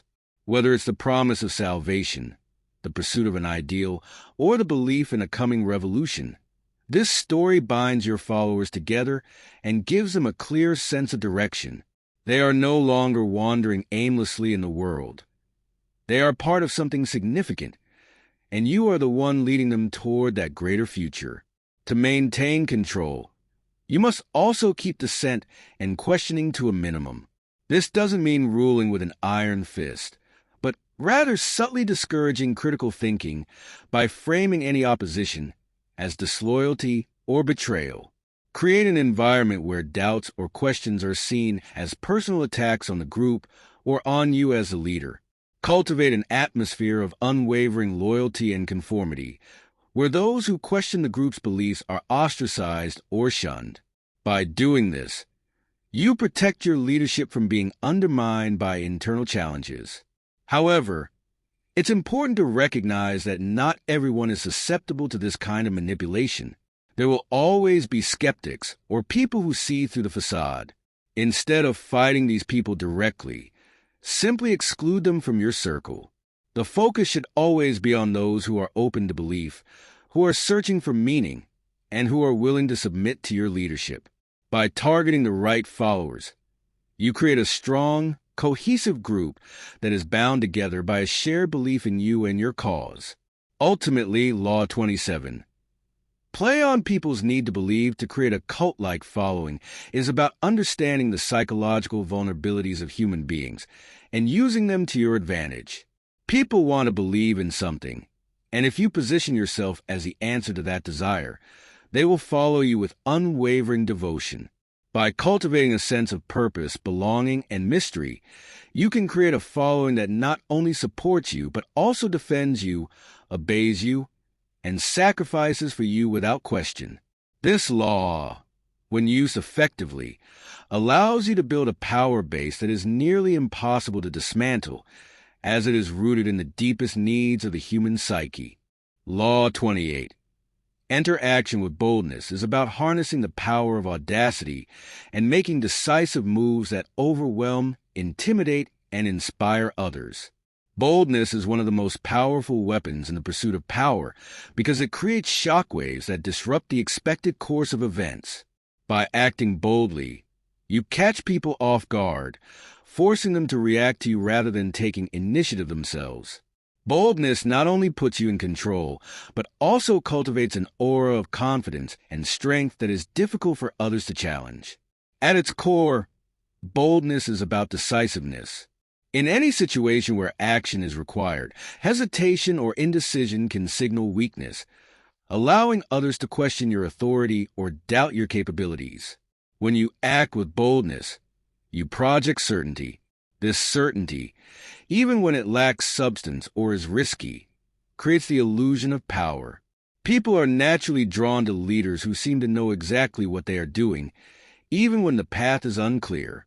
This is because boldness provides psychological comfort to those who are uncertain or afraid of taking risks. They will follow the person who moves with conviction, believing that confidence must come from knowledge or strength. When entering any action, particularly in high-stakes situations, boldness eliminates ambiguity. It prevents others from second-guessing you or attempting to undermine your position. In the battlefield of power dynamics, uncertainty is a vulnerability. If you show hesitation or doubt, others will sense it and exploit it. By entering boldly, you eliminate that vulnerability. Even if you are not entirely sure of the outcome, acting decisively forces others to scramble to catch up with you. In many cases, they will be so caught off guard that they will simply fall in line with your actions, believing you know something they don't. Boldness also works because it intimidates. In social, political, or business situations, people are often cautious, trying to calculate the safest or most beneficial move. When someone enters boldly, it disrupts these calculations, creating a psychological advantage. People become intimidated not only by the bold action itself, but by what it represents, a level of confidence and certainty that they may not possess. Bold actions often create the perception that you are willing to take risks that others would avoid, which can make you seem more powerful or dangerous than you actually are. In many cases, boldness can also generate momentum.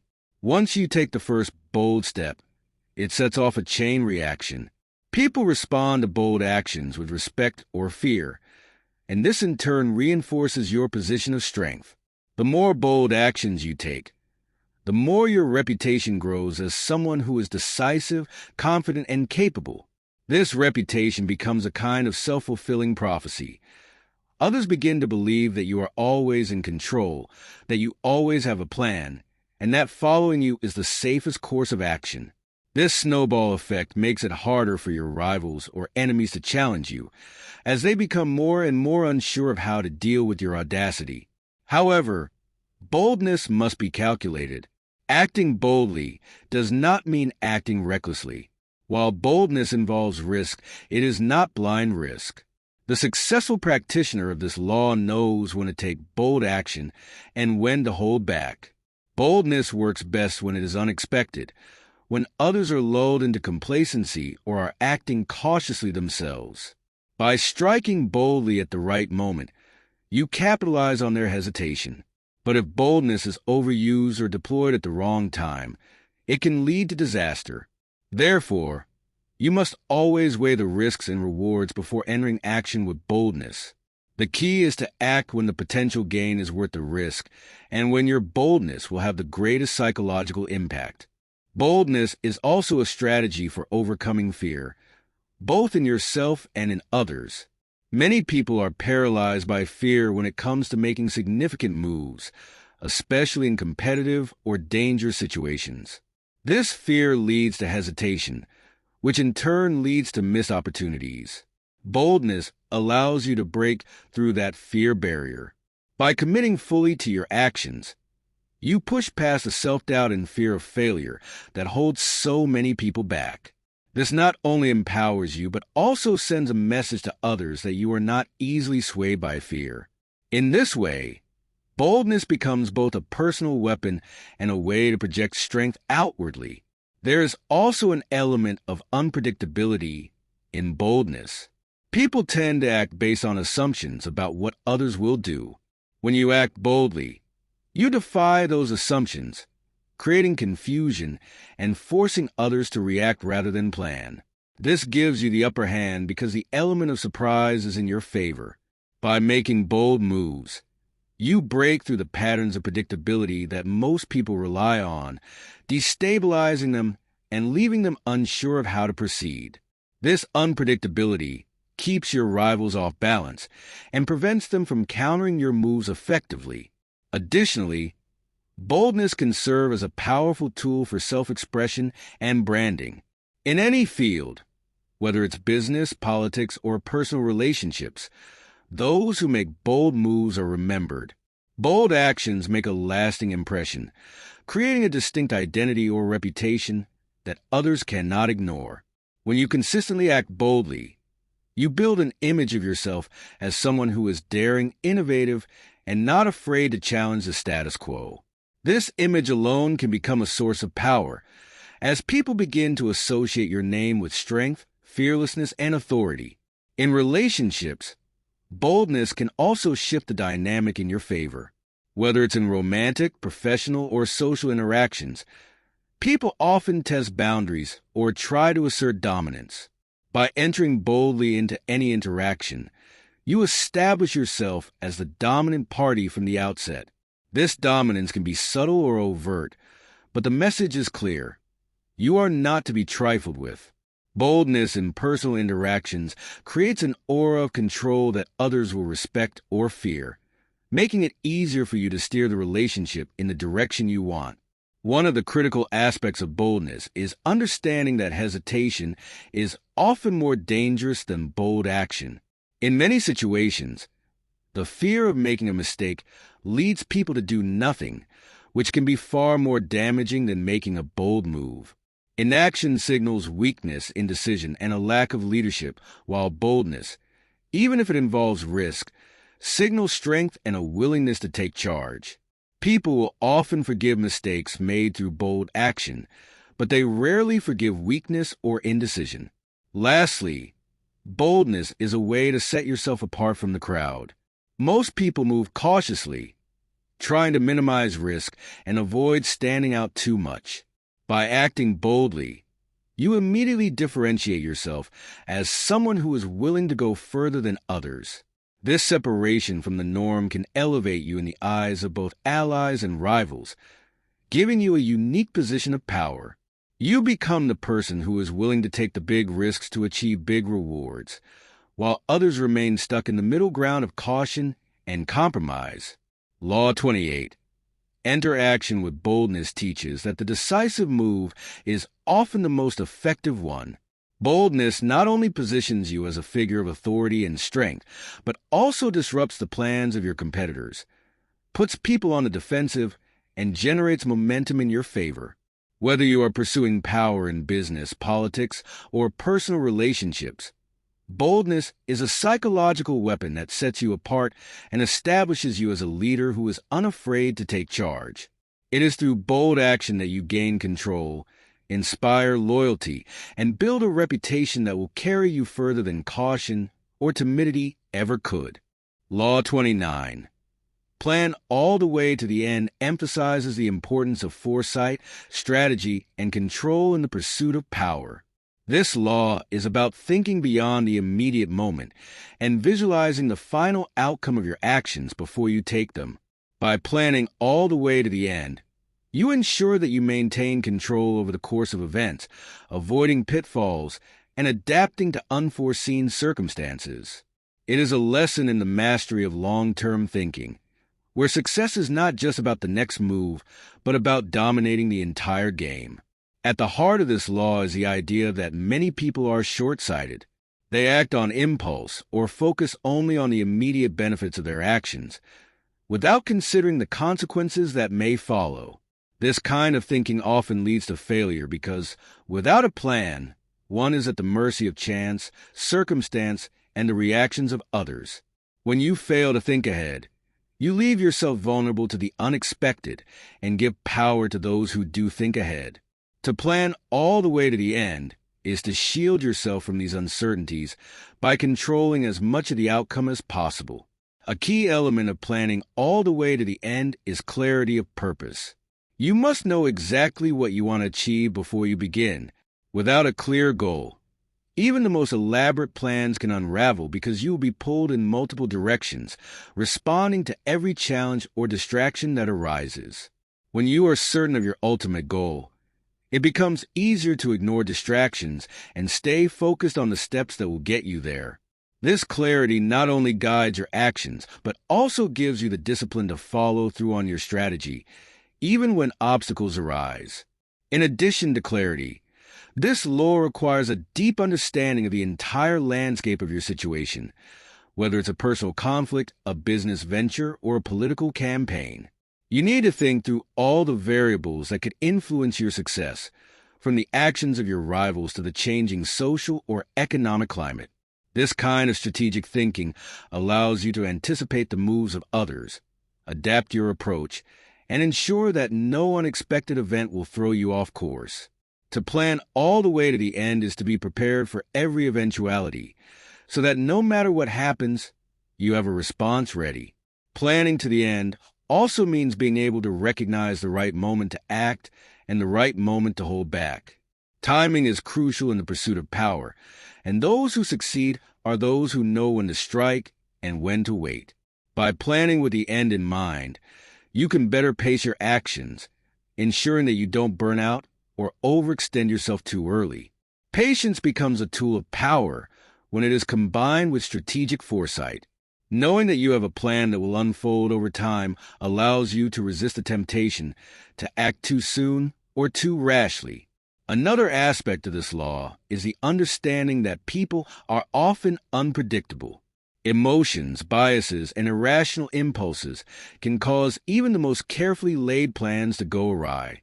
However, by planning all the way to the end, you account for these unpredictabilities. You build flexibility into your strategy so that if something unexpected happens, you can adjust without losing sight of your ultimate goal. Successful strategists are not rigid. They anticipate that things will change and they plan for those changes. Flexibility within a structured plan is what allows you to maintain control over the situation, no matter how chaotic it becomes. One of the great advantages of planning to the end is that it allows you to see the full picture before committing to a course of action. Many people make decisions based on incomplete information, only to discover later that the consequences of their actions are far greater than they anticipated. By thinking through all the possible outcomes, you can avoid decisions that lead to unintended and irreversible consequences. Planning to the end gives you the ability to foresee potential disasters and avoid them, saving you from costly mistakes that could derail your progress. Furthermore, planning all the way to the end gives you the power to shape your narrative. In any situation where power is involved, perception is key.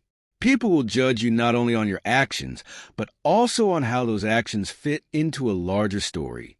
When you plan to the end, you can control the narrative of your success, ensuring that others see you as someone who is always in control, always moving toward a clear goal.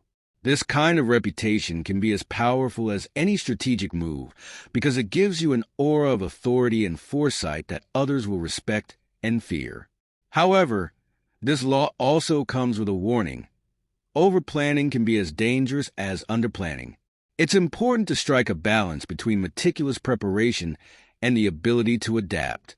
If you become too focused on a single plan, you risk becoming inflexible, unable to adjust when circumstances change. The key is to plan with a sense of fluidity, always keeping your end goal in sight, but remaining open to new opportunities or challenges that may arise along the way. A good strategist knows that while the final outcome should be clear, the path to get there can be adaptable. The most successful practitioners of this law are those who understand that power is not won in a single moment, but through a series of actions that build toward a larger victory. Each move is part of a greater strategy, and each step is taken with the end in mind. This kind of thinking allows you to avoid the trap of focusing on short-term gains at the expense of long-term success. Many people become fixated on immediate wins, getting ahead in a negotiation, winning a small battle, or gaining temporary control over a situation. But those who plan all the way to the end understand that these small victories are meaningless if they do not contribute to the ultimate goal. In relationships, business, and politics, those who plan all the way to the end tend to rise to the top because they are not swayed by the ups and downs of the moment. They see beyond the current situation and understand that real power comes from controlling the long game. This ability to think several moves ahead gives them an edge over those who react to immediate events without considering their long-term impact. Moreover, planning all the way to the end cultivates patience, which is a rare and valuable asset in the pursuit of power. Most people are impatient. They want results quickly and are unwilling to wait for the right moment. This impatience leads to mistakes and miscalculations. By contrast, those who are willing to wait, to bide their time, and to execute their plan with precision are the ones who ultimately succeed. Patience is not passivity. It is a form of active strategy where every delay, every waiting period, is part of a larger plan to ensure ultimate victory. Ultimately, Law 29. Plan all the way to the end is about taking control of your destiny. It teaches that success is not a matter of chance, but of careful, deliberate action. By knowing where you want to go and planning every step to get there, you gain the power to shape events rather than being shaped by them. Those who fail to plan are doomed to be swept along by the forces of fate, while those who plan all the way to the end become the masters of their own fate, guiding their path with foresight and intention. Law 30. Make your accomplishments seem effortless is about cultivating the appearance of ease and mastery in everything you do, creating an aura of natural talent, invincibility, and grace. This law teaches that power is not just about achieving great things. It's about making those achievements look as though they came naturally, without struggle. The moment you reveal the effort behind your success, you invite scrutiny, envy, and doubt. By concealing the hard work, frustrations, and challenges, you maintain an air of superiority and mystique that others find difficult to challenge. One of the most important principles of this law is that effort, when visible, signals vulnerability. When people see the work behind the accomplishment, they are reminded of their own limitations and struggles, and this opens the door to comparisons. They might think, if this person had to work so hard to get where they are, maybe they're not that much better than me. The appearance of effort humanizes you. But in the realm of power, humanity is often perceived as weakness. To maintain dominance, you need to appear superhuman, as if success flows from you as effortlessly as breath. This appearance of effortlessness not only makes you seem more competent, but it also magnifies your achievements. People tend to admire and even idolize those who seem to succeed without breaking a sweat, because it taps into the fantasy of natural genius. Society reveres those who can make the extraordinary seem ordinary, and when you cultivate this image, people will attribute your success to innate skill rather than to years of toil. This elevates you above the crowd and makes your power seem unattainable to others. In practice, making your accomplishments seem effortless requires both preparation and discipline. Behind the scenes, you may work tirelessly, but in public, you must master the art of concealment. The more time you spend refining your craft, the more it should appear that your talent is innate. This doesn't mean you should downplay the scope of your achievements. In fact, it's the opposite. You want people to marvel at what you've done, but without seeing the struggle behind it. This careful balance creates an illusion of mastery that others will find difficult to compete with. To cultivate the appearance of effortlessness, you must also learn how to hide your failures and setbacks. Everyone faces obstacles, but not everyone needs to know about them. If others see you struggling, they may begin to doubt your abilities or lose faith in your leadership. When you encounter difficulties, deal with them privately and never let them show in your public persona. The more impenetrable your image of effortless success, the more invulnerable you appear to those around you. Another dimension of this law is the importance of timing. Acting too quickly or too slowly can reveal that you are struggling or uncertain. So you must learn to pace yourself in a way that looks natural. When you move too quickly, you may appear reckless or desperate.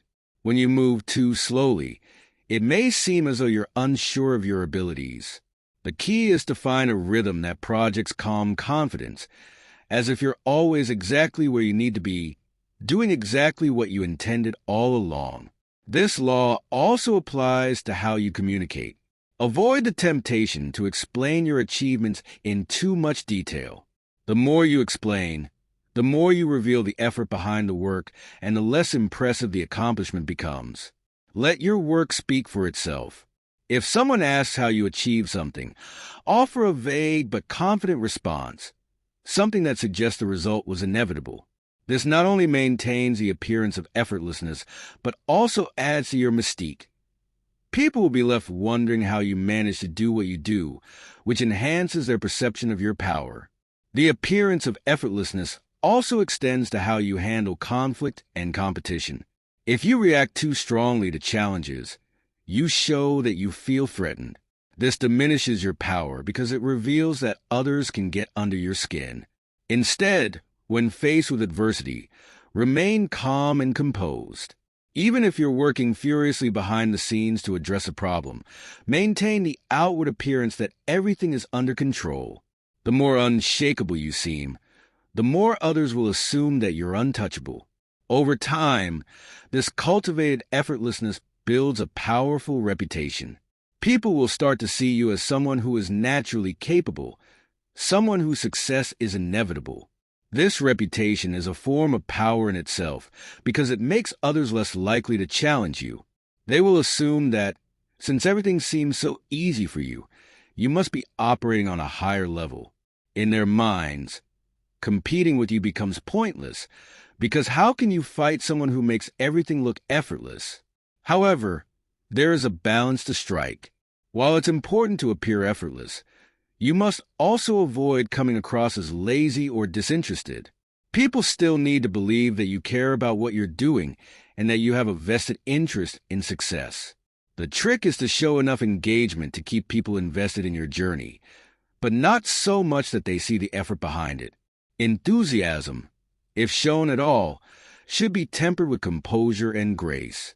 It's also worth noting that in today's world of constant visibility, where social media, public appearances, and online personas are carefully curated, the pressure to appear effortless is greater than ever. The more you can master this illusion, the more control you will have over how others perceive you. Whether in the boardroom, in personal relationships, or in the public eye, those who make success look easy tend to draw admiration and respect. They inspire others, not by showing how hard they work, but by showing how easy it seems for them to succeed. The essence of Law 30, make your accomplishments seem effortless, lies in mastering the balance between hard work and appearance. The greatest masters in any field know that success requires immense dedication, but they also know that revealing the full extent of that work dilutes the impact of their achievements. By cultivating an image of natural talent and effortless mastery, you set yourself apart from the competition. You become not just someone who works hard, but someone who transcends hard work, giving the impression that greatness flows from you as if by nature. This illusion is a form of power that makes others view you as being on a different level, untouchable, extraordinary, and supremely confident. Law 31. Control the options. Get others to play with the cards you deal revolves around the power of choice and manipulation. It is about presenting people with a set of options, all of which ultimately serve your interests. This law teaches that to maintain control, you must always frame situations in a way that limits others' choices while making them feel like they are in control. When people believe they are choosing freely, they are more likely to commit to their decisions. But if you can engineer those choices, you maintain the true power behind the scenes. At the core of this law is the concept of illusion. You never want to outright force someone into a decision, as this breeds resentment and rebellion. Instead, you create a scenario where their only viable options lead them to the outcome you desire. By presenting carefully curated choices, you subtly guide people into making decisions that favor you without them realizing it. This illusion of autonomy is key, as people naturally resist overt manipulation. However, when they feel like they are making their own choices, they will enthusiastically move in the direction you want. The brilliance of this tactic lies in how it allows you to remain in control while appearing neutral. You maintain an air of detachment, as though the outcome doesn't affect you directly, but behind the scenes, you've orchestrated everything. In this way, people never suspect that you are manipulating them, and they are less likely to resist. By limiting their choices to options you have engineered, you maintain a firm grip on the situation, no matter which path they take. For example, when negotiating, offering 2 or 3 options, each of which benefits you, can give the other party a sense of control. They feel they are selecting the best deal for themselves, but in reality, you've prearranged the situation so that no matter which option they choose, you come out ahead. This technique works in business, politics, personal relationships, and any scenario where power dynamics are at play. The key is to craft options that seem distinct on the surface, but are designed to converge toward the same end: your advantage. This law also plays on human psychology. People tend to feel anxious when faced with too many choices, and they often seek guidance or default to familiar patterns. By narrowing the field of options, you reduce their anxiety and subtly direct them to the choice you want them to make. Offering a limited set of choices can make people feel more comfortable and decisive, even if their decisions are pre-engineered to favor you. In effect, you give them what they want, the illusion of autonomy, while you quietly steer the course of events. A powerful aspect of this law is its ability to foster commitment. When someone chooses one of the options you've laid out, they are more likely to stand by their decision because they believe it was their own. This personal investment increases their commitment to the path you've set for them, which strengthens your control. They are less likely to question or backtrack, as reversing course would mean admitting they made a poor choice. By controlling their options, you lock them into a course of action that benefits you. The art of controlling the options is not about overwhelming people with choices, but about limiting them to the point where they feel empowered while, in reality, they are simply following the path you've set. This technique is subtle and requires careful planning. You must understand the psychology of the person or group you are dealing with and tailor your choices to appeal to their desires, fears, or ambitions. The more you understand what drives them, the more effectively you can manipulate their decisions. It's also important to consider timing. The choices you present should come at a moment when the other person feels the need to act, but is uncertain about the best course to take. In this state of uncertainty, they will welcome the options you offer, seeing them as solutions to their dilemma. Timing the presentation of choices at a moment of vulnerability or indecision makes it easier for you to guide them toward your desired outcome. This is why understanding context and reading the emotional state of those you wish to manipulate is so crucial. However, controlling the options doesn't always mean presenting obvious choices. Sometimes, the options can be so subtly embedded in the situation that the person believes they came up with them independently. This deeper level of manipulation requires finesse, but when executed properly, it can make the other party feel as though they are acting on their own free will, even though every move has been engineered by you. In these cases, your power remains entirely invisible, making it even more effective. You must also be prepared to adjust as the situation evolves. Sometimes, people may try to break free of the choices you've laid out, seeking alternatives that weren't part of your plan. In these instances, it's important to remain flexible, offering new options that still serve your interests while appearing to accommodate their wishes. The more adaptable you are in controlling the options, the more effectively you can maintain your influence, even when others try to step outside the boundaries you've set. This law is not only about gaining control in a single moment, but about maintaining long-term influence. By consistently presenting controlled options over time, you can shape the trajectory of people's decisions in a way that benefits you over the long haul. The more frequently you are able to guide people's choices, the more they will come to rely on you as a source of guidance, reinforcing your power. Over time, this dynamic becomes ingrained, and people begin to look to you as the person who always knows the right options, even when they aren't aware of your hidden hand. In personal relationships, this law can be used to navigate difficult situations without overt confrontation.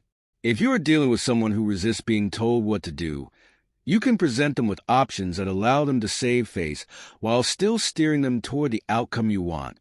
This approach is especially useful in situations where direct authority would create conflict or resentment.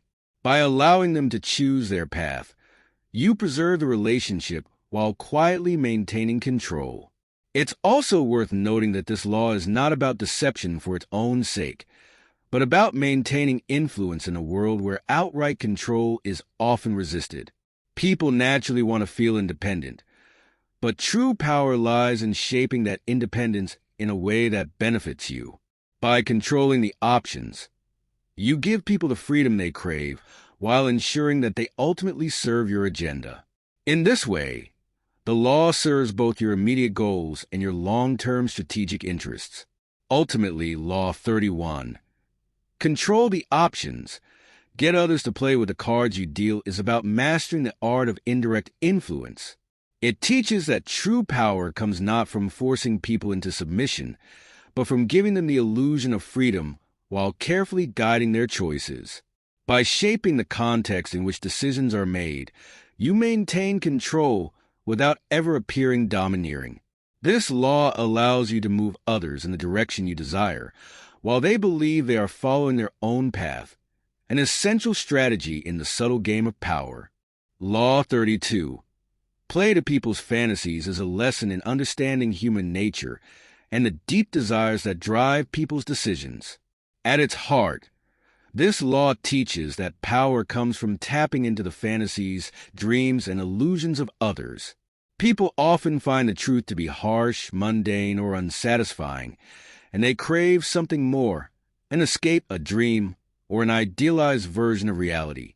The key to gaining influence is to offer them what they secretly yearn for, to create a vision that feels more enticing than the sometimes unbearable reality they face. Throughout history, leaders, politicians, and even con artists have understood this principle, using it to win over hearts and minds. People are often driven by their emotions, not logic, and they will abandon reason in favor of a beautiful lie if it aligns with their deepest fantasies. When you learn to identify these fantasies, You can craft messages and actions that appeal to people's desires, making them eager to follow you, support your agenda, or believe in your ideas. This law is not just about manipulation, but about understanding the emotional landscape that shapes human behavior. The power of this law lies in its subtlety. It requires an acute awareness of the fantasies that drive individuals or groups. These fantasies can take many forms. The desire for wealth, power, romance, adventure, or simply an escape from the monotony of everyday life. People are drawn to leaders or figures who embody these ideals or promise a pathway to achieving them. When you can position yourself as a source of fulfillment for these dreams, you become indispensable in their eyes. You are no longer merely a person or entity. They see you as the key to their future happiness or success. One of the most important aspects of this law is recognizing that people often deny or hide their true fantasies, even from themselves. Many of the desires that motivate individuals lie beneath the surface, masked by societal expectations or personal pride. Therefore, you must become a keen observer of human behavior, looking for the unspoken clues that reveal what people truly want. These clues often emerge in what they envy, what they criticize, or what they admire. By understanding these deeper desires, you can craft narratives and actions that play to their fantasies without them ever realizing how precisely you are catering to their needs. An essential part of this law is that you must never confront people with harsh realities. Truth can be a bitter pill, and many are unwilling to face it, especially if it threatens their cherished illusions. By confronting someone with an unpleasant truth, you risk alienating them, destroying their hope, or triggering defensive reactions. Instead, you should provide them with a version of reality that is softened by fantasy, that promises a brighter, more fulfilling future. When you can present a vision that allows people to escape their current struggles or dissatisfaction, they will eagerly cling to it, even if it means suspending disbelief. This law is also about the allure of mystery and the unknown. People are naturally drawn to what is hidden, what seems just out of reach. When you play to their fantasies, you can create a sense of mystery that piques their curiosity and deepens their attachment to you or your ideas. This sense of mystery and fantasy can be powerful in maintaining people's loyalty and interest, as they feel that you are offering them something that transcends the ordinary and the predictable. The less they can fully grasp, the more they will be drawn to uncover what you have to offer. It's important to note that playing to people's fantasies doesn't mean you should make empty promises. While deception can be a tool, the most effective way to use this law is to merge fantasy with an element of reality. Offer something tangible that aligns with the dream you're selling. People will follow you more loyally if they can see that there is a real pathway to their fantasies becoming true, even if that pathway is shrouded in a bit of mystery or glamour. This approach keeps them invested while maintaining the illusion that you are leading them to a better future. In relationships, this law can be used to strengthen bonds or build influence by understanding what the other person truly desires. If you can offer an idealized version of the relationship, one that plays to their deepest hopes or romantic fantasies, you make yourself indispensable to them. This goes beyond romantic relationships. In business, friendships, or alliances, people want to feel that the connection with you elevates them, that being associated with you brings them closer to a life they imagine for themselves. At the collective level, this law is particularly effective when applied to groups or masses. Throughout history, charismatic leaders have harnessed the power of fantasy to rally people to their cause. From revolutionary movements to religious revivals, the most effective leaders knew that appealing to people's dissatisfaction with the present while painting a vivid, fantastical picture of the future was the surest way to gain loyalty and fervor. The fantasy becomes a kind of shared dream that unites people, even if achieving it seems impossible. It is the promise of something better that keeps them engaged and committed. Playing to people's fantasies also requires a careful balance. You cannot be too obvious in your intentions, as people will recognize manipulation if they feel the fantasy you present is too far removed from reality. Your role is to craft a vision that feels achievable, that taps into their existing hopes while elevating them to something just out of reach. If the fantasy feels too fantastical, they will dismiss it as unrealistic. If it feels too grounded, it will lack the appeal necessary to captivate them. The sweet spot is where the fantasy intersects with a believable path forward. Ultimately, Law 32, play to people's fantasies, is about wielding the power of illusion, desire, and emotion. When you understand the fantasies that drive people, you can position yourself as a gateway to those dreams. You offer them an escape from reality, a path to something more fulfilling, and in doing so, you create a powerful bond. People will gravitate toward you, invest in you, and even defend you fiercely if they believe you are the key to realizing their dreams. This law teaches that power is not always about force or control. It can be about seduction, allure, and the promise of something greater than the harshness of the present. Law 33. Discover each man's thumbscrew is about exploiting the vulnerabilities, weaknesses, and emotional triggers of those around you to gain leverage and control. Everyone, no matter how strong or confident they appear, has a hidden pressure point, a thumbscrew, that, when pressed, reveals their insecurities, fears, desires, or compulsions.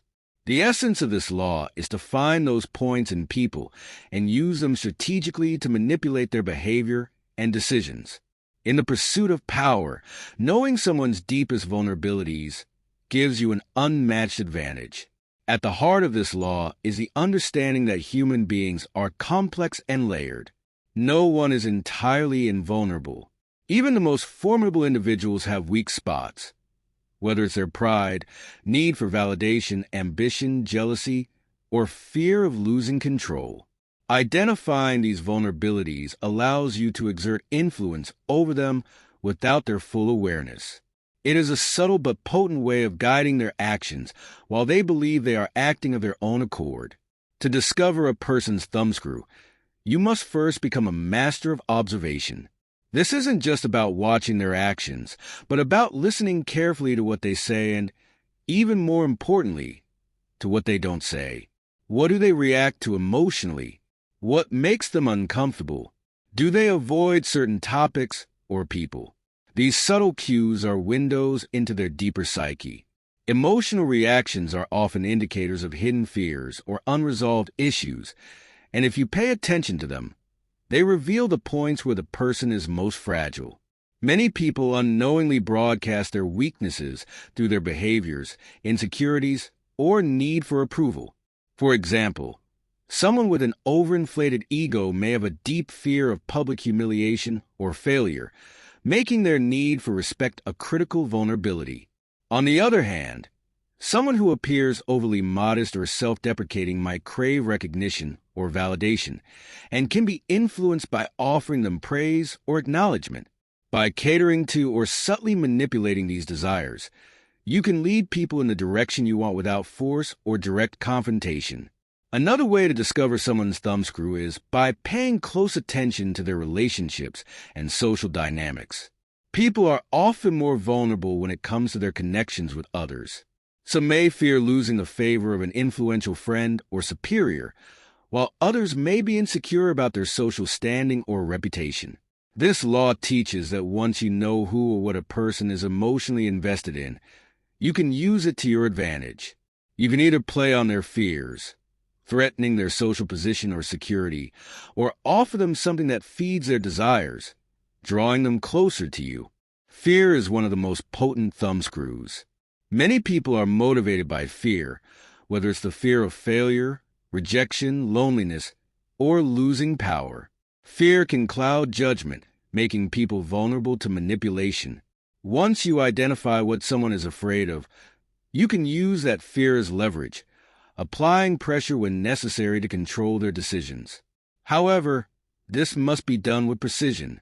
Applying too much pressure risks pushing them into a defensive posture, while a more subtle approach can make them willingly bend to you without a concern for avoiding the thing they fear most. But fear is not the only vulnerability. Desires and ambitions can be just as effective in controlling others. Someone driven by greed, lust, or ambition will often overlook red flags or act irrationally to fulfill their desires. In these cases, you can dangle what they want in front of them, using it as bait to lead them into your trap. People blinded by desire are often willing to make concessions they wouldn't otherwise make, and they are less likely to question your motives if they believe you are helping them achieve their goals. The more you can align yourself with what they want, the more control you can exert over them. One of the most subtle yet effective thumbscrews is guilt. Many people have unresolved feelings of guilt about their past actions or behaviors. By understanding what they regret or feel guilty about, you can manipulate them by positioning yourself as someone who can help them redeem themselves or make amends. Guilt is a powerful motivator because it operates on a deep emotional level, often overriding logic or self-interest. When people feel the need to atone, they become pliable, willing to go to great lengths to clear their conscience or restore their reputation. People's emotional triggers often overlap, making them more vulnerable than they might seem on the surface. For instance, a person may be driven by a combination of fear and desire. Fear of being left behind and desire for recognition. In these cases, you can use a multi-pronged approach, playing on both their insecurities and their ambitions. The more intricately you understand the dynamics of their inner world, the more effectively you can press their thumbscrews, applying just the right amount of pressure to keep them under your control without breaking them entirely. It's important to emphasize that the use of this law must be done with great care. If people realize that you are actively exploiting their weaknesses, they may turn on you or resist in ways that could backfire. Subtlety is key. You must never make it obvious that you are aware of their vulnerabilities or that you are using them against them. The goal is to make them feel like they are in control, while you are quietly pulling the strings in the background. The moment they feel exposed or manipulated, they may retaliate or withdraw from you entirely. This law is also about understanding the consequences of revealing vulnerabilities. Just as you seek to discover and use others' thumbscrews, you must protect your own. Never reveal too much about your own weaknesses, as they can and will be used against you by others who understand this law. The more opaque you are about your personal fears, desires, and insecurities, the harder it will be for others to find and exploit your weaknesses. To master Law 33, discover each man's thumbscrew, is to become a strategic observer of human behavior. It requires patience, emotional intelligence, and a deep understanding of psychology. Once you can consistently identify the pressure points of others and use them to your advantage, you will find yourself in a position of subtle, yet significant power. This is not about overt dominance, but about the quiet manipulation of people's inner worlds to achieve your objectives. By pressing the right thumbscrews, you can guide people's actions without force, making them do what you want while believing they are acting of their own volition. Law 34. Be royal in your own fashion. Act like a king to be treated like one is about commanding respect, admiration, and authority through your demeanor and the way you present yourself to the world. This law emphasizes the power of self-perception and how others mirror the way you treat yourself. It's not just about outward appearances. It's about embodying confidence, self-worth, and an aura of greatness that compels others to treat you with deference. When you carry yourself as someone who deserves to be treated with respect, people will naturally follow suit. At the core of this law is the understanding that perception is reality. People tend to judge others based on how they present themselves. If you walk, speak, and act as if you are important, people will begin to perceive you that way, even if you don't hold an official position of power. This law teaches that one of the most effective ways to gain power is to first believe in your own worth and project it outward, creating a self-fulfilling prophecy where others treat you according to the stature you claim for yourself. Confidence is key here. Acting like a king means exuding a sense of certainty, purpose, and authority in all that you do.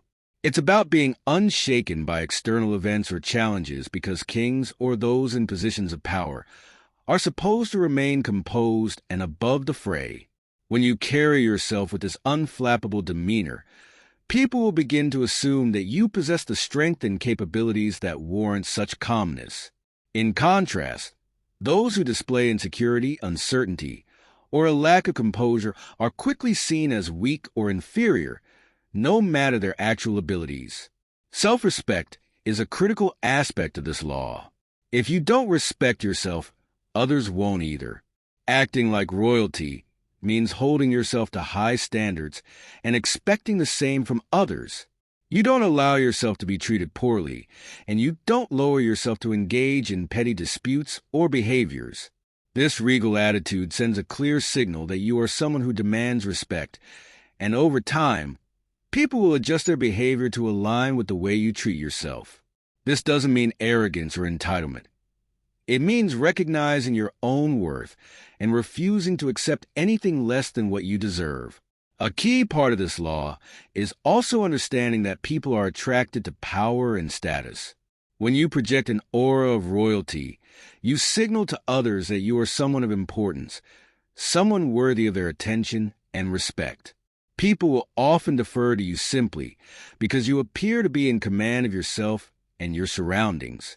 This can open doors, create opportunities, and grant you influence over others without having to exert overt force or demand it. The power you project will often be enough to gain people's cooperation or support. Another crucial aspect of this law is the power of detachment. Kings and those in high positions of authority are often seen as slightly distant, above the concerns of ordinary people. They do not get bogged down in trivial matters or show emotional vulnerability. This detachment can be a powerful tool because it makes you appear more mysterious and in control. When you seem unbothered by the things that concern others, people will believe that you have access to higher knowledge or greater strength. This creates an aura of superiority that naturally draws people to you. Moreover, the way you dress, speak, and carry yourself communicates volumes about how you expect to be treated. In many cases, people will not question the legitimacy of your authority if you appear to embody it. Whether you are walking into a meeting, negotiating a deal, or simply interacting in social settings, your demeanor should always reflect your inner confidence and the sense that you deserve respect and admiration. Dress well, speak with conviction, and never doubt your own worth. These are the external markers that signal your self-belief to the world. There's also a deeper psychological aspect to this law. People are drawn to certainty and leadership, especially in times of uncertainty or crisis. When you act like a king, you offer them a figure to rally around, someone who appears to have the answers or the strength to guide them through difficult times. This is one reason why historical figures who displayed kingly traits, even if they weren't actually royalty, were able to command such loyalty and devotion from their followers. The projection of confidence and authority makes people feel secure and willing to follow your lead. Acting like royalty doesn't mean you should dominate or control others overtly. It's not about being a tyrant or exerting force. Rather, it's about inspiring others to naturally follow and respect you through your self-assured presence. People will treat you according to the value you project. If you act as though you are important and worthy of respect, they will believe it. Conversely, if you act with uncertainty or self-doubt, they will sense it and treat you as lesser. This law is about leveraging the psychology of human interaction to your benefit, using your behavior and appearance to elicit the treatment you desire. This law also serves as a reminder that power is often about perception more than reality. You don't need an official title or position to be treated like royalty. The world is filled with individuals who have risen to prominence through sheer force of personality and the ability to project an image of importance. When you master the art of appearing powerful, others will follow your lead, giving you real power and influence. However, You must be careful not to take this law to extremes. Acting like a king does not mean being arrogant or overbearing. People will see through false bravado or insecurity masked as confidence. True power comes from a calm, composed, and authentic sense of self-worth, not from trying too hard to impress or dominate others. Those who act with genuine authority, rooted in self-respect and a deep belief in their own value, will naturally rise to positions of power, while those who attempt to fake it will eventually be exposed. In summary, Law 34, be royal in your own fashion teaches that power starts from within. If you believe you are worthy of respect, others will believe it too. Acting with confidence, self-respect, and an air of authority will elevate you above the masses, allowing you to command the admiration and deference of those around you. By embodying the qualities of royalty, you create a perception of greatness that others will accept, giving you the power to influence and control without ever having to overtly demand it. This law is a reminder that how you perceive and present yourself shapes how the world perceives and treats you. Law 35. Master the art of timing emphasizes the importance of patience, foresight, and the ability to move at the right moment. Power is not just about strength or strategy. It's about knowing when to act, when to wait, and when to retreat. Timing can turn a potentially disastrous situation into a triumph or a strong position into a downfall if handled poorly. This law teaches that mastery over timing gives you control over circumstances, people, and opportunities in ways that brute force or sheer willpower never could. At the heart of mastering timing is understanding that life and power dynamics operate in cycles and rhythms. Just as nature has its seasons and tides, so do human affairs. Knowing when to push forward and when to hold back is crucial. Impatience is the enemy of this law. Acting too soon can expose you to risks and vulnerabilities that could have been avoided had you waited for the right conditions. On the other hand, waiting too long out of fear or indecision can cause you to miss an opportunity that may not come again. The art of timing lies in balancing these forces, neither rushing in nor hesitating unduly. This law requires a deep understanding of context. In any situation, there are external forces at play: market trends, political climates, emotional states of individuals, or the collective mood of a group. By attuning yourself to these rhythms, you can sense when the moment is ripe for action. It's about reading the environment, understanding its flow, and aligning your moves with it rather than going against it. If you strike when the timing is perfect, your actions will seem almost effortless, as if the world is conspiring in your favor. But if you act against the current, you'll find yourself struggling and possibly defeated. One of the keys to mastering timing is learning the art of patience. Many people fail in their pursuits of power because they are driven by a need for instant gratification. They want success now, victory now, results now. But power often comes to those who are willing to play the long game. Patience allows you to wait for the right moment, to let opportunities ripen before you pluck them. The best strategists and leaders in history knew that a single well-timed move could accomplish what dozens of poorly timed efforts could not. In the pursuit of power, rushing is often the shortest path to failure. Timing also involves creating the illusion of control. When you act as though you are in control of time, moving slowly and deliberately, never rushed, you project confidence and power. This is the opposite of those who are always in a hurry, frantically trying to get ahead or reacting to circumstances impulsively. By appearing unhurried, even in the face of adversity, you signal to others that you are in command of the situation. People are drawn to those who seem calm and poised, trusting that they have insight or strength that allows them to navigate the chaos with ease. This composure, rooted in a mastery of timing, makes others more likely to follow or defer to you.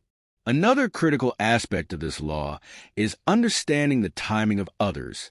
Just as you must learn to read the rhythms of the environment, you must also become adept at reading the timing of individuals. People have emotional cycles, moments of strength, weakness, certainty, or doubt. If you can recognize when someone is at their most vulnerable or when they are overconfident, you can time your moves to exploit these emotional states. For instance, you may delay confronting a rival until their energy is drained or until they are distracted by other concerns. Alternatively, you might strike when they are feeling overly secure and least expecting a challenge. Knowing the right moment to engage based on others' timing is a crucial aspect of wielding power effectively. Mastering timing also involves knowing when to retreat or delay. Not every situation requires immediate action, and sometimes the best move is no move at all.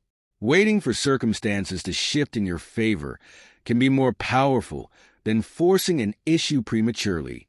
This can involve letting a competitor self-destruct, allowing a problem to resolve itself, or simply waiting until a more favorable time arises to push your agenda. In the long game of power, knowing when to be inactive is just as important as knowing when to be active. Patience, again, becomes a weapon in your arsenal. However, waiting does not mean passivity. Mastering timing is not about doing nothing. It's about strategic inactivity. Even when you are holding back, you must be vigilant, watching and waiting for the right moment to act. This requires foresight and preparation. When that moment arrives, you must be ready to strike decisively. The illusion of inactivity can lull others into complacency, making them think you are not a threat or that you are not prepared. Then, when the perfect moment comes, your sudden action will have a greater impact because it catches others off guard. Timing also plays a role in communication. Knowing when to speak and when to remain silent can be as important as any physical action. There are moments when words can win you favor, diffuse tension, or inspire others. But there are also moments when silence speaks louder, when withholding information or letting others fill the silence works to your advantage. Timing your words correctly, speaking when it has maximum effect, and holding back when it could be detrimental, gives you an upper hand in negotiations, confrontations, or casual conversations. Those who talk too much or too soon often reveal their intentions or expose their weaknesses before the timing is right. In mastering the art of timing, you also learn to create your own timing. Rather than always reacting to the environment, you can influence or manipulate the timing of others. This could involve setting traps, creating urgency, or controlling the pace of events in such a way that others are forced to move on your terms. If you can create situations where your enemies or rivals must act prematurely or feel pressured to make decisions before they are ready, you can force them into mistakes that work in your favor. Creating a sense of urgency or delaying the resolution of an issue are powerful ways to control the timing of a situation. Ultimately, Law 35. Master the art of timing is about developing an acute awareness of the flow of events, knowing when to act, when to wait, and when to withdraw. Those who master this art can navigate the complexities of power with grace and efficiency, achieving far more through well-timed moves than through constant activity. Power is not always about being the fastest or the strongest. It's often about being the most patient, the most observant, and the most strategic. The mastery of timing allows you to move with precision, ensuring that every action you take has the greatest possible impact. Law 36. Disdain things you cannot have. Ignoring them as the best revenge is about the strategic power of indifference and the wisdom in not engaging with what you cannot control or possess. By obsessing over something or someone unattainable, you only magnify its importance, which gives it power over you. The moment you make something seem important or worthy of your attention, you elevate it, and in the world of power, attention is currency. Instead, the law teaches that the most potent response to things you can't have, or those who seek to provoke you, is to act as if they do not matter at all. At its core, this law is about emotional discipline and maintaining control over your reactions. Human nature makes us inclined to desire the unattainable even more fiercely. When we cannot have something, it haunts us, consuming our thoughts and actions. But this desire often clouds our judgment and traps us in a cycle of frustration and envy. The pursuit of what is out of reach can lead to irrational decisions and wasted energy. This law advises that the real power comes from rising above such impulses, detaching yourself from what you cannot attain, and diminishing its significance in your life. In many ways, this law also applies to conflict. When others attack you, insult you, or seek to provoke a reaction, they are trying to draw you into their drama or make themselves relevant by forcing you to acknowledge them. The moment you respond, even defensively, you are giving them what they want, your attention. But if you ignore them, treating their provocations as beneath you, you strip them of any power they hope to gain over you. Your indifference shows that their efforts are ineffective, that you are too composed and powerful to be bothered. This in itself is a form of psychological dominance. By ignoring what you cannot have, you not only preserve your emotional energy, but also cultivate an air of superiority. Indifference sends a message that whatever is out of reach is not worth your time or effort. It allows you to maintain your focus on things you can control and what truly matters to your goals. In contrast, when you obsess over the unattainable, you reveal a vulnerability, signaling to others that you are affected by external forces. This weakens your position and opens you up to manipulation. This law also applies to rivalries or competitions. If someone surpasses you in some way, whether it's in status, wealth, or influence, acknowledging their victory or superiority only solidifies their advantage. Complaining or openly showing envy makes your dissatisfaction visible to the world, exposing your insecurity. Instead, by dismissing their success as irrelevant to your path, you maintain your own dignity and power. This doesn't mean you are ignoring reality. It means you are refusing to let others dictate your emotional state or self-worth. You are showing that their achievements do not affect your trajectory. One of the more subtle implications of this law is that ignoring what you cannot have can often lead to greater gains in the long run. When you demonstrate that something is beneath your notice, it can paradoxically increase your value in the eyes of others. People are drawn to those who seem unbothered by material things, petty conflicts, or the trappings of superficial success. This creates an aura of self-sufficiency and confidence, which can make you appear more powerful and alluring. Often, the things or people you initially couldn't have may eventually come to you on more favorable terms, because you showed the discipline to not chase them in desperation. This law also touches on the idea that, in power dynamics, less is often more.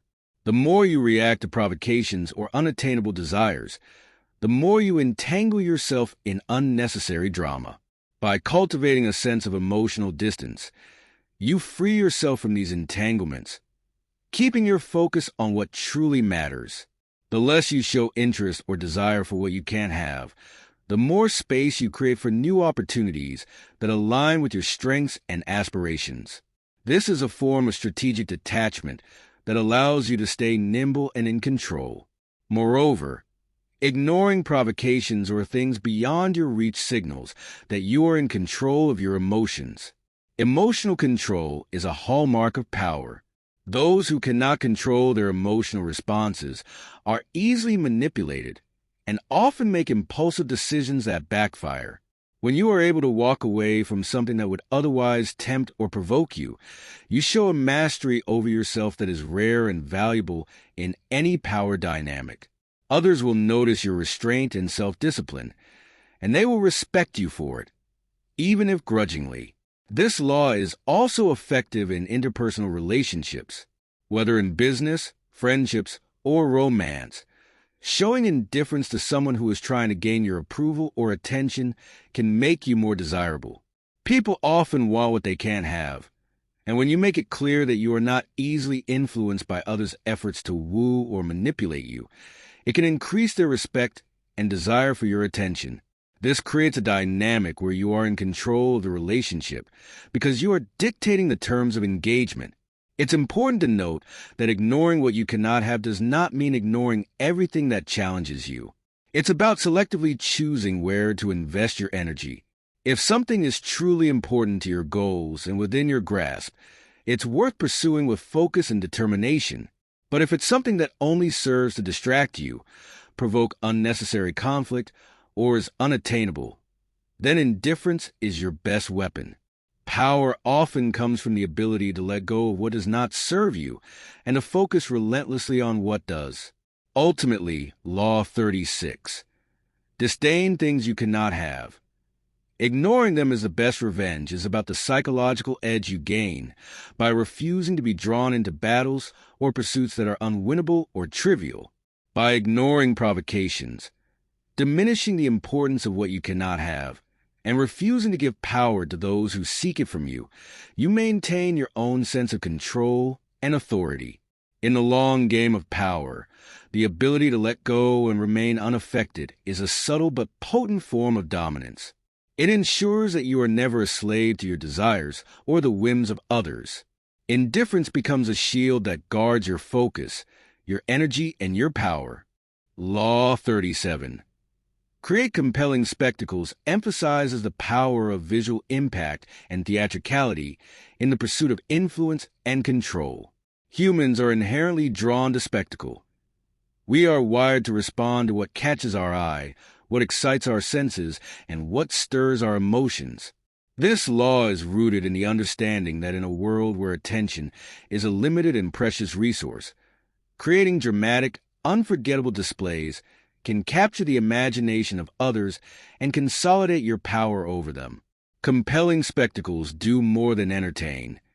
They evoke wonder, awe, and fascination, leaving a lasting impression that is far more powerful than words or subtlety.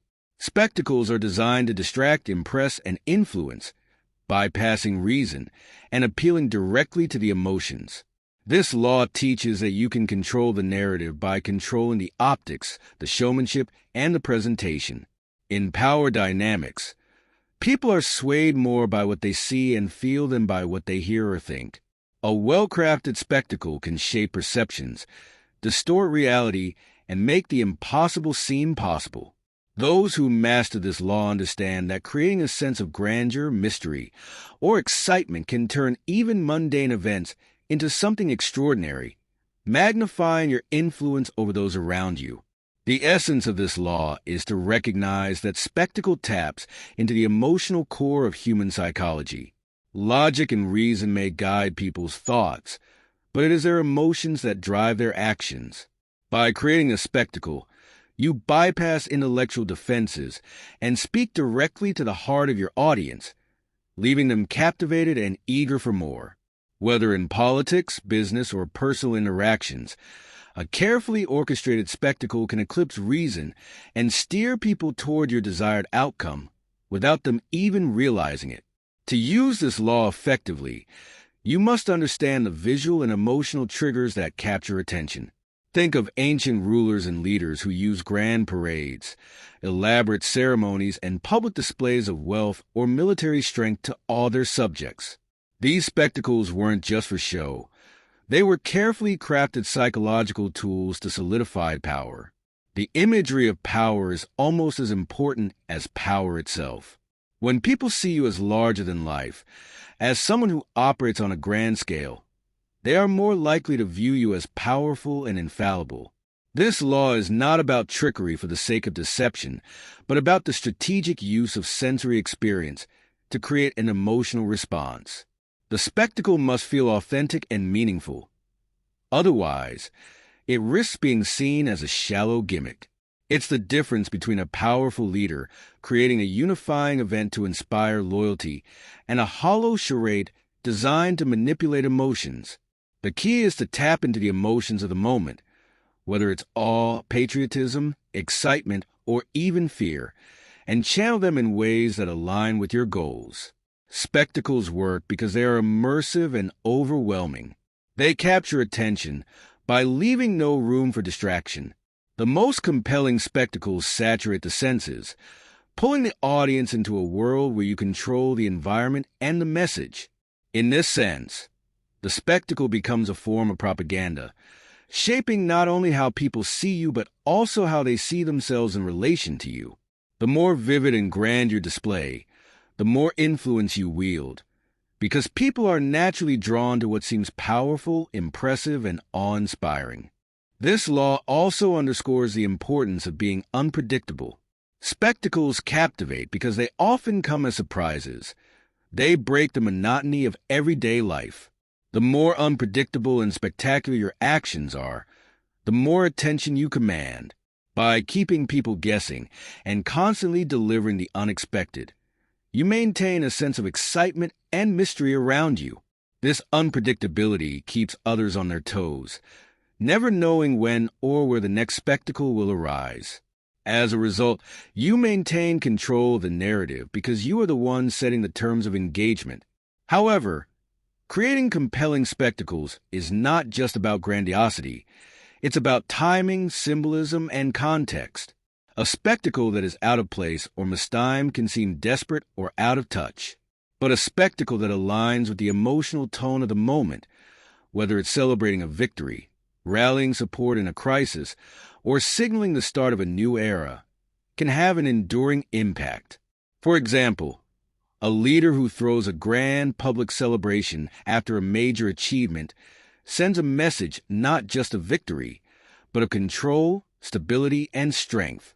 Similarly, a dramatic exit or symbolic gesture in the face of adversity can convey resolve and inspire respect. Compelling spectacles also play on the need for narrative. Humans crave stories and symbolic meanings, and spectacles provide the visual backdrop to those stories. A well-crafted spectacle can tell a story in a way that words alone never could. By carefully designing the optics of your spectacle, you can craft the story you want people to believe.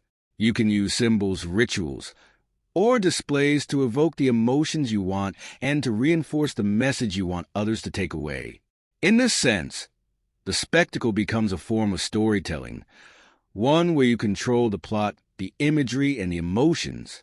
In modern times, the use of spectacle has evolved with the rise of media and technology. Social media, viral content, and instant communication have made it easier to create and disseminate compelling visuals and narratives.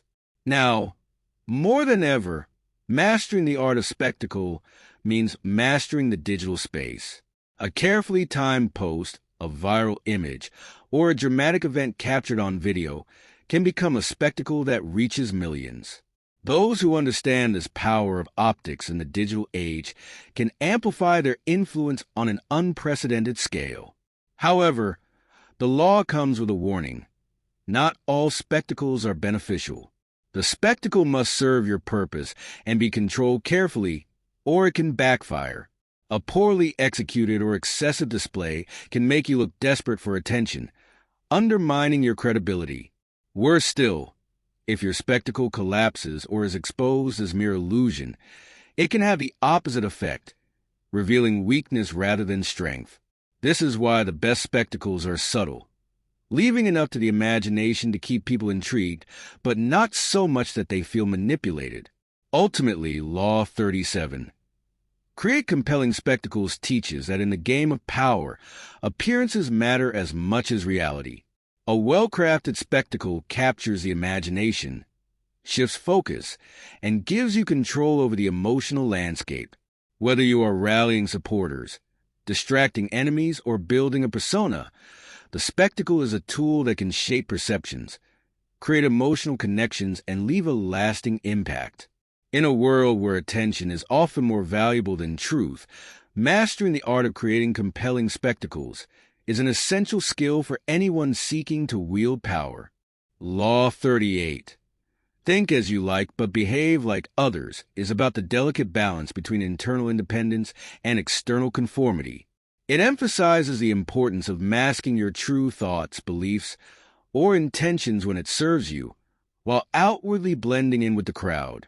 This law teaches that in order to navigate the complex web of social and power dynamics, you must avoid standing out in a way that threatens or alienates others. It's not about suppressing your individuality, but rather about protecting it by concealing it from those who might feel threatened by it. In any society, group, or organization, there are shared norms, beliefs, and unwritten rules that define what is acceptable. These norms create a sense of belonging and predictability, but they can also act as a cage, limiting personal expression and intellectual freedom. To openly defy or challenge these norms is to risk becoming an outcast, inciting envy, suspicion, or hostility from those who feel more comfortable conforming. The natural human response to someone who flaunts their difference is often resistance or aggression. This law warns that people are rarely tolerant of those who seem to openly reject the values or customs of the group, even if that rejection is subtle. In power dynamics, this instinctive resistance to difference is magnified. Those who seek power often rely on the support, goodwill, and cooperation of others. If you openly express opinions or behaviors that conflict with the prevailing culture, you run the risk of being marginalized or even sabotaged by those who perceive you as a threat. Even if your ideas or beliefs are superior, revealing them too openly can provoke insecurity and resentment in others, especially those in positions of authority or influence. The more you challenge the status quo, the more opposition you will face from people invested in maintaining it. To avoid this backlash, the law advises you to hide your true thoughts and blend in with those around you. Externally, you must adopt the appearance of conformity, agreeing with the group's values and following its customs, even if internally you hold different views. This keeps others from feeling threatened or defensive, allowing you to navigate social dynamics more smoothly. People are more likely to trust and accept you if they believe you are one of them, that you share their worldview and priorities. It is only by gaining their trust and respect that you can position yourself to influence them from within. This does not mean abandoning your identity or personal beliefs. It means being strategic about when and how you reveal them. There are times when it is advantageous to express your individuality or challenge the prevailing order, but this must be done carefully and selectively. Until you have the power, influence, or security to withstand opposition, it is wiser to keep your thoughts private while behaving in ways that are socially acceptable. Over time, as you build alliances and consolidate your position, you may gradually reveal more of your true self without provoking the same level of resistance. An essential aspect of this law is recognizing the importance of timing. Knowing when to reveal your true thoughts and when to conceal them is a matter of social intelligence. There are moments when challenging the status quo can be revolutionary and earn you admiration, but these moments are rare and risky. More often, maintaining a facade of agreement is the safest and most effective way to protect yourself and advance your goals. The key is to be observant, assessing the attitudes and expectations of those around you before deciding how much of yourself to show. This law also highlights the power of subversion through subtlety. When you adopt the appearance of conformity, you can still influence the group from within, slowly and imperceptibly guiding them toward your way of thinking. By appearing to be one of them, you gain access to their trust and their ears. You can plant seeds of doubt, raise questions, or introduce new ideas in ways that seem harmless and non-threatening. Over time, these small interventions can lead to significant changes in the group's direction, all without ever revealing that you were the source of the shift. At the same time, this law cautions against the temptation to flaunt your difference for the sake of ego. It can be tempting to distinguish yourself, to show off how unique, intelligent, or visionary you are, but this often backfires. People do not respond well to those who make them feel inferior or out of touch. By behaving like others on the surface, you avoid inciting jealousy, envy, or suspicion. This allows you to maintain your independence without drawing unwanted attention or creating unnecessary enemies. There is also a psychological element to this law. People tend to resist what they don't understand or what they see as a threat to their worldview. If you openly defy their beliefs, they will often become defensive and entrenched in their position. However, If you subtly introduce new ideas while appearing to share their values, they are far more likely to listen and eventually adopt your perspective. This is why behaving like others, at least outwardly, gives you a strategic advantage. It allows you to operate under the radar, influencing people without triggering their defenses. This law also applies in professional environments, in workplaces, teams, or industries that have rigid norms or hierarchies. Standing out too much can be seen as rebellious or insubordinate. Even if your ideas are innovative, challenging the established order too directly can result in alienation or sabotage. By presenting yourself as aligned with the group, you can work within the system to achieve your goals, gaining the support and approval of key players along the way. Once you have built a reputation for reliability and trustworthiness, you can gradually introduce your true vision without facing the same level of resistance. In relationships, this law teaches the importance of blending in when necessary to build rapport and trust. People feel more comfortable with those who seem to understand them, who mirror their behaviors, and who fit in with their social circle. By adopting the same behaviors, attitudes, and values as those around you, you can more easily form bonds and establish influence.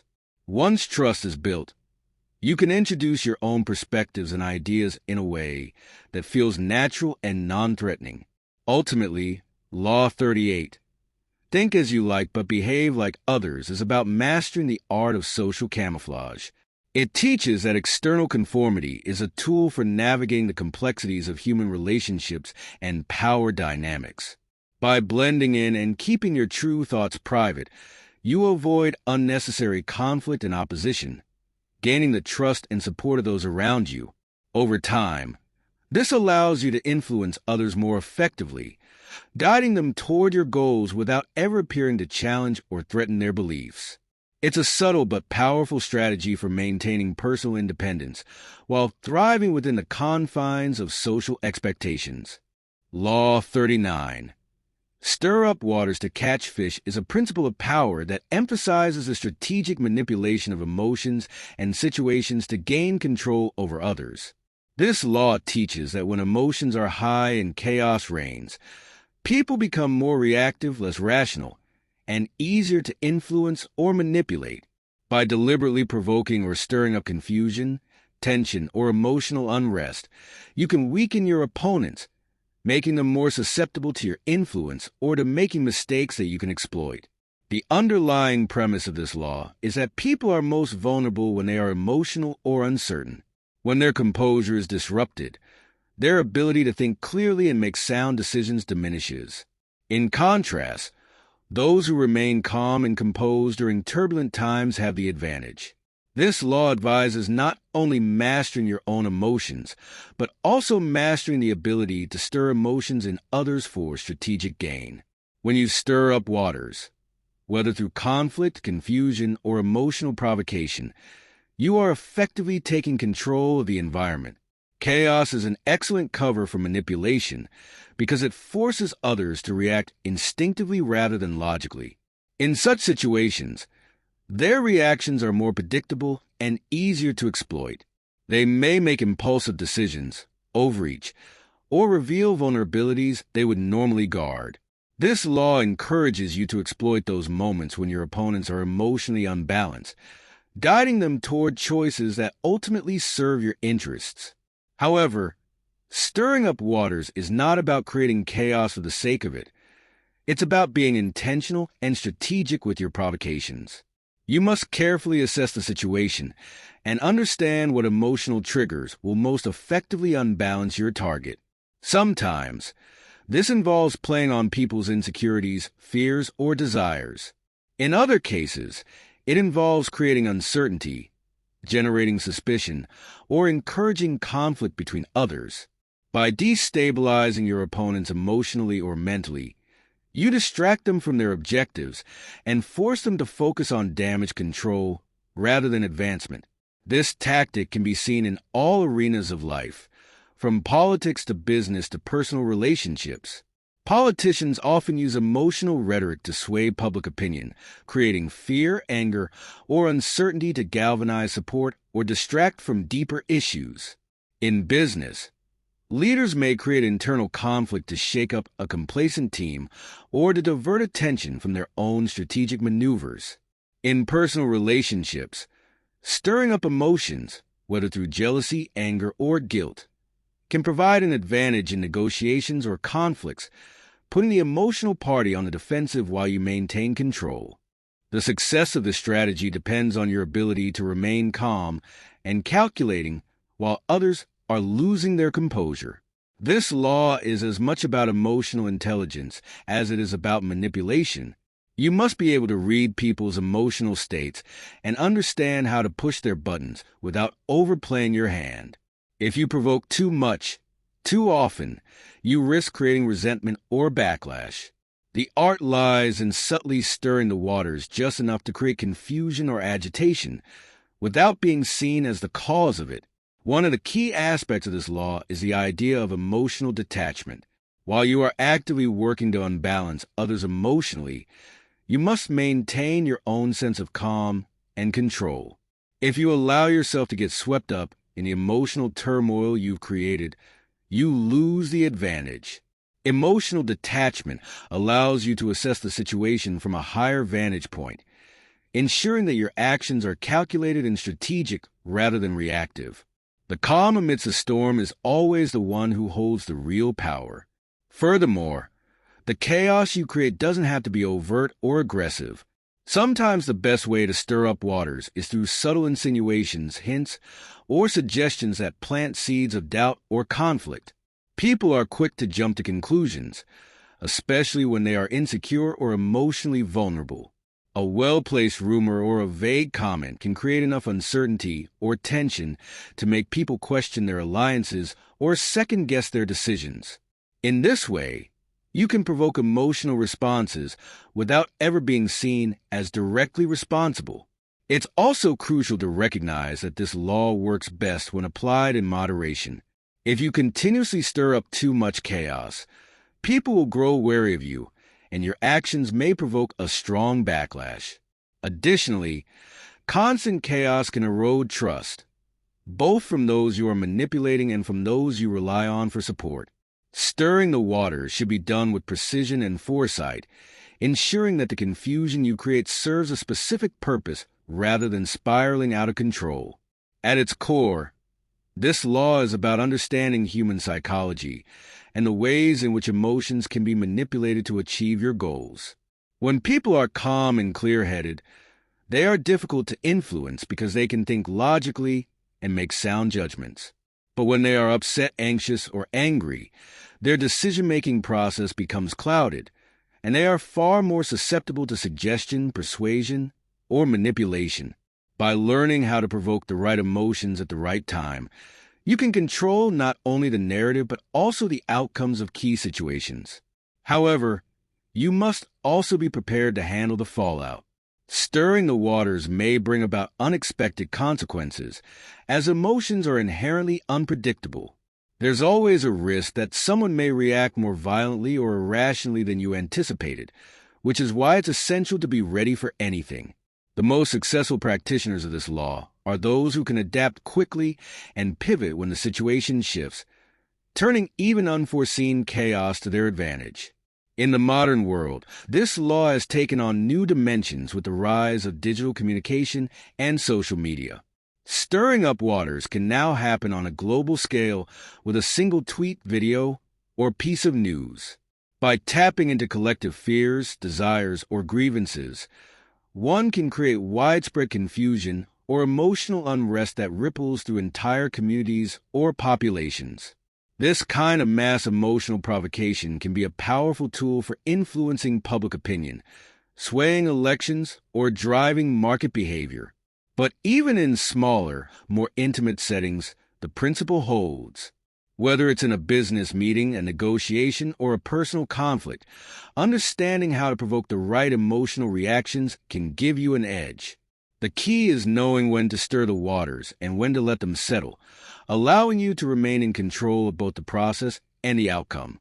Ultimately, Law 39. Stir up waters to catch fish teaches that in the realm of power, controlling emotions, both your own and those of others, is one of the most effective strategies for gaining the upper hand. By deliberately unsettling your opponents and staying calm yourself, you can exploit their emotional weaknesses and use them to your advantage. Chaos is not something to fear. It is something to create and manage, turning emotional turmoil into an opportunity for victory.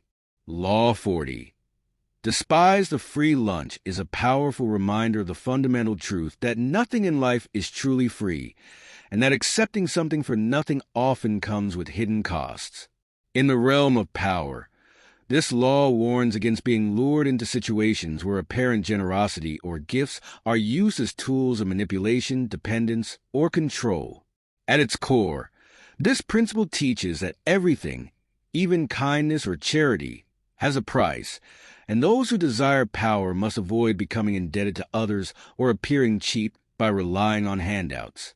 In accepting the free lunch, you surrender part of your autonomy and open yourself to manipulation.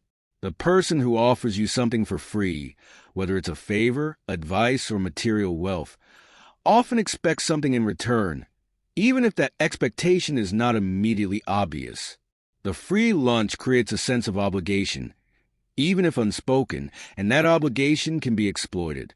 Power dynamics hinge on leverage, and the person who gives you something for nothing is often gaining leverage over you. This law emphasizes the importance of maintaining independence in all interactions, especially when it comes to material goods, favors, or support. The individual who is perceived as always needing something or accepting handouts is seen as weak, dependent, or indebted. Independence is crucial to maintaining authority, confidence, and respect. When you rely on yourself and pay your own way, you project strength and autonomy, signaling to others that you are not easily controlled or influenced.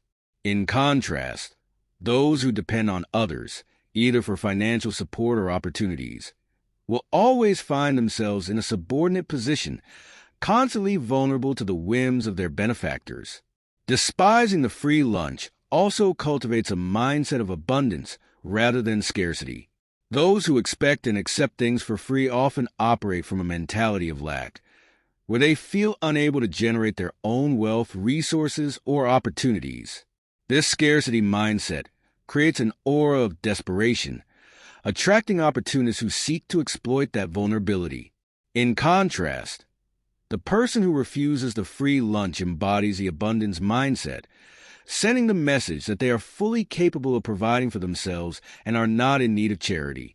This self-sufficiency naturally commands respect and admiration from others.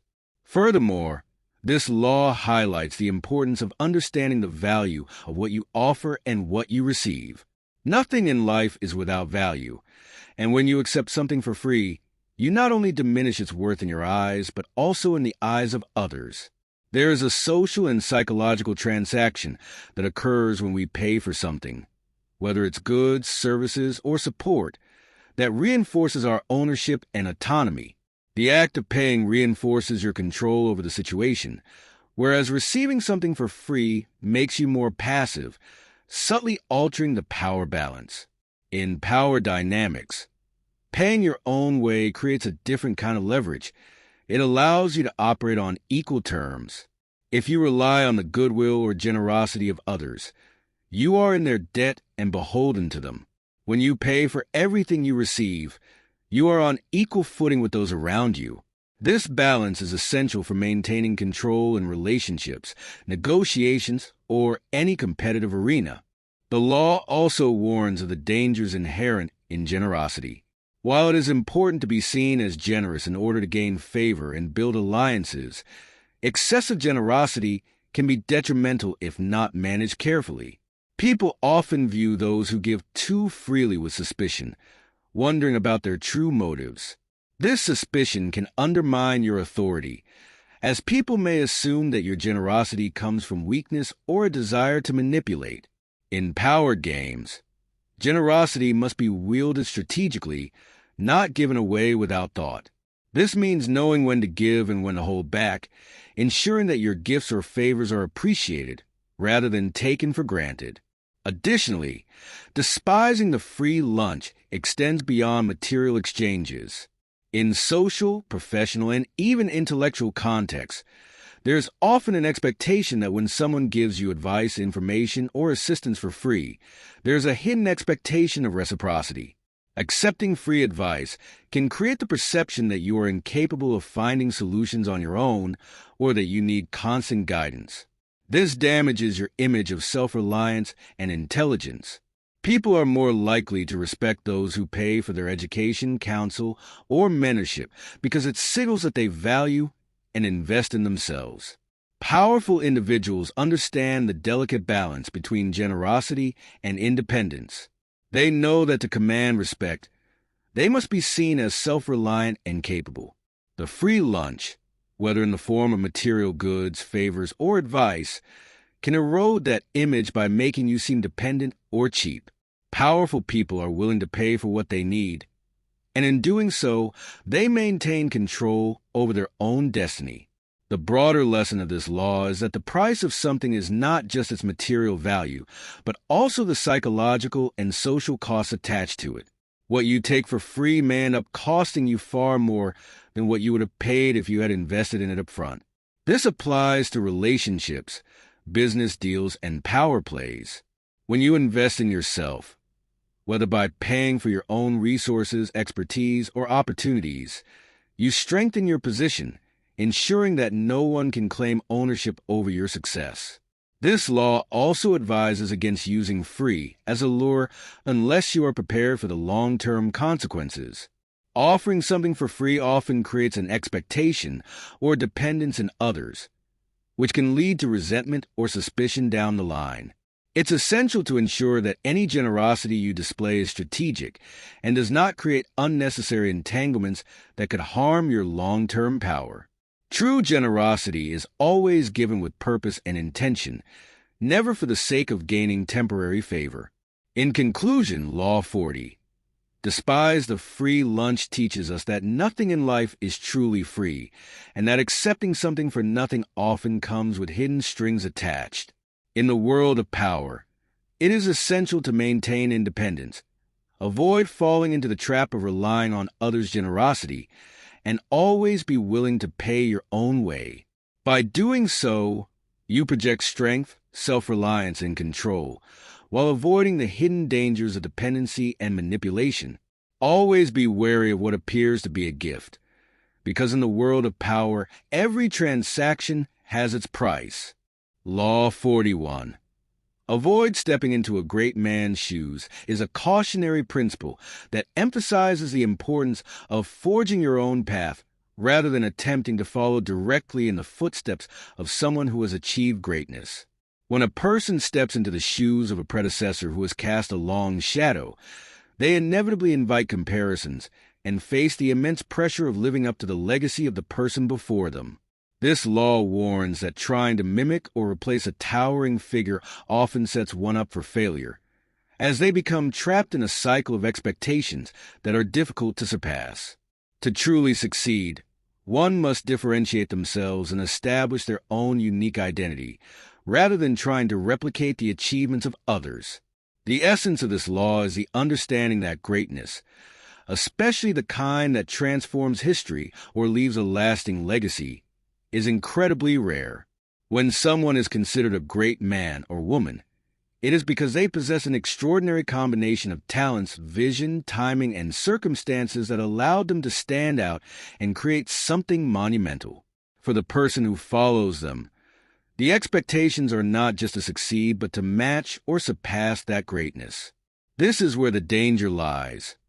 Greatness often cannot be replicated, and those who attempt to do so are doomed to be overshadowed or, worse, seen as mere imitators. The successor to a great leader or figure is always under scrutiny, and every action is compared to their predecessor. Even if the new person is competent and skilled, they will almost always fall short in the eyes of those who idealize the previous leader. The more you try to emulate the person who came before you, the more you reinforce the idea that you are their replacement, rather than an original force of your own. This dynamic creates a perpetual comparison that is difficult to escape. To avoid this trap, it is essential to break free from the legacy of the great figure and establish your own identity, your own style, and your own way of doing things.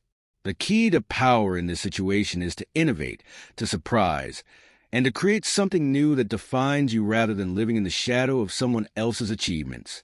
By forging a new path, you can sidestep the comparisons and create a legacy of your own that distinguishes you from your predecessor.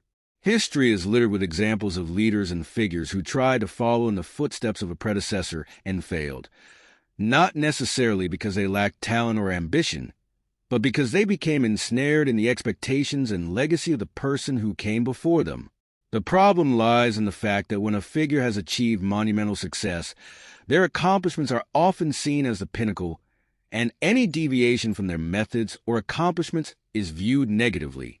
Even if the successor is successful in their own right, they will often be measured by the impossible standard of their predecessor.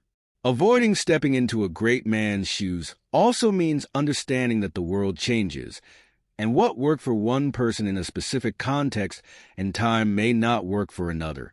Times shift, priorities change, and new challenges arise. The tactics, strategies, and approaches that made someone great may no longer be relevant in the current landscape. Clinging to the old ways out of reverence for the predecessor is a surefire way to stagnate. Instead, you must adapt to the new environment, using innovation and creativity to meet the demands of your time. For those who find themselves in a position of following a great figure, it is often beneficial to downplay the connection to the predecessor as much as possible. Distance yourself from their legacy, or, if necessary, even criticize aspects of it to emphasize that you are not bound by the same constraints. This allows you to reset the expectations and carve out a space for yourself, where you can be judged on your own merits rather than in comparison to someone else's glory. Additionally, stepping into a great man's shoes carries the risk of being associated with any mistakes, controversies, or unfinished business that the predecessor left behind. If the great figure's legacy had any unresolved issues or flaws, the new person is often blamed for them or tasked with fixing them, further entangling them in the web of the past. This dynamic can become a significant obstacle to achieving one's own success, as a new figure spends more time dealing with the predecessor's issues than establishing their own power. To truly avoid stepping into a great man's shoes, you must also understand the emotional and psychological hold that a great predecessor can have on those around them. People often cling to the memory of the great leader, longing for a return to the golden age they represented. They may resist change, holding on to the old ways and rejecting new ideas that do not align with the past leader's methods.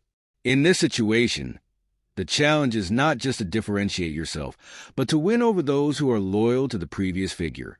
This requires careful navigation of loyalties and perceptions. You may need to appear respectful of the predecessor's legacy while slowly steering people toward your own vision and methods.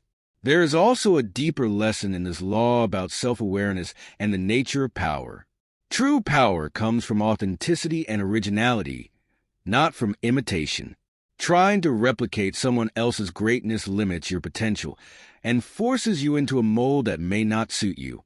By stepping out of the shadow of the great man, you free yourself to discover your own strengths, talents, and opportunities for success. The pursuit of power should always be personal, reflecting your own ambitions and capabilities, rather than trying to live up to someone else's story. Ultimately, Law 41. Avoid stepping into a great man's shoes teaches us that following greatness is a precarious path fraught with pitfalls. The key to success is not to attempt to replace or replicate that greatness, but to carve out your own identity, forging a new path that reflects your vision, talents, and time. Only by breaking free from the past can you establish yourself as a powerful and independent force in your own right, building a legacy that is uniquely yours. Law 42. Strike the shepherd and the sheep will scatter, revolves around the idea that power structures often hinge on the influence and control of a single individual or a small group of leaders. By targeting this central figure, whether a leader, influencer, or key decision-maker, you destabilize the entire group or organization. This law focuses on the power of hierarchy and influence, demonstrating that to effectively disrupt or dismantle a group, organization, or opposition, you don't need to attack every individual. Instead, you must go after the person or people at the top who hold everything together. Once the leader falls, those who follow them often become disorganized, demoralized, and directionless. The shepherd symbolizes the source of guidance, influence, and control within a group. This could be a literal leader like a CEO, a military general, a political figure, or a key influencer in a smaller social or professional circle. These individuals hold a unique position of authority, either through charisma, expertise, or fear, and the people around them, the sheep, rely on their leadership for direction and stability. Removing or undermining this shepherd can cause confusion and chaos, leading to the disintegration of the group's cohesion. One of the key insights of this law is the recognition of the power dynamics that exist within any group. Often, the strength of a group or movement doesn't lie in the collective power of its members, but in the guidance and influence of its leader. People are naturally drawn to authority figures who provide direction and a sense of security. Most individuals prefer to follow rather than lead, making them dependent on the shepherd for protection and guidance. As long as the leader remains in place, the group remains strong. However, if you take away that leader, the followers lose their central focus, leading to division, infighting, or aimlessness. This law also highlights the importance of understanding influence in power dynamics. In any organization or social structure, there are key figures who hold disproportionate sway over others. These are the people whose opinions shape the decisions of the group, who act as the glue that holds things together. These influencers may not always be in formal leadership roles, but their power is derived from their relationships, charisma, or expertise. By identifying these individuals and either removing them or turning them against their own group, you can create a domino effect that destabilizes the entire structure. The strategic nature of this law means that the shepherd doesn't always need to be destroyed or eliminated outright. In many cases, simply neutralizing their influence or creating doubt about their leadership is enough to cause the followers to scatter. This can be done through subtle tactics, such as sowing discord, spreading rumors, or manipulating circumstances to make the leader appear weak, indecisive, or untrustworthy. When followers begin to question the shepherd's ability to lead, the cohesion of the group starts to erode, making it easier to manipulate or control the sheep. In political, business, or social environments, targeting the shepherd is often a far more effective tactic than trying to influence the entire group. Large groups are difficult to manage or manipulate directly because of their size and diversity of thought. However, if you can focus your efforts on the few individuals who hold the most influence, you bypass the need to control everyone. Instead of engaging in prolonged struggles with each member of the group, you cut the head off the snake, so to speak, and watch as the body collapses. This law is particularly useful in situations where the leader's power is based on perception rather than actual strength. Many leaders maintain control not through physical force or coercion, but through the perception that they are invulnerable or indispensable. By attacking this perception, whether through strategic defeat, public humiliation, or exposure of their weaknesses, you weaken their grip on power. When followers see that their leader is not as strong as they once believed, their loyalty often wavers, making them more susceptible to outside influence. The law also warns of the danger of leaving influential enemies intact. If you allow a shepherd to remain in power, they will continue to guide and protect their flock, potentially rallying them against you. It's often tempting to ignore these central figures in favor of focusing on their followers, but this is a mistake. As long as the shepherd is in control, they can reassert their authority and regain the loyalty of their flock.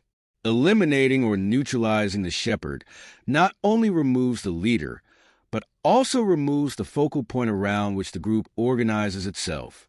It's important to recognize that this law isn't just about literal leadership, but can also apply to ideologies, movements, or social networks. Often, an idea or movement gains momentum because of the charismatic leadership of a single individual. Once that individual is removed or discredited, the movement itself can falter, as the followers are left without clear direction or purpose.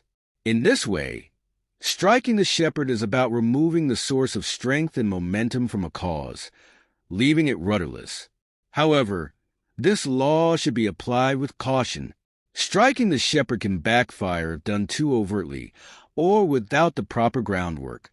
If the followers are too closely aligned with their leader, attacking the shepherd directly may provoke backlash or martyrdom, strengthening the group's resolve rather than scattering them. This is why subtlety is often key. By undermining the leader's authority without directly attacking them, you can cause the followers to lose faith gradually, reducing the risk of making the leader a symbol of resistance. Additionally, this law teaches that timing is crucial. The right moment to strike is when the shepherd is vulnerable, when their influence is wavering, when they are distracted or weakened by internal or external pressures, or when their followers are beginning to show signs of discontent. Striking too soon or too late may allow the shepherd to regain control or rally their followers against you.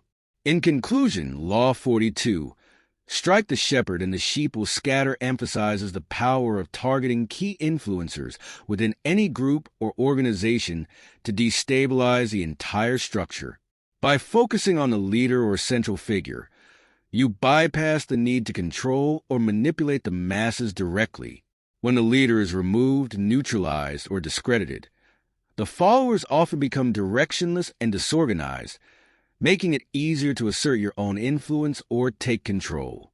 This law is a potent reminder that in power dynamics, the strength of a group lies not in its numbers, but in the influence of its leader. To weaken or dismantle the group, you must first strike at its heart. Law 43.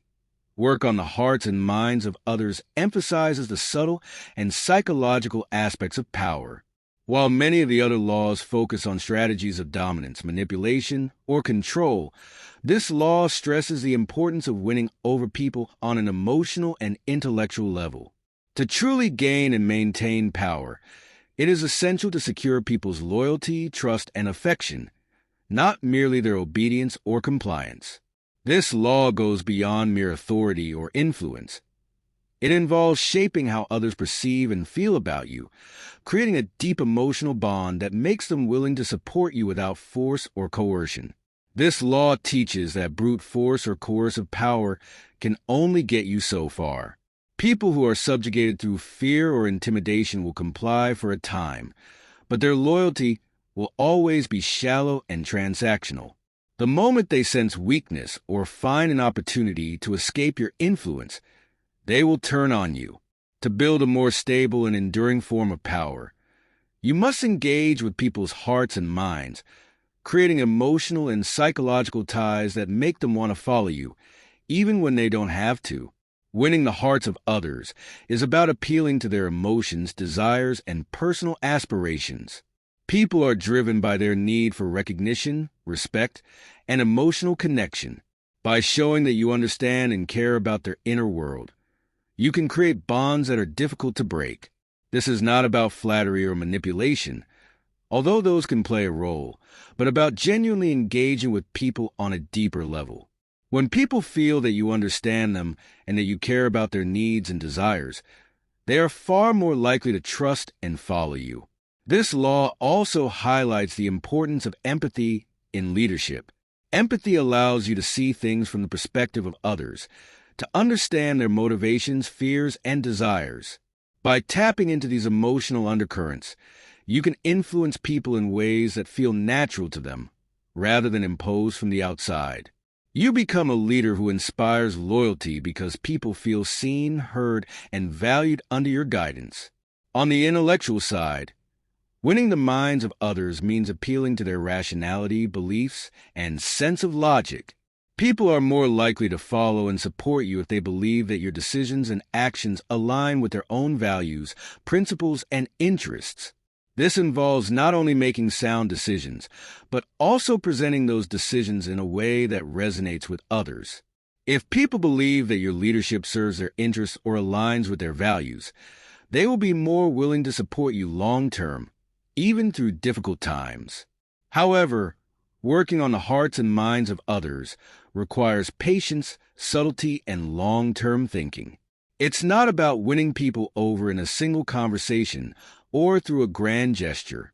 Instead, it is about building a consistent, genuine rapport with others over time. Every interaction you have, every decision you make, every signal you send must reinforce the idea that you are someone who understands and cares about their well-being. Over time, this creates a reservoir of goodwill and loyalty that is incredibly difficult to break. This law also teaches the importance of creating a positive emotional environment. People are naturally drawn to those who make them feel good about themselves and their circumstances. If you can be a source of inspiration, positivity, or comfort, people will be more inclined to follow you. This is particularly true in difficult or stressful situations, where people crave emotional stability and guidance. By projecting calm, confidence, and emotional intelligence, you become a beacon of security and strength for those around you. However, this law also contains a warning. Manipulating emotions too overtly or cynically can backfire. People are sensitive to manipulation, and if they feel that you are only pretending to care about them to achieve your own goals, they will quickly turn against you. The key to mastering this law is to be genuine in your interactions with others. While you may use strategic empathy or calculated emotional intelligence, it should never feel forced or insincere. People can sense inauthenticity, and once they do, the trust and loyalty you've built will crumble. One of the most effective ways to work on the hearts and minds of others is through storytelling and narrative. Humans are naturally drawn to stories because they engage both the heart and the mind simultaneously. A well-told story can evoke strong emotions while also conveying a deeper intellectual message. By framing your ideas, goals, or decisions within a compelling narrative, you can influence how people think and feel about you and your leadership. Stories have the power to inspire, to unify, and to give people a sense of purpose and meaning, making them a powerful tool in working on the hearts and minds of others. Furthermore, this law emphasizes the importance of listening and observation. To truly influence people's hearts and minds, you must first understand them on a deep level. This requires active listening, paying attention to their words, emotions, and nonverbal cues. By listening carefully, you can gather valuable information about what people need, fear, or desire. This allows you to tailor your approach in a way that resonates with them on a personal level.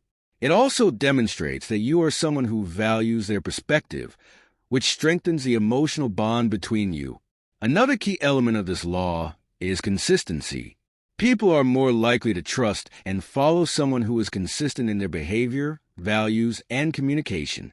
If you are erratic or unpredictable, people will find it difficult to develop trust or emotional attachment to you. By being consistent in your actions and principles, you create a sense of reliability and stability that people can depend on, which further strengthens their emotional and intellectual commitment to you.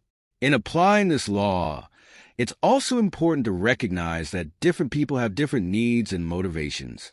Some may respond more to emotional appeals, while others are more driven by logic and rationality. To truly work on the hearts and minds of others, you must be adaptable and flexible in your approach. This requires a keen understanding of human psychology and the ability to shift your tactics depending on who you are dealing with. It's not a one-size-fits-all strategy, but rather a dynamic and evolving process of understanding and influence. Ultimately, Law 43, work on the hearts and minds of others, teaches that the most enduring form of power is not built on fear or brute force, but on emotional and intellectual connections. By winning people over on a deep, personal level, you create bonds of loyalty, trust, and respect that are difficult to break. This law encourages you to focus on the emotional and psychological needs of others, and to use empathy, storytelling, and consistency to shape how they feel and think about you. When applied effectively, this law allows you to gain influence that extends far beyond mere obedience, creating a foundation of power that is both stable and resilient. Law 44. Disarm and infuriate with the mirror effect revolves around the strategic use of imitation and reflection to unsettle, confuse, and ultimately control your adversaries. The mirror, in this context, becomes a tool of power that allows you to disarm opponents by reflecting their actions and attitudes back at them. When you use this tactic effectively, you not only neutralize the influence of others, but can also drive them to frustration or even rage, as they find themselves unable to break through the reflection you present. This law operates on a few key principles. First, by mirroring someone's behavior, you subtly strip them of their sense of individuality and control. Humans are inherently unique in their perceptions of themselves, and when they see someone imitating their actions, speech, or emotional reactions, it unsettles them. Their confidence in their autonomy and power weakens because they realize that their uniqueness, which they use as a source of strength, is now being used against them. The result is disorientation. A person no longer knows how to respond or how to reassert their dominance when they see their own moves mirrored back to them. The mirror effect can be used in a variety of ways. One approach is to mirror someone's behavior directly, imitating their gestures, tone of voice, or even ideas. When done subtly, this can be disarming because the person may initially feel a sense of camaraderie or validation. However, if you continue to mirror their actions or begin to reflect their flaws and mistakes, they can start to feel mocked or humiliated. By doing this, you force them to confront a version of themselves that they may not like or feel comfortable with, and this discomfort leads to a loss of composure or control. Another aspect of the mirror effect is emotional reflection. People often expect their emotional displays, whether anger, frustration, or joy, to provoke a reaction from others. If, instead of reacting emotionally, you reflect their emotions back at them in a calm, controlled manner, they may become increasingly agitated. For example, if someone tries to provoke you with anger, responding with equal anger can escalate the situation, but mirroring their emotions in a calm, detached way can infuriate them. They expect their outbursts to evoke a response, but when you simply reflect their own emotions without being affected, they feel powerless and frustrated. The mirror effect can also be used as a form of psychological warfare, where you mirror someone's weaknesses or insecurities. When you highlight and reflect back the things they're trying to hide or compensate for, you expose their vulnerabilities. This not only disarms them, but can also lead to a psychological breakdown, as they are forced to confront parts of themselves they would rather keep hidden. By using the mirror in this way, you hold up a lens to their insecurities, forcing them to deal with their own flaws instead of attacking you. Mirroring can also be used to create confusion and sow doubt. In negotiations or confrontations, reflecting someone's ideas or arguments back at them in slightly altered ways can make them question their own stance. By doing this, you subtly undermine their certainty and make them feel as if they are losing control over the conversation. This tactic works particularly well with people who rely on their intellectual prowess or rhetorical skills to dominate others. When they see their own logic or reasoning mirrored back to them, it causes them to hesitate, doubt, and second-guess their own arguments. On a larger scale, the mirror effect can be used to create harmony or discord within groups. By reflecting the desires, beliefs, or emotions of a group, you can position yourself as someone who aligns with their values and concerns. This makes it easier for you to influence or manipulate them because they see themselves in you. On the other hand, by reflecting internal conflicts or disagreements within a group, you can exploit divisions and drive them further apart. This tactic is especially effective in environments where people are vying for power, as it amplifies tensions and makes it easier for you to maintain control from the outside. One of the most insidious uses of the mirror effect is to create a sense of unease or paranoia. When people see their actions, thoughts, or desires reflected back at them in ways they do not fully understand, they begin to feel as if they are being watched or controlled. This psychological pressure can lead them to make mistakes or act irrationally, which then opens the door for you to exploit their weaknesses. By subtly mirroring their behavior, you place them in a state of heightened self-awareness and anxiety, making them more vulnerable to manipulation. While the mirror effect can be used to disarm and confuse, it is also a powerful way to avoid direct confrontation. Instead of attacking someone head-on, you reflect their own aggression, making it difficult for them to escalate the situation without feeling as though they are fighting themselves. This approach allows you to remain calm and composed while your opponent grows increasingly frustrated or disoriented.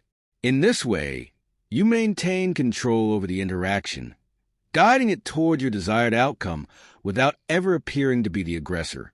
However, this law requires finesse. Mirroring someone too overtly or aggressively can backfire if they become aware of your strategy.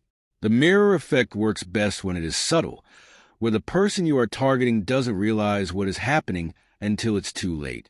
Overusing this tactic can also make people wary of you, as they may begin to see you as manipulative or untrustworthy. Therefore, it is important to use the mirror effect sparingly, and only when it serves a specific purpose in your broader strategy for gaining or maintaining power. In relationships of power, especially in hierarchical structures, the mirror effect allows you to level the playing field. By reflecting the actions and behaviors of those above you, you subtly challenge their authority without appearing to be insubordinate. In this way, you can influence or even undermine those in power without directly confronting them. Conversely, when dealing with subordinates, mirroring their desires or attitudes can create a sense of unity or loyalty, as they feel that you understand and validate them. In conclusion, Law 44. Disarm and infuriate with the mirror effect is a powerful psychological tool that allows you to neutralize and frustrate your opponents by reflecting their actions, emotions, and desires back at them. By subtly imitating their behavior, you can disarm their attempts to control or dominate you, while also creating confusion and frustration. The mirror effect works by unsettling people, forcing them to confront their own flaws, insecurities, or weaknesses, and ultimately making them more susceptible to your influence. When used skillfully, it allows you to maintain control without direct confrontation, keeping your adversaries off balance and unsure of how to respond. Law 45. Preach the need for change, but never reform too much at once is about the delicate balance between innovation and stability. In any position of power, whether you're leading a country, an organization, or even a small group, the impulse for change is often met with resistance. People crave novelty, progress, and improvement, but they also fear disruption, loss of control, and the unknown. As a result, those in power must tread carefully when initiating reforms or making changes, ensuring that they don't move too quickly or radically, lest they alienate or provoke their followers. When you ascend to a position of power, it's tempting to make sweeping reforms to distinguish yourself from your predecessors and assert your authority. However, human psychology is rooted in tradition, habit, and the familiar. People are attached to the status quo, even when they claim they want change. Overhauling too much too fast can make people anxious, resistant, and even rebellious. The key, then, is to present yourself as a reformer while carefully managing the pace and extent of your changes to avoid provoking backlash. This law underscores the importance of understanding and working with the conservative nature of human societies and institutions. While leaders often think that they need to break everything down and rebuild from scratch, this approach can be destabilizing. The risk of alienating people is high because the more radical your changes, the more you disrupt the familiar patterns people rely on for security and order. Too much reform feels like a threat to their established way of life. Consequently, no matter how well-intentioned or necessary your changes may be, introducing them gradually and cautiously ensures that you keep people on your side. The trick is to position yourself as an agent of progress, while reassuring people that their world will remain largely intact. You must give the impression of change and reform, but most importantly, you must avoid triggering a sense of chaos or instability. When introducing changes, you need to present them as extensions of existing structures rather than complete overhauls. This makes the changes feel less threatening and more like natural evolutions of the current system. In doing so, you can pacify the anxieties of those resistant to change while still moving forward with your agenda. To preach the need for change successfully, you should recognize that people are drawn to the promise of improvement, but they also need time to adjust to new realities. They want to believe in the possibility of progress, but they are hesitant to let go of what they know.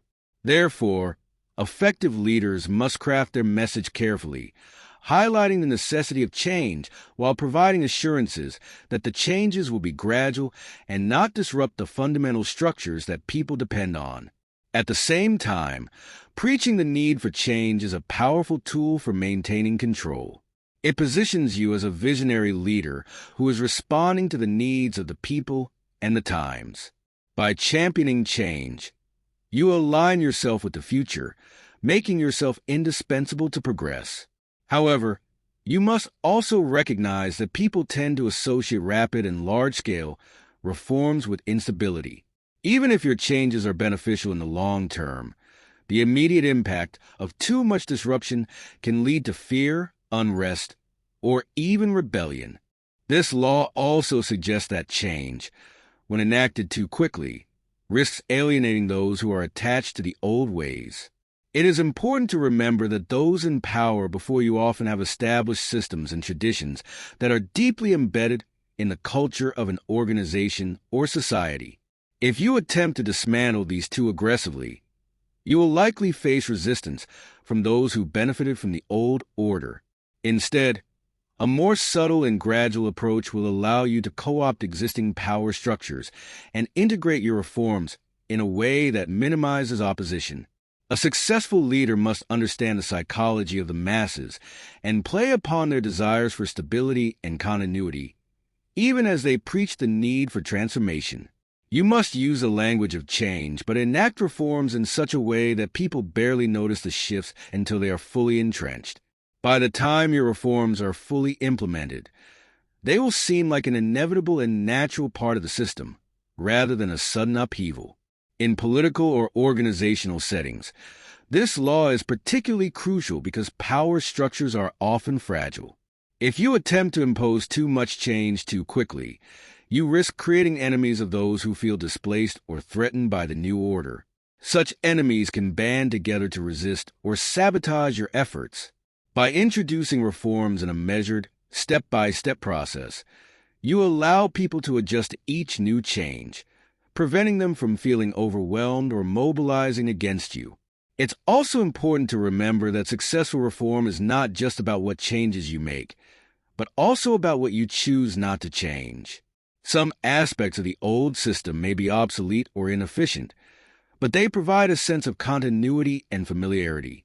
By leaving certain things unchanged, you give people the sense that not everything they know and rely on is being stripped away. These stable elements act as an anchor, allowing you to make other, more meaningful reforms without causing people to panic. Leaders must also be aware of the optics of change. The perception of being a reformer or innovator is often more important than the actual changes themselves. You can create the appearance of transformation while implementing changes that are far less radical than they seem. This tactic allows you to placate those who demand reform without risking too much instability. By controlling the narrative around change, you can position yourself as a progressive leader while maintaining control over the pace and scope of reform. Ultimately, Law 45, Preach the need for change, but never reform too much at once is a warning about the dangers of impatience and overreach in leadership. Change is inevitable and necessary, but it must be managed with care and sensitivity to the psychological and emotional needs of those you lead. Too much change too quickly can lead to instability, resistance, and even revolt. Instead, gradual and strategic reform allows you to maintain control, win support, and implement lasting change without jeopardizing your position of power.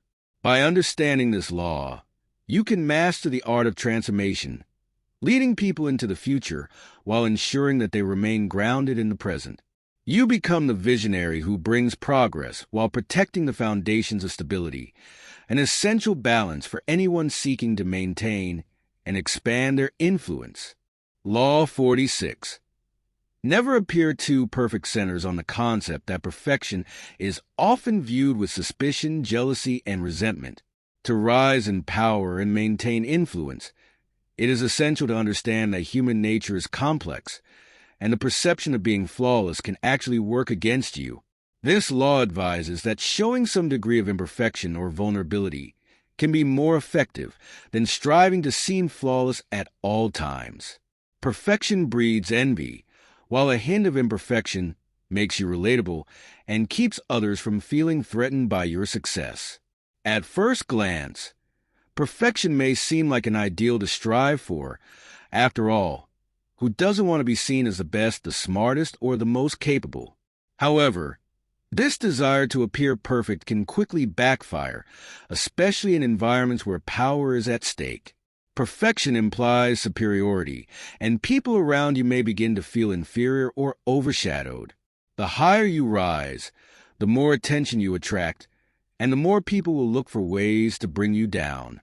They begin to see your success as a threat to their own ambitions and start seeking ways to expose your flaws, whether real or fabricated. Human nature gravitates towards imperfection because it is relatable. When you appear perfect, others will start to resent you, even if they are not consciously aware of it. They will see you as unapproachable, out of reach, and, most importantly, untouchable. This creates a divide between you and those you wish to influence. The danger here lies in the fact that people who feel threatened or envious of your perfection will not openly challenge you, but will wait for opportunities to undermine you. This can manifest as subtle acts of sabotage, gossip, or outright attempts to discredit you when a perceived flaw is finally discovered.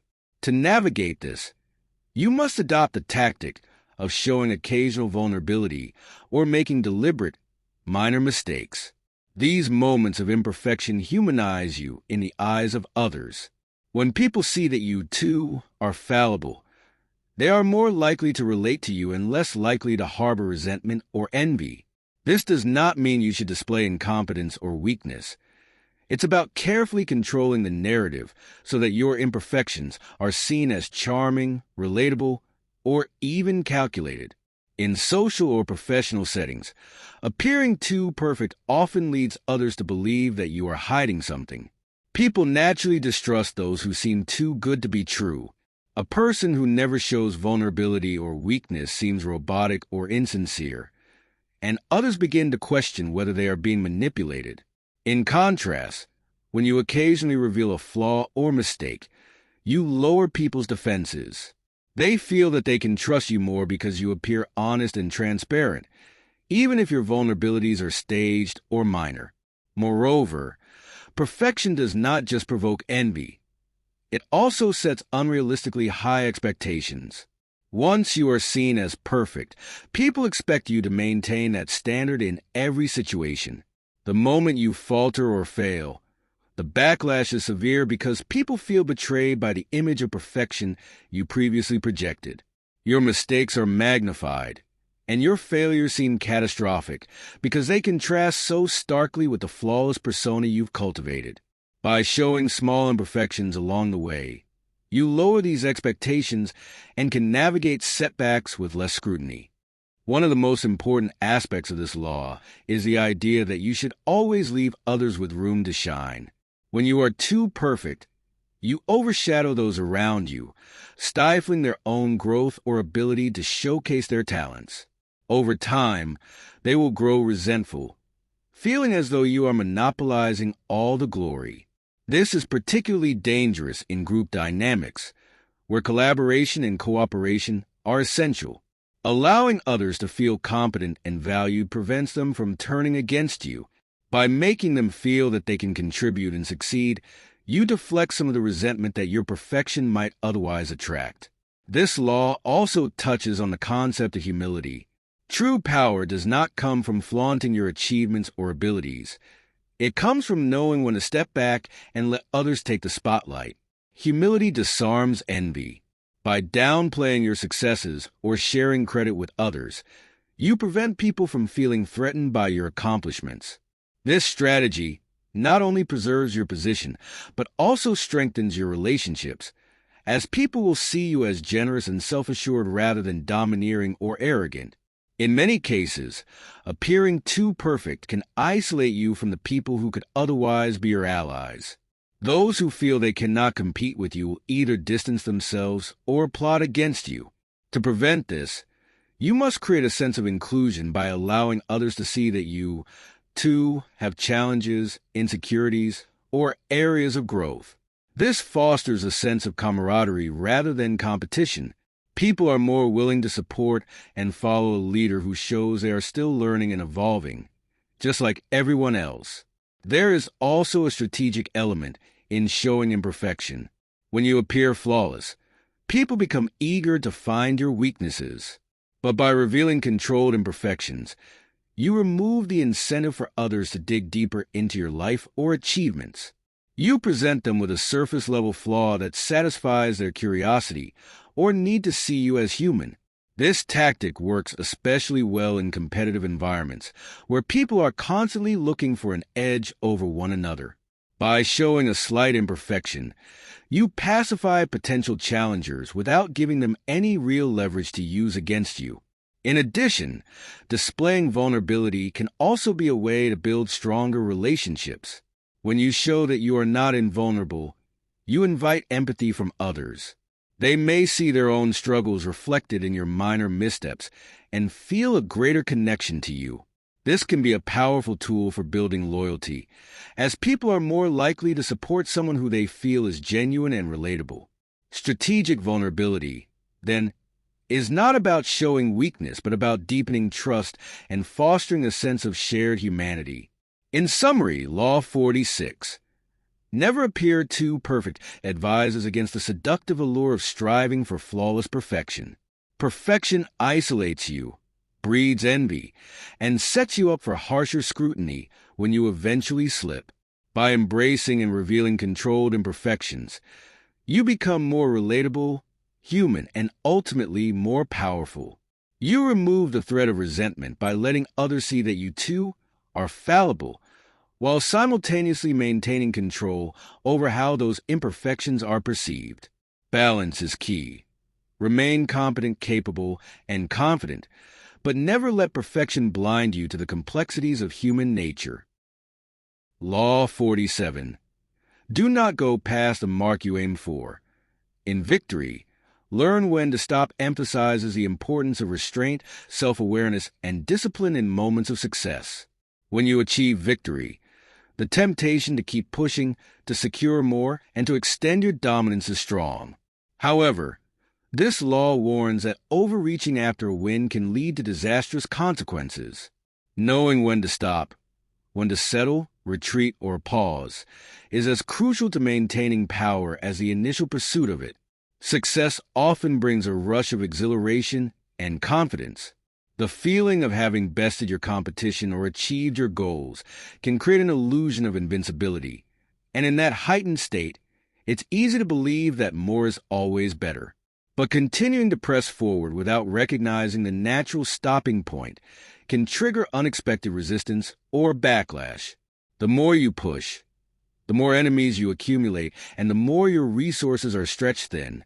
Instead of consolidating your gains, you run the risk of overextending yourself, becoming vulnerable to new threats, and undermining the very victory you worked so hard to achieve. Power is not just about winning battles. It's about maintaining control over the long term. Often, the biggest mistake people make after a success is underestimating the dangers that follow. Victory blinds you to the fact that every win comes with new responsibilities, and every increase in power shifts the dynamics around you.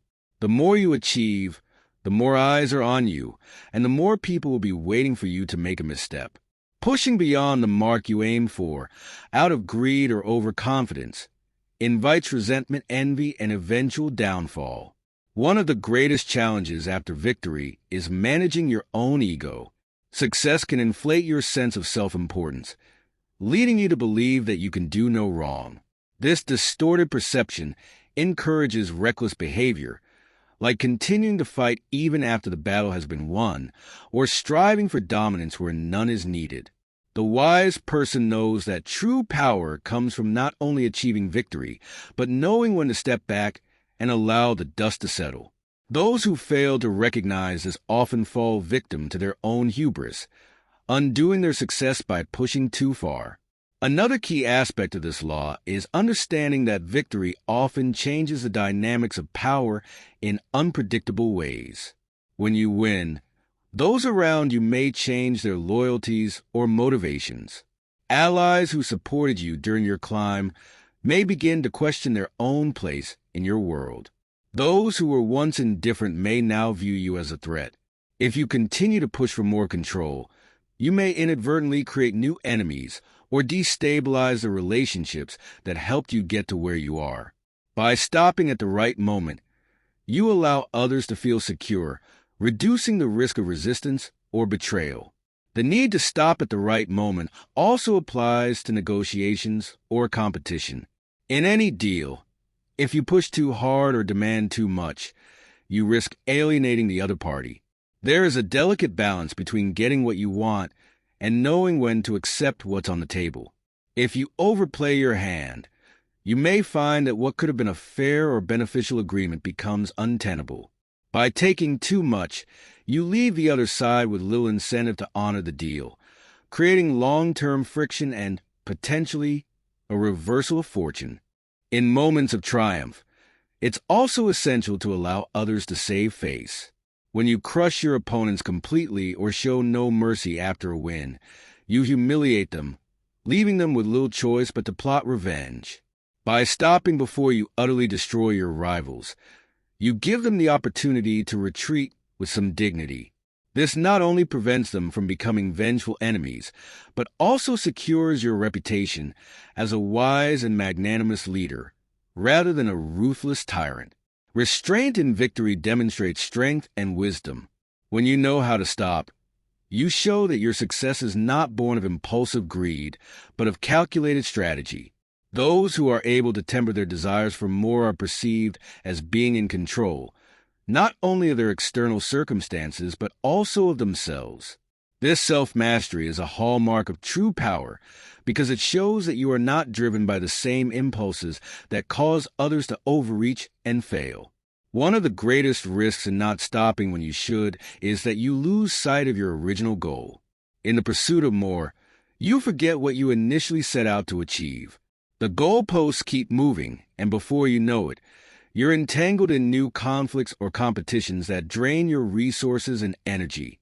By knowing when to stop, you preserve what you have gained and can focus on fortifying your position rather than constantly seeking new conquests. Finally, this law is about the long game. True power is not measured by one victory, but by sustained influence and control over time. To ensure your continued success, you must always be mindful of when to step back, reassess, and consolidate your gains. Victory is not an end in itself. It is a step in a larger strategy. Those who know how to manage their victories, how to stop at the right time, remain powerful long after others have burned out or been toppled. In the end, Law 47. Do not go past the mark you aim for. In victory, learn when to stop is about exercising restraint, maintaining perspective, and avoiding the perils of overconfidence. It teaches that power is best sustained through careful calculation, not reckless ambition. Knowing when to stop ensures that your victories endure and that you avoid the traps of overreaching, resentment, and eventual downfall. Law 48. Assumed formlessness is the culmination of all the laws of power. It is about mastering the ability to adapt, transform, and remain fluid in the face of any situation.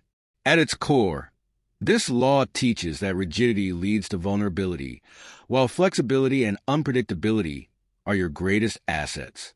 To achieve true power, you must become like water, ever-changing and formless, able to flow around obstacles and seep into every crack, while never being pinned down or confined by the expectations of others. To assume formlessness means to let go of any fixed identity, plan, or position that can be targeted, manipulated, or constrained by others. When you are too defined or predictable, people can find ways to oppose or undermine you. They can study your habits, learn your strategies, and anticipate your next move. But when you remain formless, you become elusive, impossible to categorize or predict. Your flexibility makes you an ever-evolving force, one that cannot be easily outmaneuvered. Formlessness requires a complete detachment from ego and pride. Often, we cling to our identities, our titles, accomplishments, and reputations, thinking that they provide us with strength. But in doing so, we become anchored to these identities, making us predictable and therefore vulnerable. By remaining fluid, you allow yourself to adapt to changing circumstances, to shift when the environment demands it, and to avoid being stuck in positions that could eventually turn against you. In the world of power, people often seek to impose definitions and boundaries upon you. They want to box you in, forcing you to conform to a certain role, perception, or behavior that benefits them. When you assume formlessness, you resist this. You maintain the ability to reinvent yourself, to change your direction, and to surprise others. This not only keeps you in control, but also keeps others off balance. Those who attempt to define or limit you find themselves grappling with a presence that they cannot fully grasp, much less contain. Another key element of formlessness is the strategic abandonment of plans. While planning is essential, you must avoid becoming overly attached to a specific path. The world is unpredictable, and situations can change in an instant. If you are too rigid in your plans, you may find yourself unprepared for sudden shifts in the landscape. By remaining formless, you can pivot when necessary, turning challenges into opportunities. This doesn't mean that you shouldn't plan. Rather, you should be ready to abandon any plan at a moment's notice and shift your strategy as needed. Moreover, assuming formlessness allows you to manipulate perceptions. If people can't predict or define you, they can't know your true intentions or next move. This creates an aura of mystery around you, which can be a powerful tool in itself. Others will constantly wonder what you are thinking or planning, and in that uncertainty, they become hesitant, unsure how to approach or counter you. By never letting anyone pin you down to a single identity or path, you keep them in a state of confusion, giving you the upper hand. Formlessness also applies to the way you deal with opponents. If you approach every conflict with the same strategy, you become easy to defeat over time. Those who are formless are able to switch tactics, attack from unexpected angles, or withdraw entirely when the situation requires it. In warfare, this is the principle of guerrilla tactics. Striking when your opponent least expects it, then disappearing before they can retaliate. In social or professional arenas, formlessness means knowing when to step back, when to blend in, and when to strike with precision, all while never showing your hand. The art of formlessness also requires that you blend in when necessary. Sometimes the most effective way to wield power is by becoming invisible, hiding your true intentions until the moment is right. In certain situations, appearing too assertive or too ambitious can provoke opposition or resistance. But when you blend in, when you appear harmless or inconspicuous, you can move freely unnoticed until you are in the perfect position to act. This kind of stealth power is often more effective than overt displays of dominance because it allows you to avoid drawing unnecessary attention or hostility. Formlessness does not mean weakness or passivity. On the contrary, it is about maintaining an underlying strength and purpose that is adaptable to any situation. Think of it like martial arts. The ability to flow with your opponent's movements rather than resisting them, using their energy against them, and being fluid in your response. By staying flexible and undefined, you make it impossible for others to defeat you because they can never truly understand what they are up against. Furthermore, assuming formlessness is a way to control your environment. By shaping yourself to the needs of the moment, you can influence the outcome of events without directly confronting opposition. In many cases, direct confrontation only hardens resistance, but by remaining fluid and indirect, you can subtly guide situations to your advantage. When people don't see you as a threat, they are less likely to oppose you, allowing you to work behind the scenes, shifting the power dynamics without drawing attention. In personal relationships, formlessness allows you to adapt to the needs and desires of others while maintaining your own objectives. Rather than insisting on one way of doing things or imposing your will, you learn to be flexible, molding yourself to fit the situation at hand. This creates an image of cooperation and understanding, even as you subtly steer the relationship in the direction you want. It's the art of influence through adaptability rather than force. Ultimately, Law 48. Assumed formlessness is about mastering the ability to adapt, to let go of rigid identities, and to remain flexible in the face of any challenge. Those who assume formlessness never let themselves be pinned down by others' expectations or perceptions. They flow with the current, never fighting against it, and in doing so, they maintain an unassailable position of power. To be formless is to be invincible, always shifting, always adapting, and always in control. The 48 laws of power are not mere intellectual exercises or abstract theories. They are practical tools that, when applied wisely, can have real and transformative effects in your life.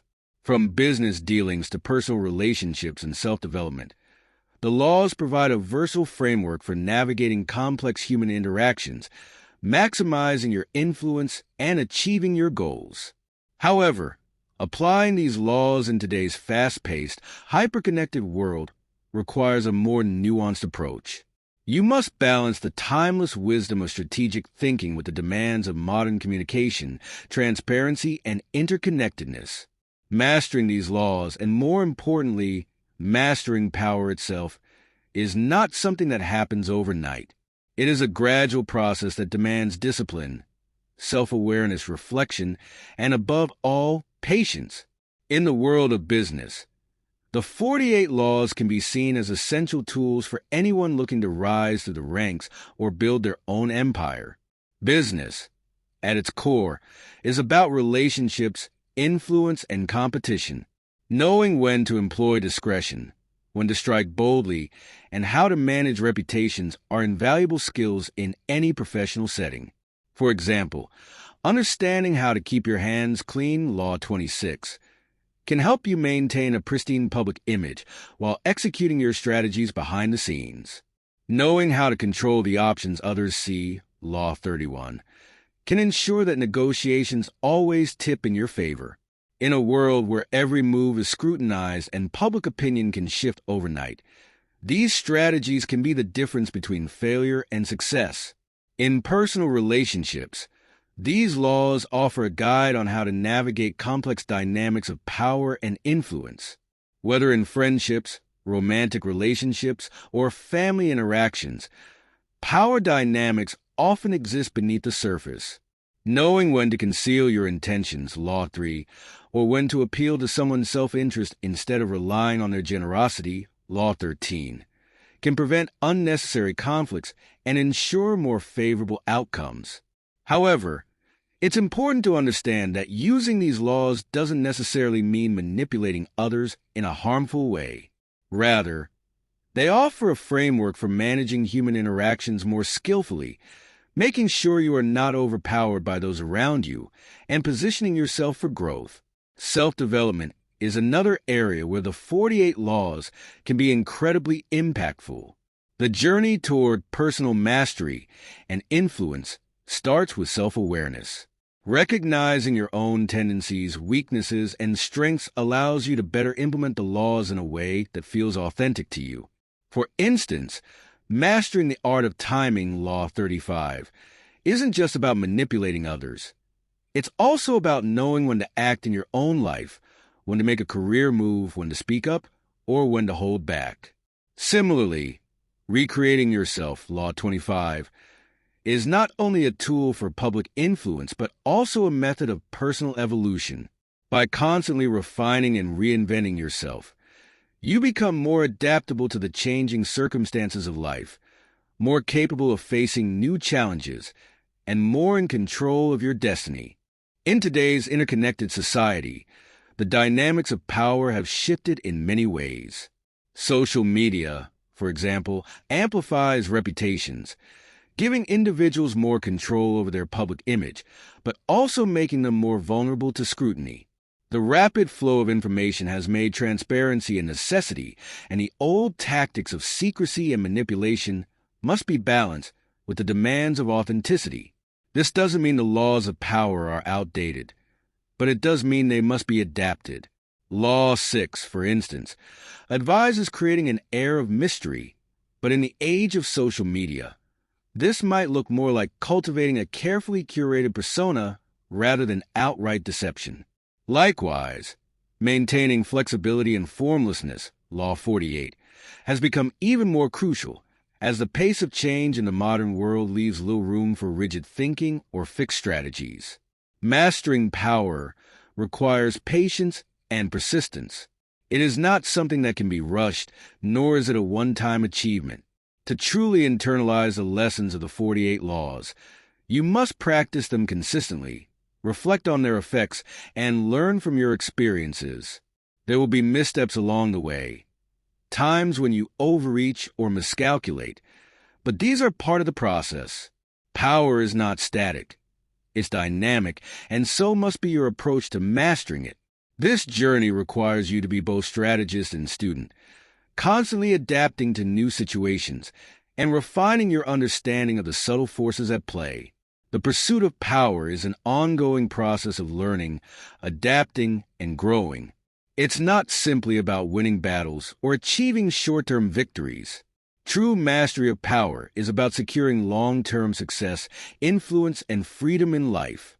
It's about understanding the bigger picture, knowing when to push forward and when to pull back, and always being ready to evolve as the circumstances change. By consistently applying the principles of the 48 laws, you position yourself not just to rise in any given situation, but to maintain a level of influence and control that will sustain you throughout your life. In the end, the 48 laws of power are not just tools for domination. They are a roadmap to self-mastery, discipline, and long-term growth. They teach you not only how to navigate the external world, but also how to refine your internal state of mind, preparing you for the complexities of life and the shifting dynamics of human relationships. With patience and persistence, these laws can help you carve out a path to lasting success, influence, and freedom, making you not only a master of power, but a master of yourself.